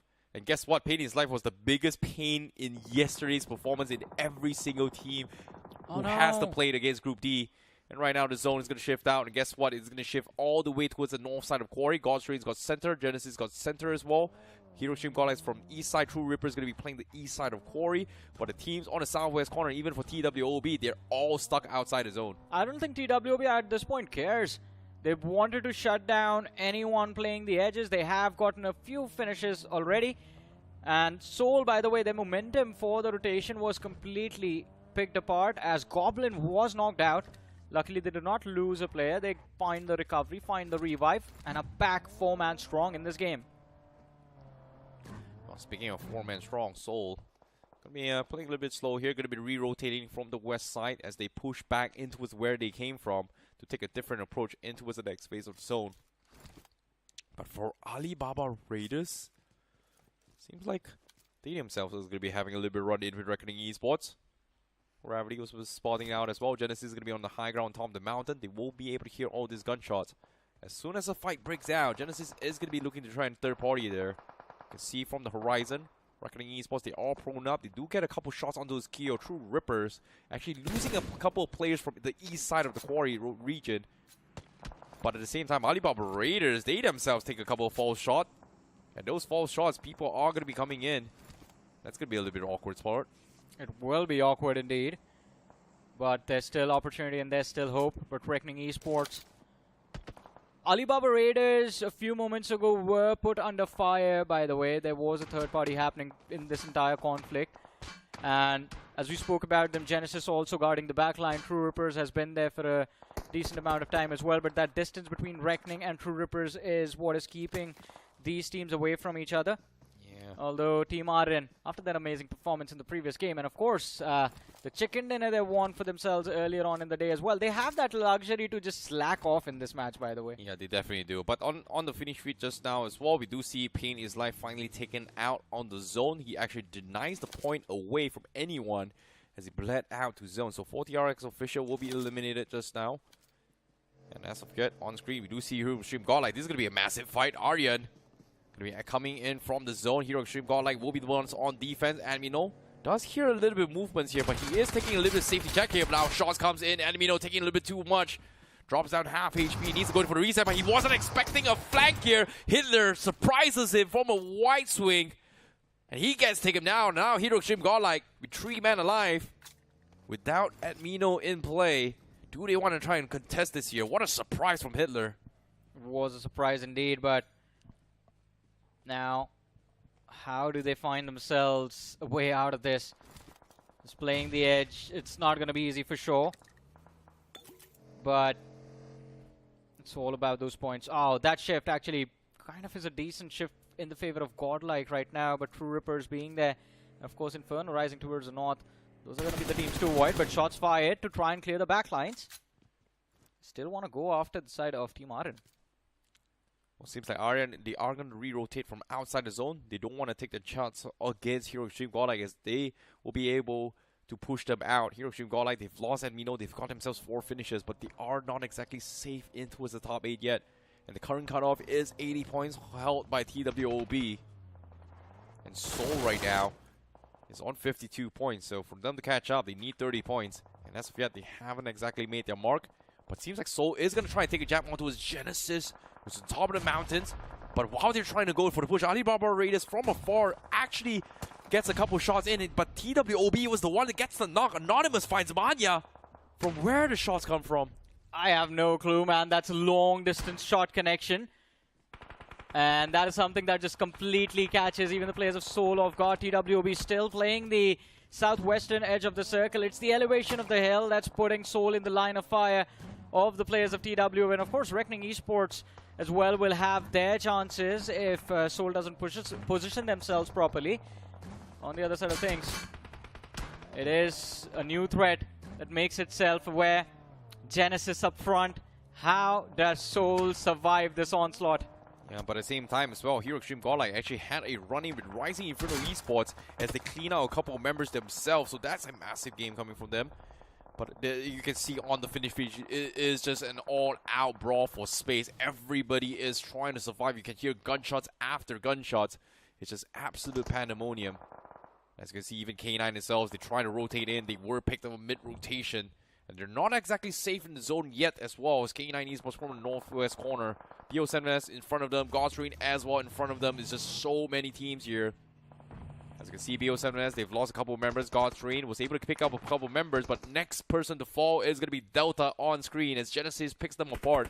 Just absolute chaos in all this map. Every single edges of the zone is just party, party, and party. And speaking of party, it's parties out coming from BO7S. Yeah, their time in this game comes to an end, but there's still 12 more teams remaining. And I have to say, I mean, what a slow game of Sanhok we have on our hands, but you can hear gunshots non-stop though. Yeah, exactly. Constant fighting, but everyone is just so protected of losing their lives. And again, I think it is going to be a big challenge. You lose out on a body, you miss out on a potential chicken dinner at this point, which could be a potential qualification to the Grand Finals. Speaking of crucial moments right now, Genesis has got a decent amount of compound. They are going to be the gatekeepers from the north side with those compounds. Hero Extreme Godlike also going to be the gatekeepers coming from the east side. And Punk, he has a very, very strategic spot to work with as well. And any team that comes in from the east side will get completely shut down.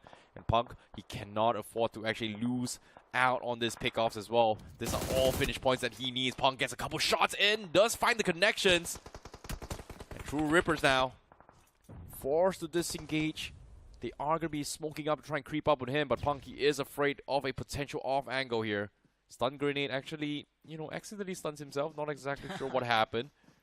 But True Reapers, they are walking up. Punk says, you know what? He is in an awkward position. He's going to reposition, but as soon as he does that, Genesis pressures him to go back into the hut. No way. He's stuck. He has to fight this 1 versus 3 in his shack. Genesis still keeping eyes on him. Punk needs to try and get out as well. His car is pretty much exposed. He's going to try and make a mad dash. He's crazy. He actually gets shot and Zap actually takes him out. Genesis finds a freebie. Oh no, not like this.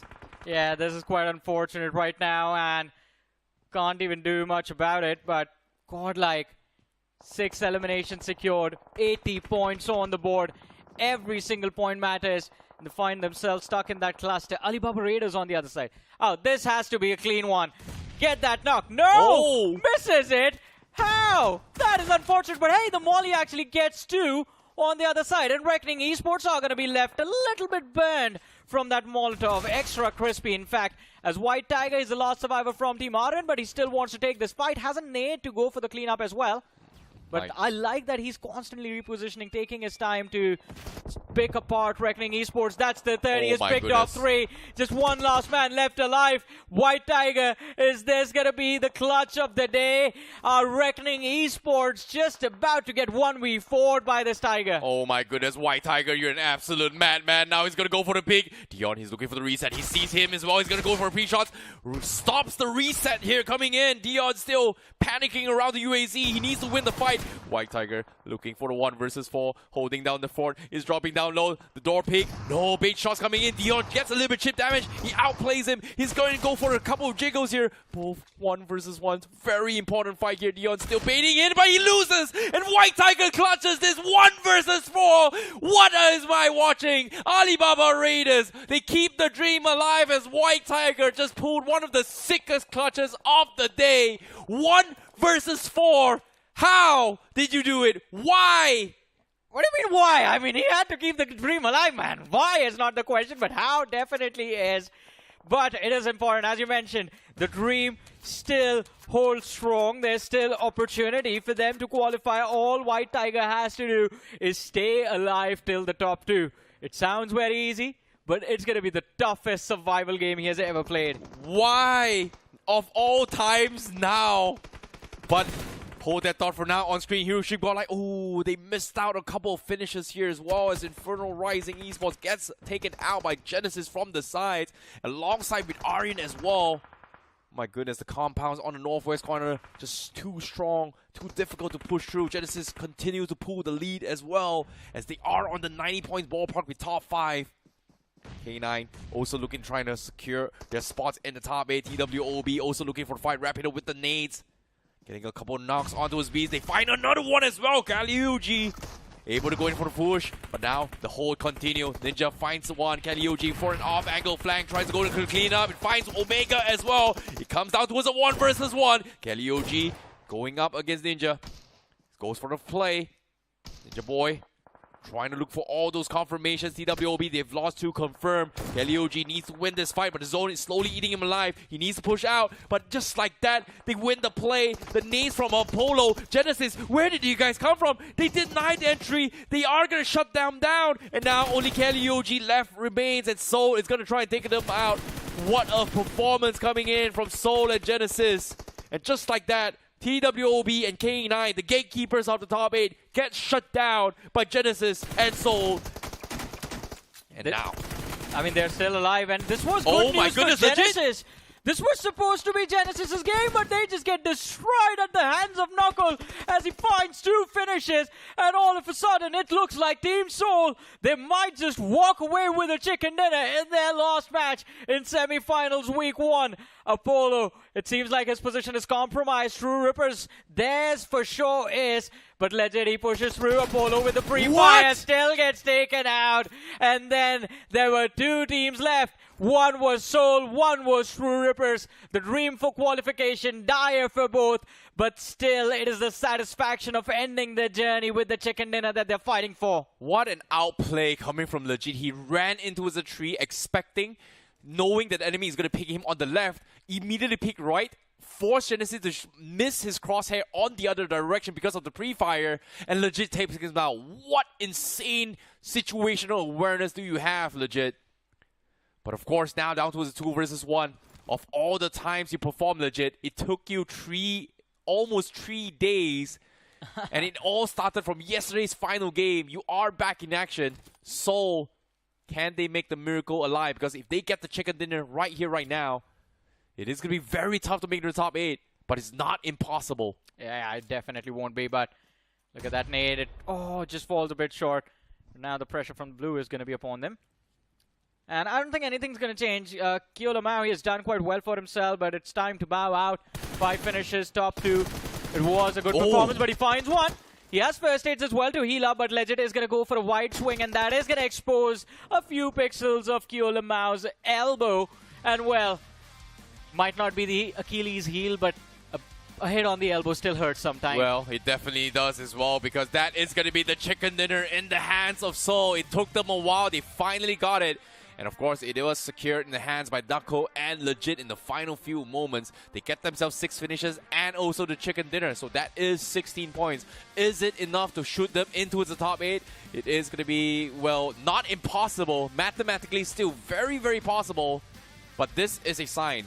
If Seoul manages to clutch out the final game in their respective match and get the chicken dinner and also with more than 15 finishes, this is gotta be the biggest comeback in the semifinals week 1. Ooh, I mean, it is gonna be interesting. Can they actually pull it off now? Yeah, it's gonna be very, very tough as well, because the gatekeepers is currently owned by TWOB and K9 Esports.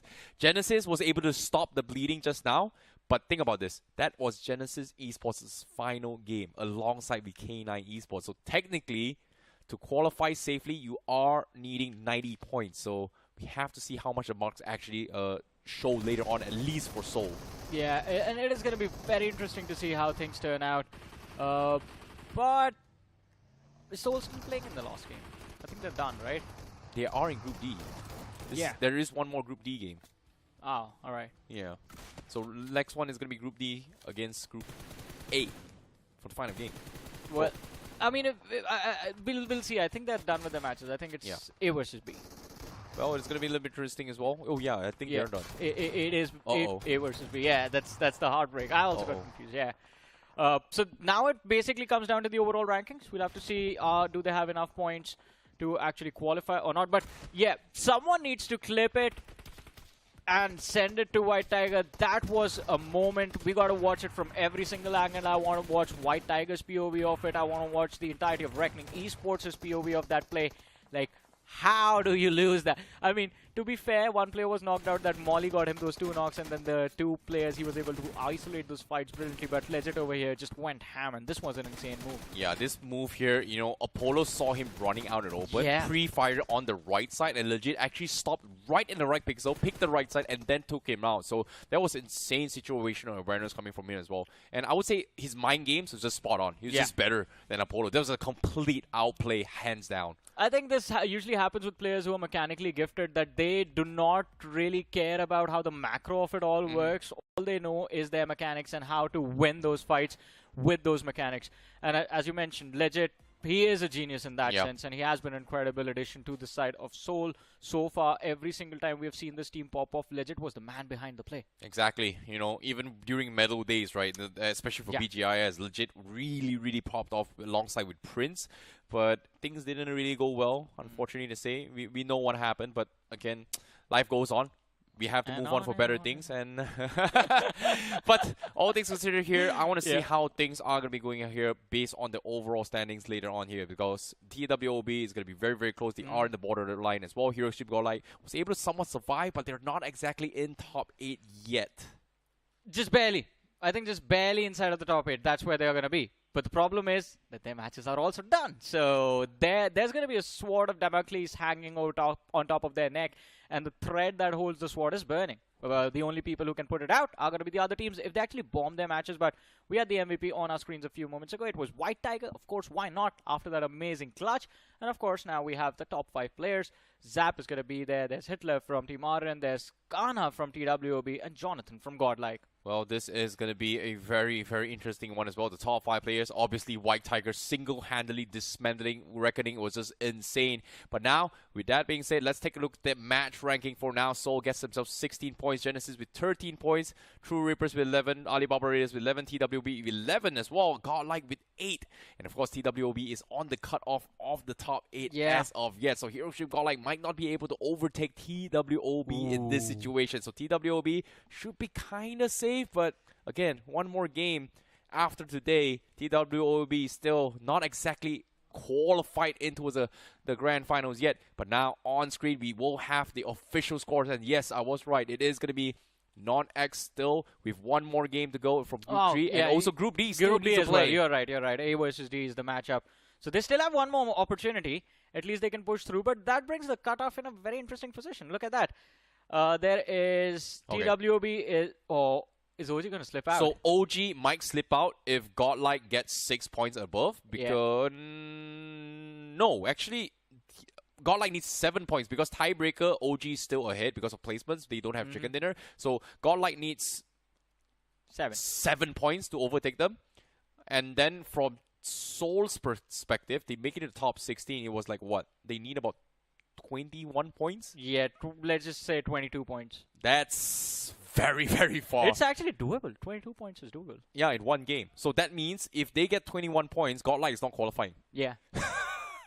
Neither is OG. But if Godlike wins, they are, well... Hey, man. I mean, see, yesterday this clip went around. It went viral on social media.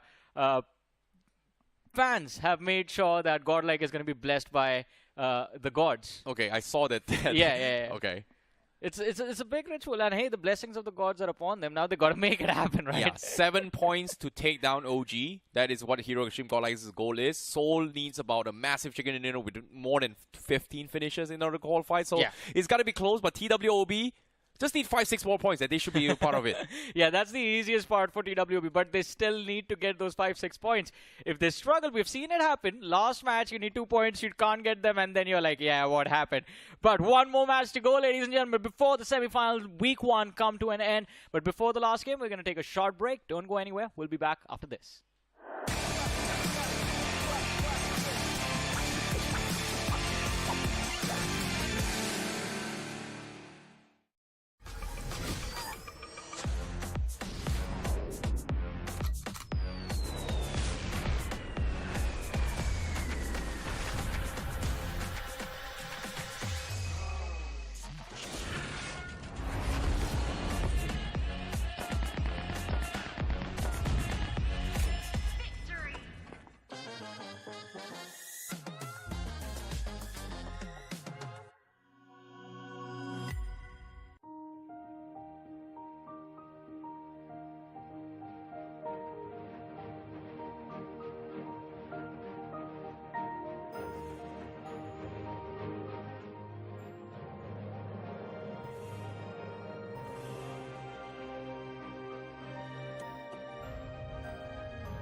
Kia, movement that inspires.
Welcome back after that break, ladies and gentlemen, to the realme BMPS 2025 semi-finals, week 1. And of course, week 1 is about to end. There's just one more match left. But before we move on towards the action, a huge thank you to our lovely sponsors, our smartphone partner, which is the Realme GT7, ladies and gentlemen. 120 FPS of smooth, stable BGMI for up to 6 hours, co-tested by Crafton and Realme. And of course, with that being said, fixes, now we got to talk business, right? One last game for Group D. We have two of the biggest names in the entire community on the verge of qualification, but a lot is going to be required to make it happen. See, right now, the threshold is on OG, right? They're sitting at 88 points. Godlike just, what, 7-8 points shy? 7 points is what you were talking about, but I'm telling you this. Team Soul, they've made a comeback. The past 3 games that they have played so far, they've been in the top 3. All they need is a chicken dinner. Imagine, everybody kind of washed them off. Yeah. Everybody thought, no, not from week 1, but here they are. In a fighting position where Godlike, when you look at them, when you draw parallels, they have not been having a great time. Yeah. Day 3, day 4 hasn't been that amazing so far for them. That is true. And I have been saying this. You were there with me on that game of Sanhok. I said it's a gimmick. Is Team Soul not performing? It's a gimmick. Never, ever, ever start to question that, oh, is this the downfall? That is not going to happen. For teams like Soul and Godlike, it's not downfalls. It's just temporary setbacks.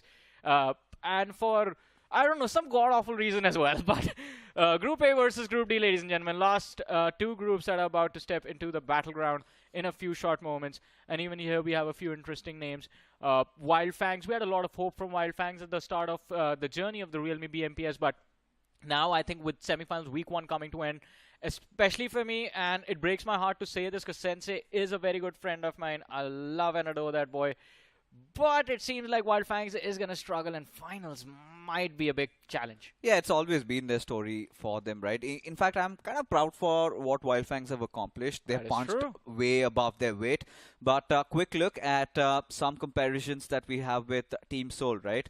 First 2 days, look points. at this, just 15 points. And last 2 days, 53. That is such a gigantic leap that they've taken.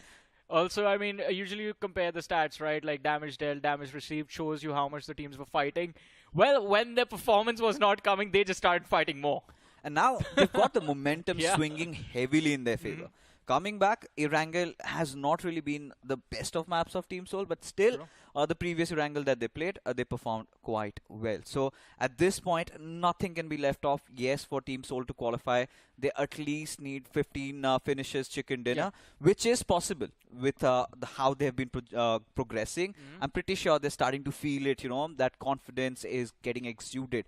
But at the same time, let's not also forget Los Hermanos. They're still in the race. Godlike, they're still in the race. So anything could happen in this game. And again, let's not also forget the fact that 8-bit is in. And we have been talking about that 8-bit Gordel rivalry. Imagine 8-bit dropping on Gordel, taking that fight, throwing them off into week 2.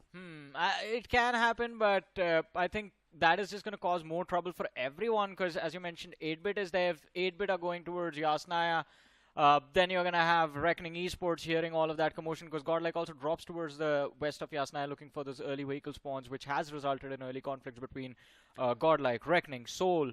Add 8-bit to the mix. Well, that's going to be fun. And that's the sorry thing about being one of the biggest names in this industry, right? Everybody has their eyes on you. You're always under the spotlight. And we have seen, history is a testament of the fact that every single time in such scenarios where Godlike is so close on qualifying, there's somebody who's going to drop down against them. But this time, the big ask is, are Godlike prepared for that fight? Are they going to go past their fears, win this? Because they're just so close. But anything could happen in this final game. Exactly. Anything can happen, anything can go right, and multiple things can go wrong. Only time will tell. But for now, I think before we jump into the last match, just best of luck to all of the 16 teams that are playing right now, especially the teams that actually need it to qualify. But ladies and gentlemen, with that being said, the clock hits 0, and that means it is our time, finally, to take off one last time over the map of Erangel semi-finals week 1, match 24. Yeah, if you've already missed out and you've just tuned in, get your popcorns right now, because what you're going to witness, folks, is going to be absolute cinema. As the flight path trajectory all the way from down south goes towards the northwest, quite skewed towards the southwestern side. And now it is going to be interesting, because we've been talking about Hero Extreme Godlike, right? So far from where they desire to drop, and now they'll have to rely on vehicles. But we know Punk does have a lot of options. He's been quite dynamic in terms of drop. Does he make any changes? GDR, they've always been one of those pacifist teams, right? They do not want to be the ones, being notorious. They just play their own game. GDR, they've also taken quite a heavy fall. We'll see more of them in week 2, of course. As for Wyld Fangs, these are ferocious boys on the block. Who knows, that last game, and they might also go all out. I mean, they can. There is potential for that to happen, but let's see how things are going to turn out. God's reign, so far, the struggles have been there, clearly visible. Doesn't really feel like the same team that we witnessed at the very start of this year. But one game is all it will take. On the other side of things, right at the bat, fixes what you said. It's what I want to look forward to, but that isn't happening. Pachinki is where 8-bit are going, and Godlike have switched things up. They're going towards, well, the western, northwestern quadrant of the map. Yeah, this is what I was talking about, right? There could be 2 avenues where Godlike decide to go towards maybe containers or Western Georgie City, but that is also not safe, right? You have TWOB dropping down, and TWOB, this is a team that you should be scared of at this point. They have shown some amazing performance, and let's also not forget, how did we actually forget, NoNx are there. And we have been talking about this rivalry between NoNx and Hero Extreme Godlike in the BMPS, but look at this. Team Soul will have to be on the prowl, will have to be on the hunt, and their kryptonite, Reckoning, is just round the corner. And Viper seems to have a visual on them, does not have the best of scopes, but despite that, oh my god, he does not even have an aim assist on, and still he managed to connect a shot on a player of Team Soul. Yeah, and it is going to be interesting to see how far does this take Reckoning Esports, because they have to go all the way towards Rozok, by the way, to start their game. That's where their primary drop is. And this has just become a very awkward challenge for them to deal with. On the other side of things, Soul just get their hands on whatever they can to make the rotation towards school and school apartments. But again, as you spoke about it, you mentioned the majority of the teams, the cluster is already there in the west. I think, Fixes, we're going to have a very long, grueling match of Erangel in front of us right now. It is going to be quite long. But every second will matter. Every fight will count, especially for the ones in contention. Los Hermanos, you've got the likes of Learn From Past. Even Reckoning, if they can get a chicken dinner, kind of pull off something like what we did talk about Team Soul, they could also stage a comeback. But Reckoning really do not have the wins in their sails yet. But Team Soul definitely has. And same can be said from Learn From Past. They've also been such an exceptional team. And at this point, anything can happen. And everybody wondering about where is Godlike headed at. So they decided to drop down around the junction area, just east to the containers, and decided to take vehicles and head off towards Yasnaya. So Godlike, what we know from them will be those longer rotations, those delayed rotations. They would try to avoid those fights. They would try to play safe, but Learn From Past, they want to be on your face. And there you go. Superman falls prey. First finish already drawn. Yeah, that's the first casualty of the game as well. And Learn From Past, kind of a similar statement for Learn From Past as it was for Wyld Fangs. Start of their journey in realme BMPS was amazing, but since then they've completely lost momentum. This time the early control of the smack center of the circle can be quite beneficial, but Fixes, you've been a pro player in the past, right? Yeah. How do you explain this? Why is Godlike in Severny? I think it all comes down to them prioritizing their timings, right? They know that K9 is not on the server and going down to Yasnaya and then looting. It's better to loot a cluster, get those early loots up. But hold on, Wyld Fangs, they are on the prowl. And this time, they might have found Reckoning as their prey. Fierce, rattling down bullets, hailing death and destruction onto its Viper. How long does he survive? As there you go, Gravity on the right. He strikes back as Fierce will still, despite that fact, get a knock. And now it's down to Gravity, the lonesome survivor of Reckoning. As for Wyld Fangs, they cannot afford to lose out on numbers. Trace got very close, Safe and Sensei, they also do arrive. But can Gravity pull off a clutch? Oh, it's going to be extremely difficult. He has the shotgun to work with. In fact, now the players are in the perfect range, but I think Wyld Fangs, they are going to have Reckoning Esports. And there you have it. The finish comes through. Wyld Fangs, just one player lost, but 3 still survive in this match. 61 points. Now, Wyld Fangs, from where they are, qualification is, well, pretty much impossible. 88 points is where they need to be. They need about 27 points. Look but at this. Learn From Past getting pushed by 40R. Oh my god, this is going to be interesting. Already paying his life, giving his life away. As Learn From Past rack up another finish on the block. It's a fight against 40R. And let's not forget 40R at such conclusive phases of this tournament. They seem to get ferocious. Einef he's got that grenade pinned out. Will lob it, not land as where it is desired. But now 40R official taking a little bit of that backseat. As Yash, he decides to press onto the matters. Einef his position almost compromised. Of course, those angles are something that he needs to check. But Yash, he's not taking any risk, Johnny. Yeah, I mean, they can't really afford to take a risk, God. but Why? Still, Morty finds the timing, finds the pick as Yash tries to reposition himself in that buggy. And this could be a big loss for the players of Learn From Past, but that nade can actually find a knock, but it doesn't. The players fall back. Dope still trying his level best to find an opening, but no. Infwad is going to be the man drop. Now they have an opportunity to strike. Numbers equalized between the two. And 40 are on the back foot. Learn From Past. Again, look at their standing. They're on the 12th with 77 points. A big win can push them inside of the top 8. A chicken dinner can change their fate. You know, at this point, Learn From Past need to really overwhelm 40R officials with numbers. Yeah. They've got the men up and they need to push together in tandem. But seems like for Silopi, does not care, does not matter. But hold on. Not out of the woods yet, Johnny. Because God's Omen, they're also around the corner. Well, but Learn From Past, all 4 players are up.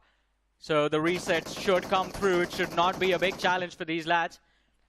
God's Omen, I think, God's Omen took a beating in the very start of the game. So they're down to 3 players. Learn From Past, they are praying for this fight. But the problem Fixes is going to turn out to be a different team that's moving in for these compounds from the southeastern position relative to where Learn From Past are. That's going to be 8-bit. Yes. Was just about to get there, but God's Omen, they did lose out on Superman pretty early on. In fact, it was the first finish of the game. But now learn from past, get down. And 8-bit realizes this. Are they going to enter into the fight? Are they going to indulge? It's going to be God's Omen instead. They feel like they've got to learn from past, corner to a wall, but no, that's not the case. Learn from past, they've got so much left, but bad OP. He's got other ideas on mind. A nice two-piece there, and he's certainly eyeing out for more. God's Omen, they've got nothing to lose at this point. Surely playing for confidence as another player. Sahil OP! What?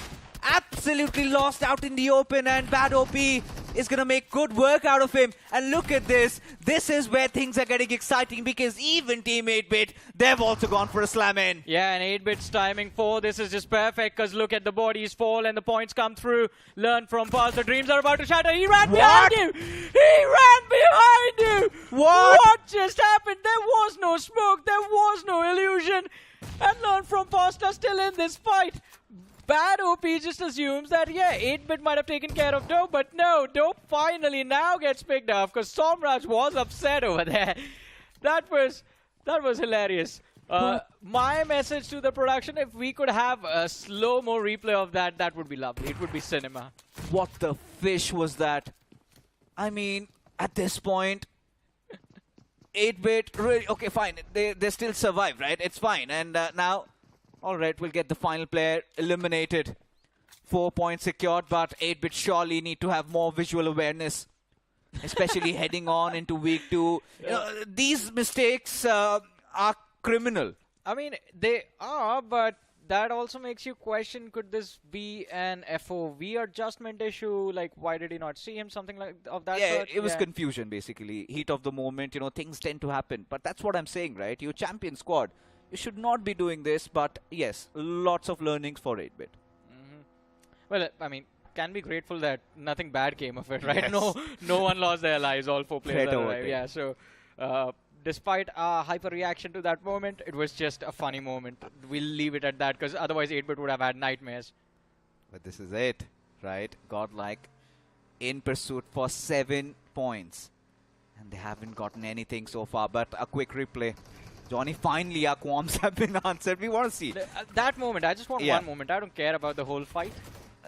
Yeah, I mean, for Learn From Past, it was a very intense one. And considering they've not gotten enough finishes, they did make mistakes, right? They got taken out by one guy. Yeah. One man just completely... Okay, this is it, right? Moment of truth. Troy bounces in. Nah, they didn't show it, but Dope just ran past him. I think it was him getting confused because of that death crate there. No, so there was a the visual animation. There was a player knocked out. So again, I think 2 things we can take from it. Either it's an FOV, field of view adjustment inside of the game that needs to happen. But who cares? I mean, the player is playing well, so just one isolated incident. Then the second thing was there was a player knocked inside. Dope ran from the extreme right-hand side from his POV, left of the 8-bit player. Yeah. And then I think they were just focused on those finishes, so they didn't even look up. They just thought, all right, man on the floor, shoot him, we are done. Yeah, this is what happens if you do not get yourself the Realme GT7. Yeah, you're going to miss out on stuff. Yes, those intrinsic details that will earn you the fights. But now coming back, we've got a very nice circle shift going on. This has gone down towards Katka. Now the storylines that we have, Godlike, can they secure 7 points? Because right now, they're at the northwestern areas. And TWOB is also around the vicinity, right on Godlike's tails. And the big ask is, does Godlike know that they've got foes on their 6? As GDR, they rack up a finish. It's going to be Justin. He gets the better out of Alibaba Raiders. This is also another team that has been quite impressive. That they made the cut as now Team Soul. They're playing it safe. They realize that let the others fight. All we got to do is get 13-14 finishes and we can see ourselves through. A nice strategy. They've got a nice area. But look at that cluster around that southeastern corner, Johnny. So many teams there. Yeah, there are a lot of teams, and one of those names is going to be Los Hermanos, another team that's in a fighting position for qualification. So important match for them as well. And of course, what they need is what Godlike need, what 8-bit need, what Soul need, a big win. But VOLCANO Esports, I think they're taking a beating. And yeah, as you said, 8-bit, Godlike quite close to each other. And in fact, first of all, dealing with the players of TWOB, Godlike find their first finish in the game. Yeah, I mean, Anonymous, I think he was going out to scout. Yeah.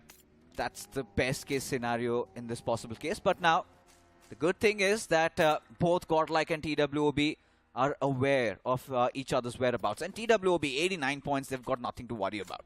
But Hero Extreme Godlike certainly does. So, out of that 7, they have secured 1. So, 6 more to go for Team Hero Extreme Godlike. And you know, the prize pool has surpassed 3 crores. And it's all because of you guys. And you can also make it 4 crores. All you gotta do is head on to the Discovery Island and play a lot of games of BGMI. Yeah, and that also, by the way, gives you free skins as well without spending any UC. Fixes is upset about that last statement because the man has spent a bank on his skins. Yeah, and my crew challenge title got taken away. I'm not happy about that either, but yeah, that's been quite unfortunate. It hurts you every single time. That was the only achievement I've had in my entire career, and that's also been stripped off from me. Nothing to flex about. It's fine. I mean, you can still flex as you're the only talent who has played pro. And earned $500. Has entry as a pro player. But okay. Now, coming back, we've got an interesting fight. Alibaba Raiders. Now, they're at 81. So, an important game where Alibaba Raiders could also qualify. But certainly not like this. Now, this is a fight where Jux have decided to press on the matters. And suddenly, Jax from the sidelines wanted, being the hero, exactly what they needed at this point. And a couple of finishes being taken here and there. Let's look at the revive on Fragger. Okay, finally he wants him to get into covers. Yeah, I think they don't want to make the same mistake as their opponent Jux a few moments ago, just stuck in that bowl. But Alibaba Raiders off to the 9th position. They're not too far away. They've lost White Tiger, man. That Clutchmeister from the last game is gone. But the other 3 lads, they need to push through. God's Ray in the... Oh, no, this is going to be upsetting. One last man left from the side of Jux, and Amazing finds the knock. TWOB actually steal that finish, though. Why is TWOB towards the southern edge? Weren't they right behind Godlike towards the northwest? I don't know. Maybe they do not want to indulge in a fight against Godlike. I think so. They lost 1 man there. And now that's why. Them securing that 1 finish increases their tally to 90. So Alibaba Raiders, and if Godlike can get good 7-8 points, then that means OG is out of the race. Right? Because now Alibaba Raiders already at 84. Couple more and OG gets tossed apart. But Alibaba Raiders, they've got a mission in front of them. It is going to be a difficult one at that. It's a fight against God's Reign, and they also have to get inside the zone. And look at this. Wyld Fangs. And Soul. And Soul. Soul at least has some cover, but Wyld Fangs, I think they're waiting. They should actually be waiting for the shift to happen. There's absolutely no need or reason to engage into the side of Soul when they are very comfortable hiding. But Soul, they want to make this bounce, and in fact, from the backlines, a distraction is going to be there. One of the players from the side of TWOB shows up. Shots fired by Sensei, but no contact. Brother finally connects. Alright, that's good stuff. Coming in from Sensei, much needed. And this is where Team Soul should have actually third-partied. What are they doing? Yeah. Oh, the smokes have been deployed, so Soul's vision has actually been hindered. And they want to play it safe. They want to fight for that chicken dinner. And still, I would say, could be an opportunistic moment to gather some finishes, at least from the fallen players of TWOB. But no, Team Soul need to deal with the threat right in front of them. It is going to be Wyld Fangs. It's going to be interesting, Johnny. It is definitely going to be interesting, but let's see. I want this fight to happen, Fixes. I'm praying for this fight to happen. Wyld Fangs, they've taken a massive beating in the semifinals, but if they were to take out Soul right now, that will give them confidence. But NON, now, NON is basically here to ruin everyone's day, and their next target is VOLCANO. Yeah, the team that won a chicken dinner in the previous Erangel has now fallen, but look at this. This is what we wanted to see. NoNx going up against Godlike, stirring up a new rivalry, a new drama just to make it more exciting. You've got 8-Bit just beside them. But even 8-Bit has decided to disengage. And at this point, NoNx, they're going to take a shot in the dark. Grenade pinned, not landing where it's supposed to. But the circle has taken a shift, Johnny. It's gone way towards the east. And look at who's in the zone and who's gatekeeping. Look at Manya's position. Godlike might squeeze in from there. But the only problem is Manya is alone. And now Team Soul cannot really get there if they do not engage in a fight. And there you go. Punk spots Manya out. And Manya, he gets the hell out of there. Ain't no point staying back. They want to move out of here. But still, no finishes for Soul. They're going to need those points. They're going to need every single point. But if they can keep their players alive even till late, that should help them out a little bit. But now a run-in happens. DOD against Wyld Fangs, and Wyld Fangs getting annihilated. Another opportunity for Soul to go for a third party. And they stop and they take their shots. Sensei is going to be the first man put under pressure. And as soon as that vehicle blows up, Wyld Fangs blow out of the game. Along with it, 8 finishes secured by Wyld Fangs, but not enough points to push through. But Soul fixes all of that and they still have 0 finishes. Yeah, that's going to be quite gutting, especially if they're focusing on a chicken dinner with at least 12 to 15 finishes. They should have at least had around 4 to 5 at least, because now they have to go out in the open. They've got Godlike on their north, and even Godlike has to play it slow. For Godlike also, from the backlines, 8-bit could be opposing threat. On their side, you've got NoNx and now Goblin. He's trying to thread the needle. He's got Reaper and Bhalu right in front of him. And all those smokes being deployed.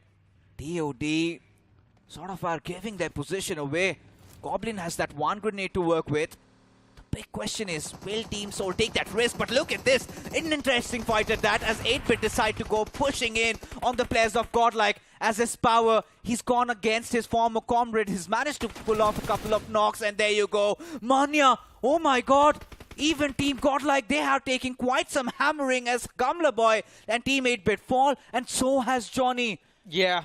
I mean, this is going to be tough. Godlike stuck towards that northern edge, and it's going to be the clash of the Titans, the biggest rivalry in the country. And they come face to face in the last game of semi-finals week 1. Of course, whoever gets left behind will have an opportunity in semi-finals too, but qualification through this first week right now means a statement to the opposing side. But Soul, they are prioritizing their play fixes. They move away. They do not want this edge conflict. They want to control the end game. Look at this, Godlike at 87 points. OG was at 88. Yeah. All they've got to do is survive, and seems like they've done it, maybe. Because now only 6 teams remain, and for Team Soul, they're out in the open. Mistakes being made, Bhalu will punish, and now Goblin will be hovering around. Yes, he finds that knock, but now he needs a little bit more. Couple more finishes. They need to get Manya back up alive, as Bhalu, he's been quite relentless. Yeah. He wants to fight. I think he spotted out Knuckle, and there you go. Manya goes falling down. Plus, you can't really forget the bear that you just poked in the backlines. At any given point, Godlike are going to start clearing the edges themselves.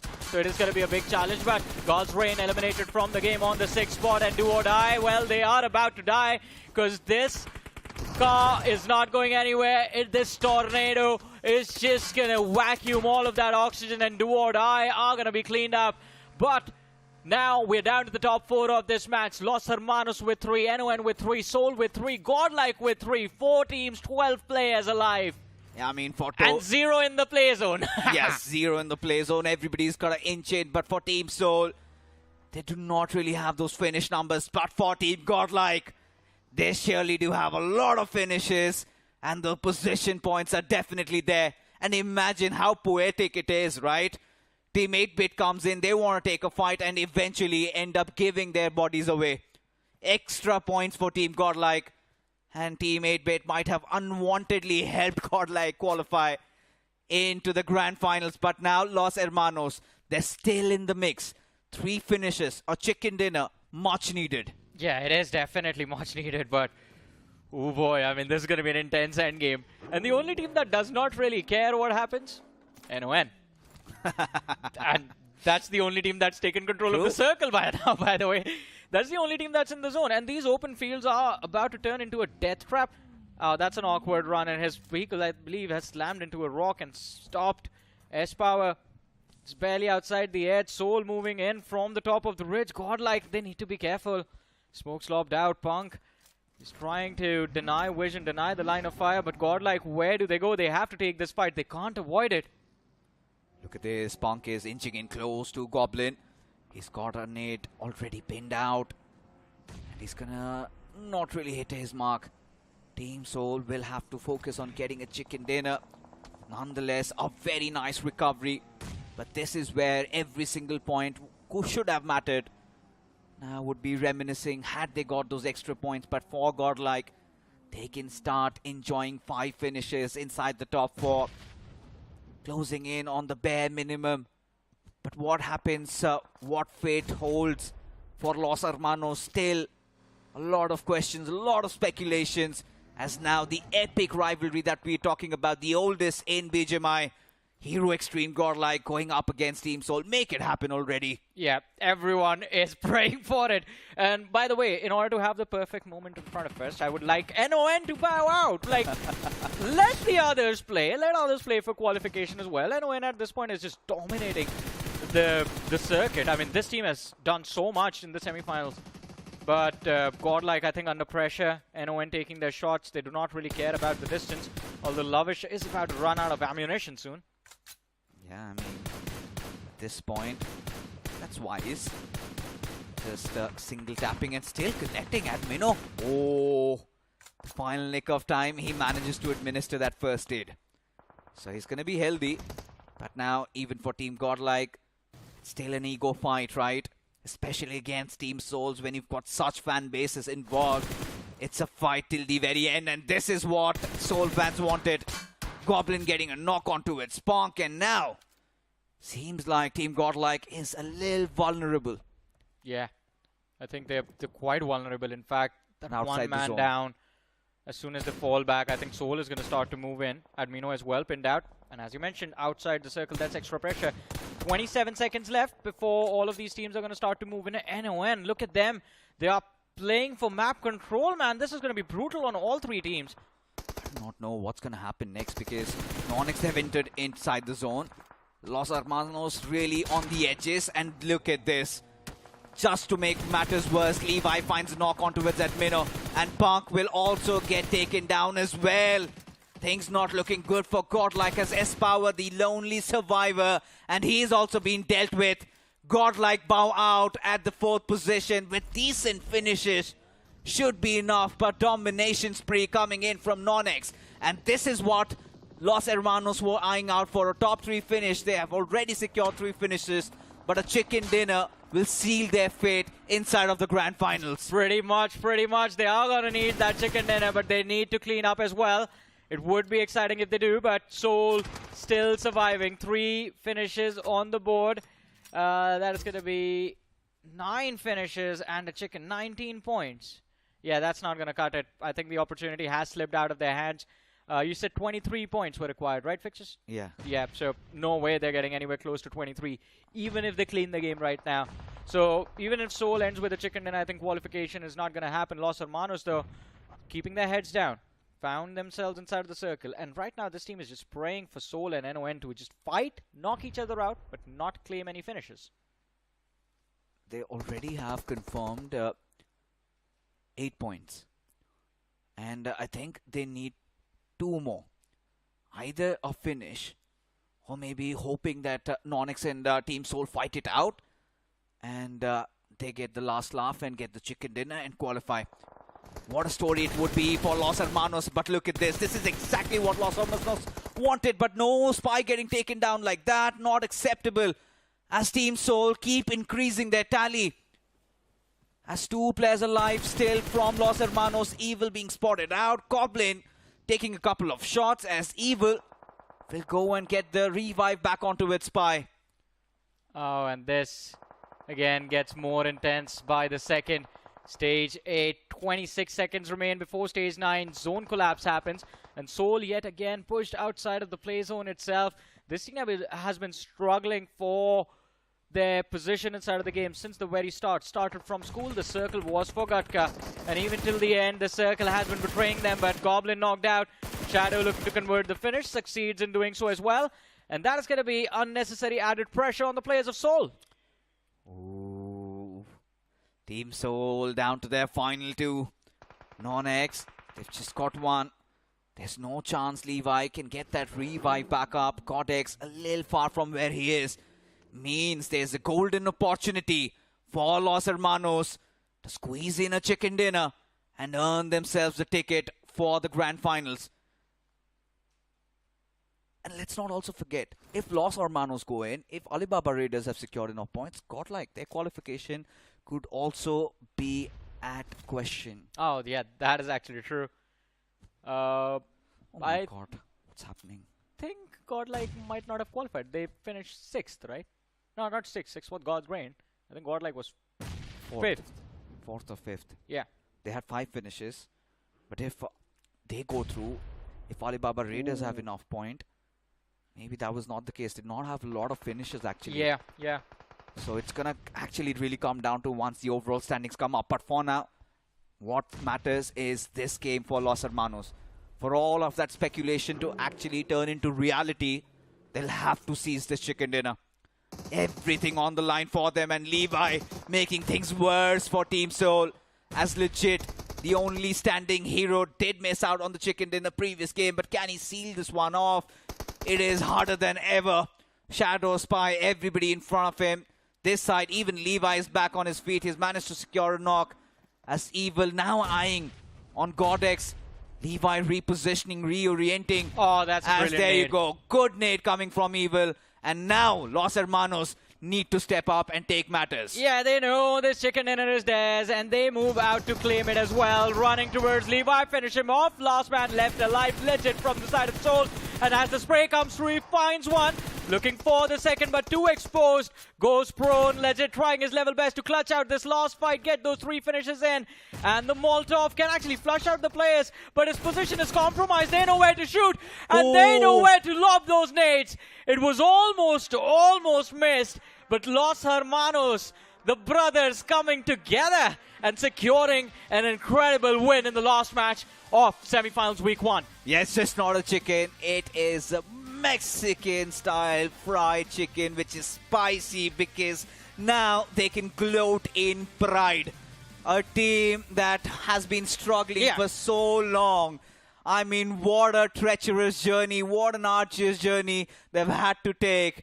And here they are, finally can say that they are the grand finalists of realme BMPS 2025. That is true. It was an incredible performance from this team. And now we just want to see what they're going to do once they get to the finals. You actually came in with a lot of important information about this team. But hey, no build-up. Straight to the overall ranking. Gordon is out. Godlike is out. And because of a tiebreaker. My goodness. Oh. They lost out on placement points. And K9 TWOB make it. Los Hermanos certainly has. They make it top 4. Genesis, they make it. And Eggy, of course, they're there. Team Forever, thank God. Look at the cutoff breaching past 90 to 91. This is absolute drama. Yeah. That has engulfed. I mean, this is... I just want to laugh, Fixes. Not on the hardships of others, but just hardships in general. Anyways, I mean, this is exciting, man. How many new names do we have? NON, Aryan, Los Hermanos. I'm going to take Eggy as a new name as well. TF have no sponsors. Exactly. I was just about to say, they just got kicked from their previous organization. And the ones that have replaced them? They didn't even make it. They're not even in the top 16. Yeah, they're not in the top 16. That has to be a statement. TWB, but I think is used to. Good thing for K9 at least. Good thing for K9. Congratulations. Yeah, congratulations. And by the way, I think K9 is also a very frag-heavy team. They make it through because they have more placement points than Godlike. That is it. Oh my God. This is why we love this game, don't we? Yeah. Every single point matters. And we had a different mind going on. But yes, all these teams, they're not still out of the tournament yet, folks. They've got one more chance. Another dance with destiny. One more week where they duke it out. So the next top 24 teams, all these teams will be fighting it out. And from here on, another time, the top 8 will be the next 8 who make it inside the grand finals. But when was the last time you had a list of 32 teams and you saw a team with 2 chicken dinners on the bottom 8 of the leaderboard? I think Hyderabad Hydras, that was a downfall and a half, man. But ladies and gentlemen, here is the official list of the finalists. We have NON, Team Aryan, Genesis, Los Hermanos, Team Eggy, Team Forever, TWOB, and K9 Esports. The top 8 of semifinals week 1. Well, not anymore, because these are our first 8 grand finalists, ladies and gentlemen, that will be preparing for that fight in Delhi next month. Oh my god. Oh my god. What a turn of events we witnessed, man. Omega is going to have a home ground advantage, isn't he? Yes, for sure. And he's got vengeance in his eyes. I'm Let's go. telling you. And he's going to come back. He is going to go for the throne directly. Yes, we do have the top 8 teams. A lot of rather newer names. Most of them will be gracing the land for the first time. Yes, there will be that added pressure. Delhi crowd is wild. They're electric. So fingers, hands will definitely shake. And of course, I think as you brought out vengeance in his eyes, Omega, the last LAN event he played in Delhi, he finished second. He was the runner-up to Destro and God's Reign. And let's not forget, if you remember that tournament, Slug was in tears Yeah. after how he played that final game. It came down to the final game, and even this one comes down to the final game. And now look at semifinals week 2. So many big names. We're starting off with Godlike. We've got OG, we've got Soul, we've got 8-Bit, we've got GDR, we've got Wyld Fangs, we've got Alibaba, Raiders. All the big names. Literally, Reckoning. Reckoning Esports, how do you forget them? True Rippers. True Rippers. Yeah, so basically the top 5 of the last 3 years official has not been able to qualify for this official. And of course, it is going to be interesting to see how week 2 goes. But realme MVP rankings, Levi, big reason why NON has been able to push through. Fierce from the side of Wyld Fangs, big reason why Wyld Fangs has made it this far, along with Trace God and Saif and Sensei, of course. But then we had a few other individuals. And I mean, with semifinals week 1 ending on this note, after that reset happens, I don't know what sort of strategies the teams are going to know for, but one lesson needs to be learned. Whatever you need to do for qualification, do it as quickly as possible. Once you're in the top 8, just hold on for your dear life, get those 5-6 points, and just try to survive.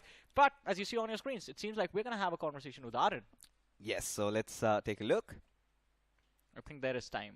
Oh, is he there? चर्चाएं हम उनसे करने वाले हैं. आर्यन, आपका बहुत बहुत स्वागत है.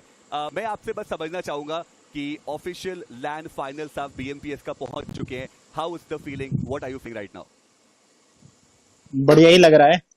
मतलब पहली फीलिंग मतलब बता नहीं सकता वर्ड्स में. सही बताऊं तो आई थिंक थोड़ा समय लगेगा क्या ही बताऊं उसके आगे रिफ्लेक्ट करने में कि क्या हुआ है अभी के लिए. बट आर्यन, राउंड 1 जब चल रहा था तब हम बात कर रहे थे कि आप 4 पॉइंट से रह गए थे. आप डायरेक्टली आए सेमीफाइनल्स वीक 1 में, बट अब आपने कोई गलती नहीं करी, बहुत जल्दी क्वालिफाई हुए. क्या बदला राउंड 1 और सेमीफाइनल्स वीक 1 के गेम प्ले में? बस अपनी गलतियों पे ध्यान दिया. बस जो मेन चीजें थी कि जो मिस्टेक्स हम कर रहे थे, ओवर एग्रेशन बोल लो या फिर जो भी, उस चीजों पे काम किया और क्वालिफाई कर गए. थोड़ी किस्मत भी थी और बाकी डिवोटी, हिटलर और सायरेक्स थे तो हो गया इजी. मतलब चेंजेस के बाद भी काफी ज्यादा बेहतर वो कंट्रोल हमें देखने को मिला फॉर श्योर. बट ना मैं थोड़ा समझना चाहूंगा आपसे विस्तार में ही मैं चाहूंगा इसका आप जवाब दे.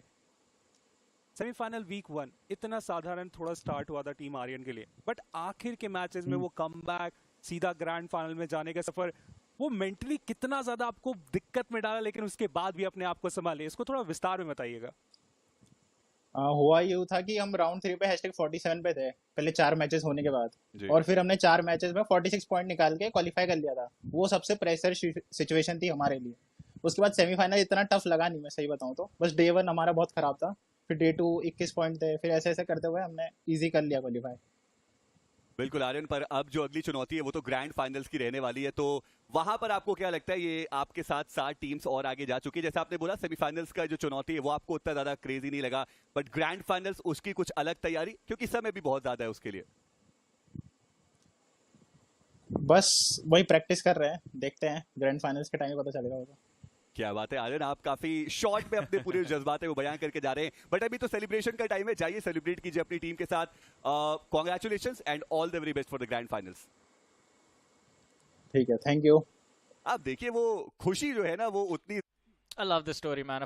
A man fighting for success with no one backing him, gets backing and starts to prove a point that, hey, and the boys that he has with him do have what it takes to even take on the Titans. And he's now got so many eyes on him because, you know, we all know after BMPS there's going to be another big Indian transfer shuffle window opening up. We're going to see so much happening. But yes, finally them finding home, finally the org, TMG believing in them, actually investing in them. And they must be so happy, right? A team, they, you know, this is one of those teams that a lot of people will think maybe 10 times before putting their money on. And they did. And they paid off. And right at the top. Look at today's day summary as well. I mean, majority of the chicken dinners won by those undergod teams, including Team Aryan, Los Hermanos also being there. But do we actually keep calling them undergods now? They've been there in the circuit for a very long time. I mean, the dark horses. Dark horses. Yeah, dark horses of the tournament. Because, yeah, I think we have seen them in officials make it as far as the semis and the quarters consistently for the last 2.5 years now. Yeah, I mean, that's a lot of experience. They have. This is the same story which went on with BGMI Esports, another team that we used to love because of how aggressive they were. Of course, the team has scattered a little bit, but still. And this is also part BGMI. Also, you've got a couple of players there. And yes, they've always had this storyline going on along with him. And I'm proud. Teams like NoNx, teams like Aryan have made it inside the Grand Finals. I mean, this sort of keeps that American dream alive, right? Hey, anything is possible. But see, these lads have made it through. Their dreams are still alive. But what about the dreams of the big names that have been left behind and the fans that are watching right now? So, well, guess what, ladies and gentlemen? Semi-final week 1 ends right here, right now. There's going to be a break tomorrow, and day after tomorrow is when semi-finals week to begin. Do make sure to tune in for the action then. Until then, that's Fixes. This is Super Johnny. We're going to call it a night. Take care. Bye-bye.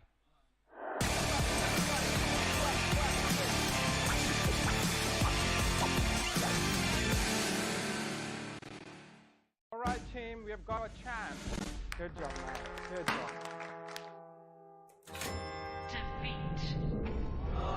Defeat.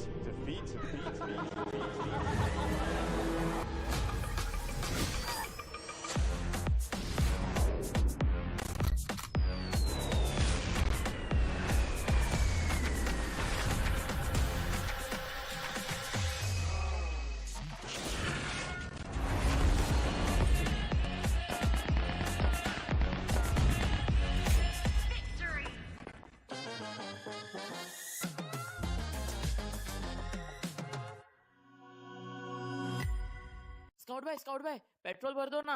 क्या भाई लोग रोंडो जाना है क्या? तू जानता नहीं मैं कौन हूँ? अबे तू बाहर में बाहर के बता। अबे रोंडो में रोंडो किसको बोला रे? रोंडो बोलता है हाँ? तू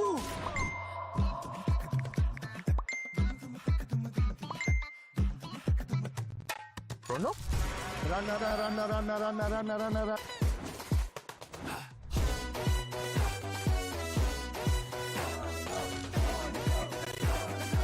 Nation wants to know कहाँ है ये रोंडो? रोंडो अभी बताओ मुझे रोंडो। अरे ओ कालिया कितने आदमी थे? रोंडो सरकार रोंडो कहाँ है? क्या है ये रोंडो? क्यों बेटा कन्फ्यूजन में? आओ कभी रोंडो में। रोंडो आगे। रन। क्रेज चढ़ेगा सबको क्योंकि BGMI में आ गया है नया रोंडो map. Get new vehicles, explosive weapons, epic hot drop locations and more. Download BGMI now. भाई क्या करवा रहे हो तुम? कभी पेट्रोल वाला बना दिया, कभी टीचर बना दे रहे हो। अबे गेमर हूँ मैं, एक्टर थोड़ी हूँ। भाई download BGMI now. Sir watermelon juice. अबे छोड़ो।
until then. Lost at sea, you were the one to push me in. But the water's warm, now I'm bathing in karma and sin. You can see the pain in my eyes, and I can see you standing by. Getting ready to pounce, but it's over. Now you've had your fun, but mine's just begun. Going insane, so I drink my pain. Now the smoke is clear, I have no fear. You gave me a war, but now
until then.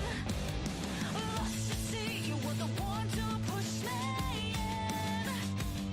But the water's warm, now I'm bathing in karma and sin. You can see the pain in my eyes, and I can see you standing by. Getting ready to pounce, but it's over. Now you have your fun, but mine's just begun. Going insane, so I drink my pain. Now the smoke is clear, I have no fear. You gave me a war, but now you'll get yours. Now you'll get yours. Now you'll get yours.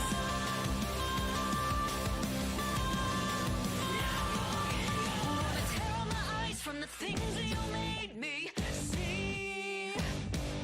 Confusion, rage, and regret consuming me. Sun's going down and I feel it getting cold. I step outside, but the chill is from your soul. You can see the pain in my eyes, and I can see you standing by. Getting ready to pounce, but it's over. Now you have your fun, but mine's just begun. Going insane, so I drink my pain.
until then. Lost at sea, you were the one to push me in.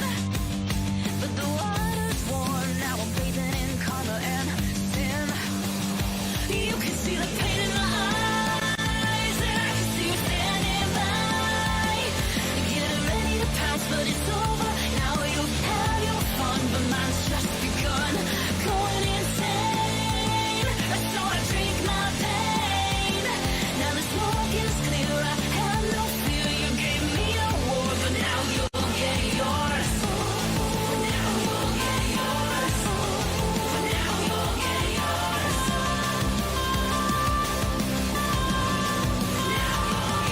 Wanna tear out my eyes from the things that you made me see. Confusion, rage, and regret consuming me. Sun's going down and I feel like getting cold. I step outside, but the chill is from your soul. You can see the pain in my eyes, and I can see you standing by. Getting ready to pounce, but it's over.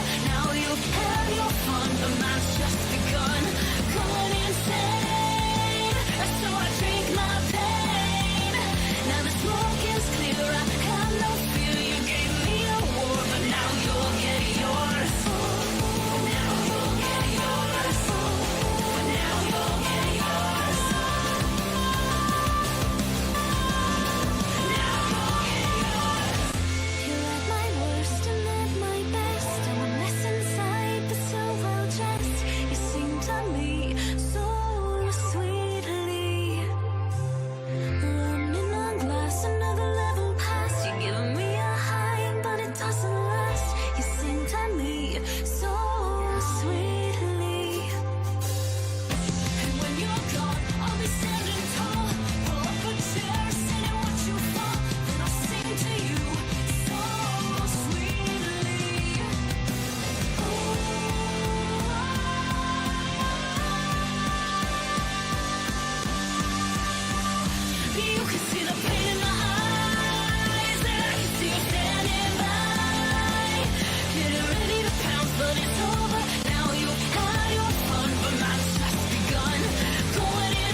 until then. Lost at sea, you were the one to push me in. But the water's warm, now I'm bathing in karma and sin. You can see the pain in my eyes, and I can see you standing by. Getting ready to pounce, but it's over. Now you have your fun, but mine's just begun. Going insane, so I drink my pain. Now the smoke is clear, I have no fear. You gave me a war, but now you'll get yours. Now you'll get yours. Now you'll get yours.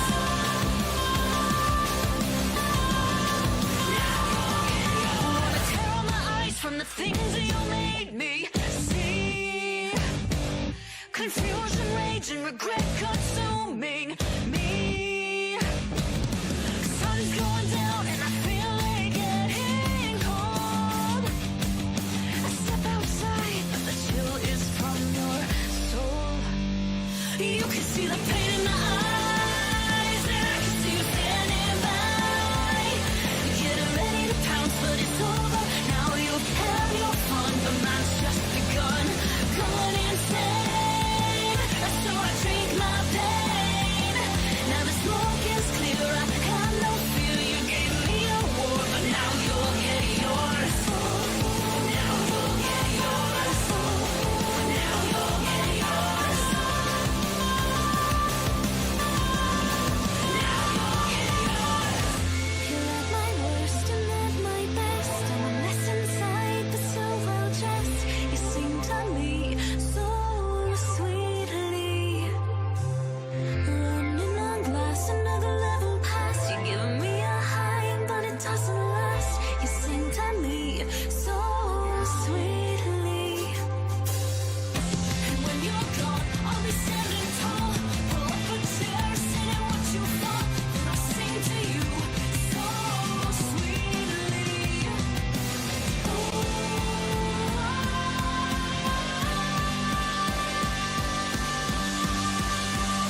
You can see the pain in my eyes, and I can see you standing by. Getting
see the pain in the eyes, and I can see you standing by. Getting ready to pounce, but it's over. Now you've had your fun, but mine's just begun.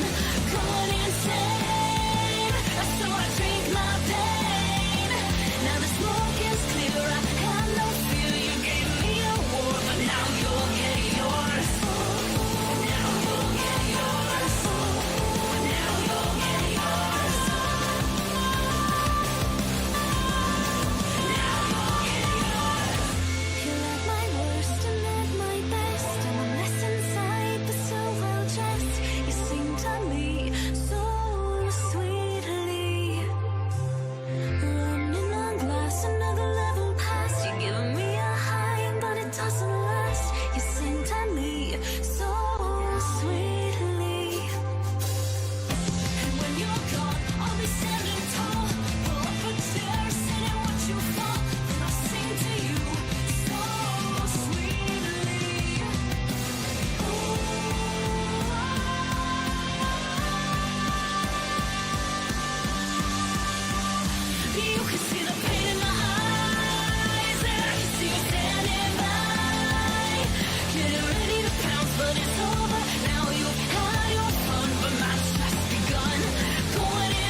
rage and regret consuming me. Sun's going down and I feel like getting cold. I step outside, but the chill is from your soul. You can see the pain in my eyes, and I can see you standing by. Getting ready to pounce, but it's over. Now you have your fun, but mine's just begun. Going insane, so I drink my pain. Now the smoke is clear, I have no fear. You gave me a war, but now you'll get yours. Now you'll get yours. Now you'll get yours.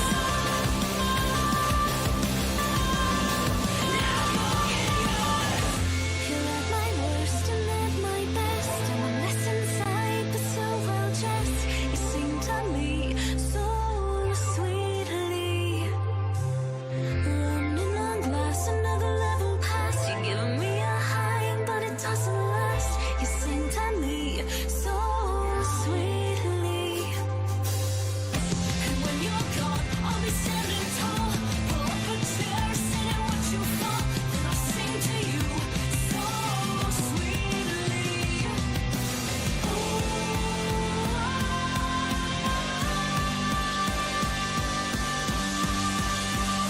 You can see the pain in my eyes, and I can see you standing by. Getting ready to pounce, but it's over. Now you've had your fun, but mine's just begun. Going insane, so I drink my pain. Now the smoke is clear, I have no fear. You gave me a war, but now you'll get yours. Now you'll get yours. Now you'll get yours.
Head underwater, but you're saying I'll be fine in the end.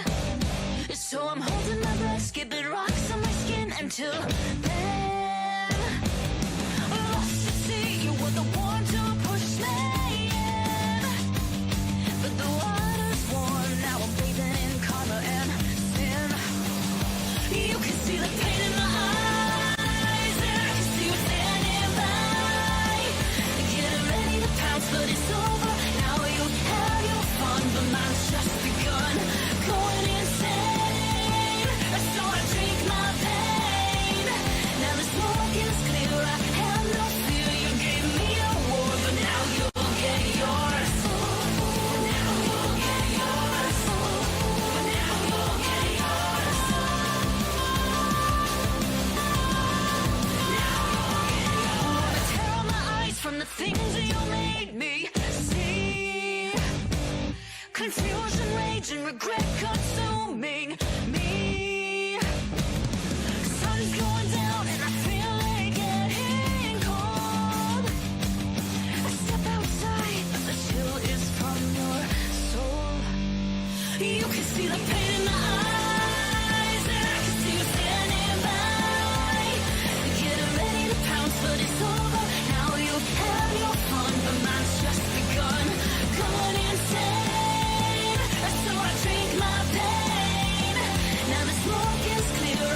but it's over. Now you've had your fun, but mine's just begun.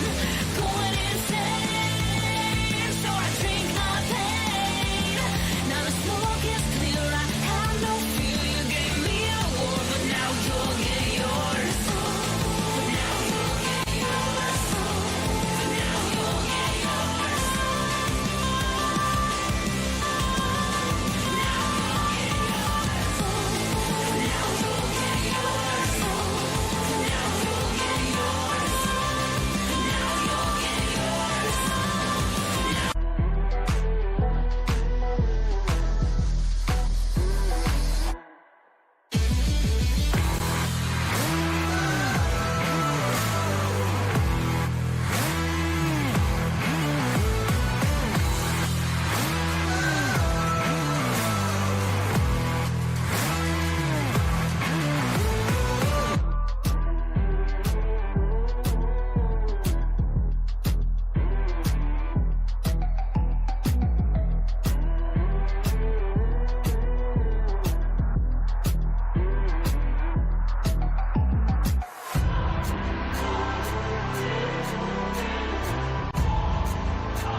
Underwater, but you say it'll be fine in the end. So I'm holding my breath, skipping rocks on my skin until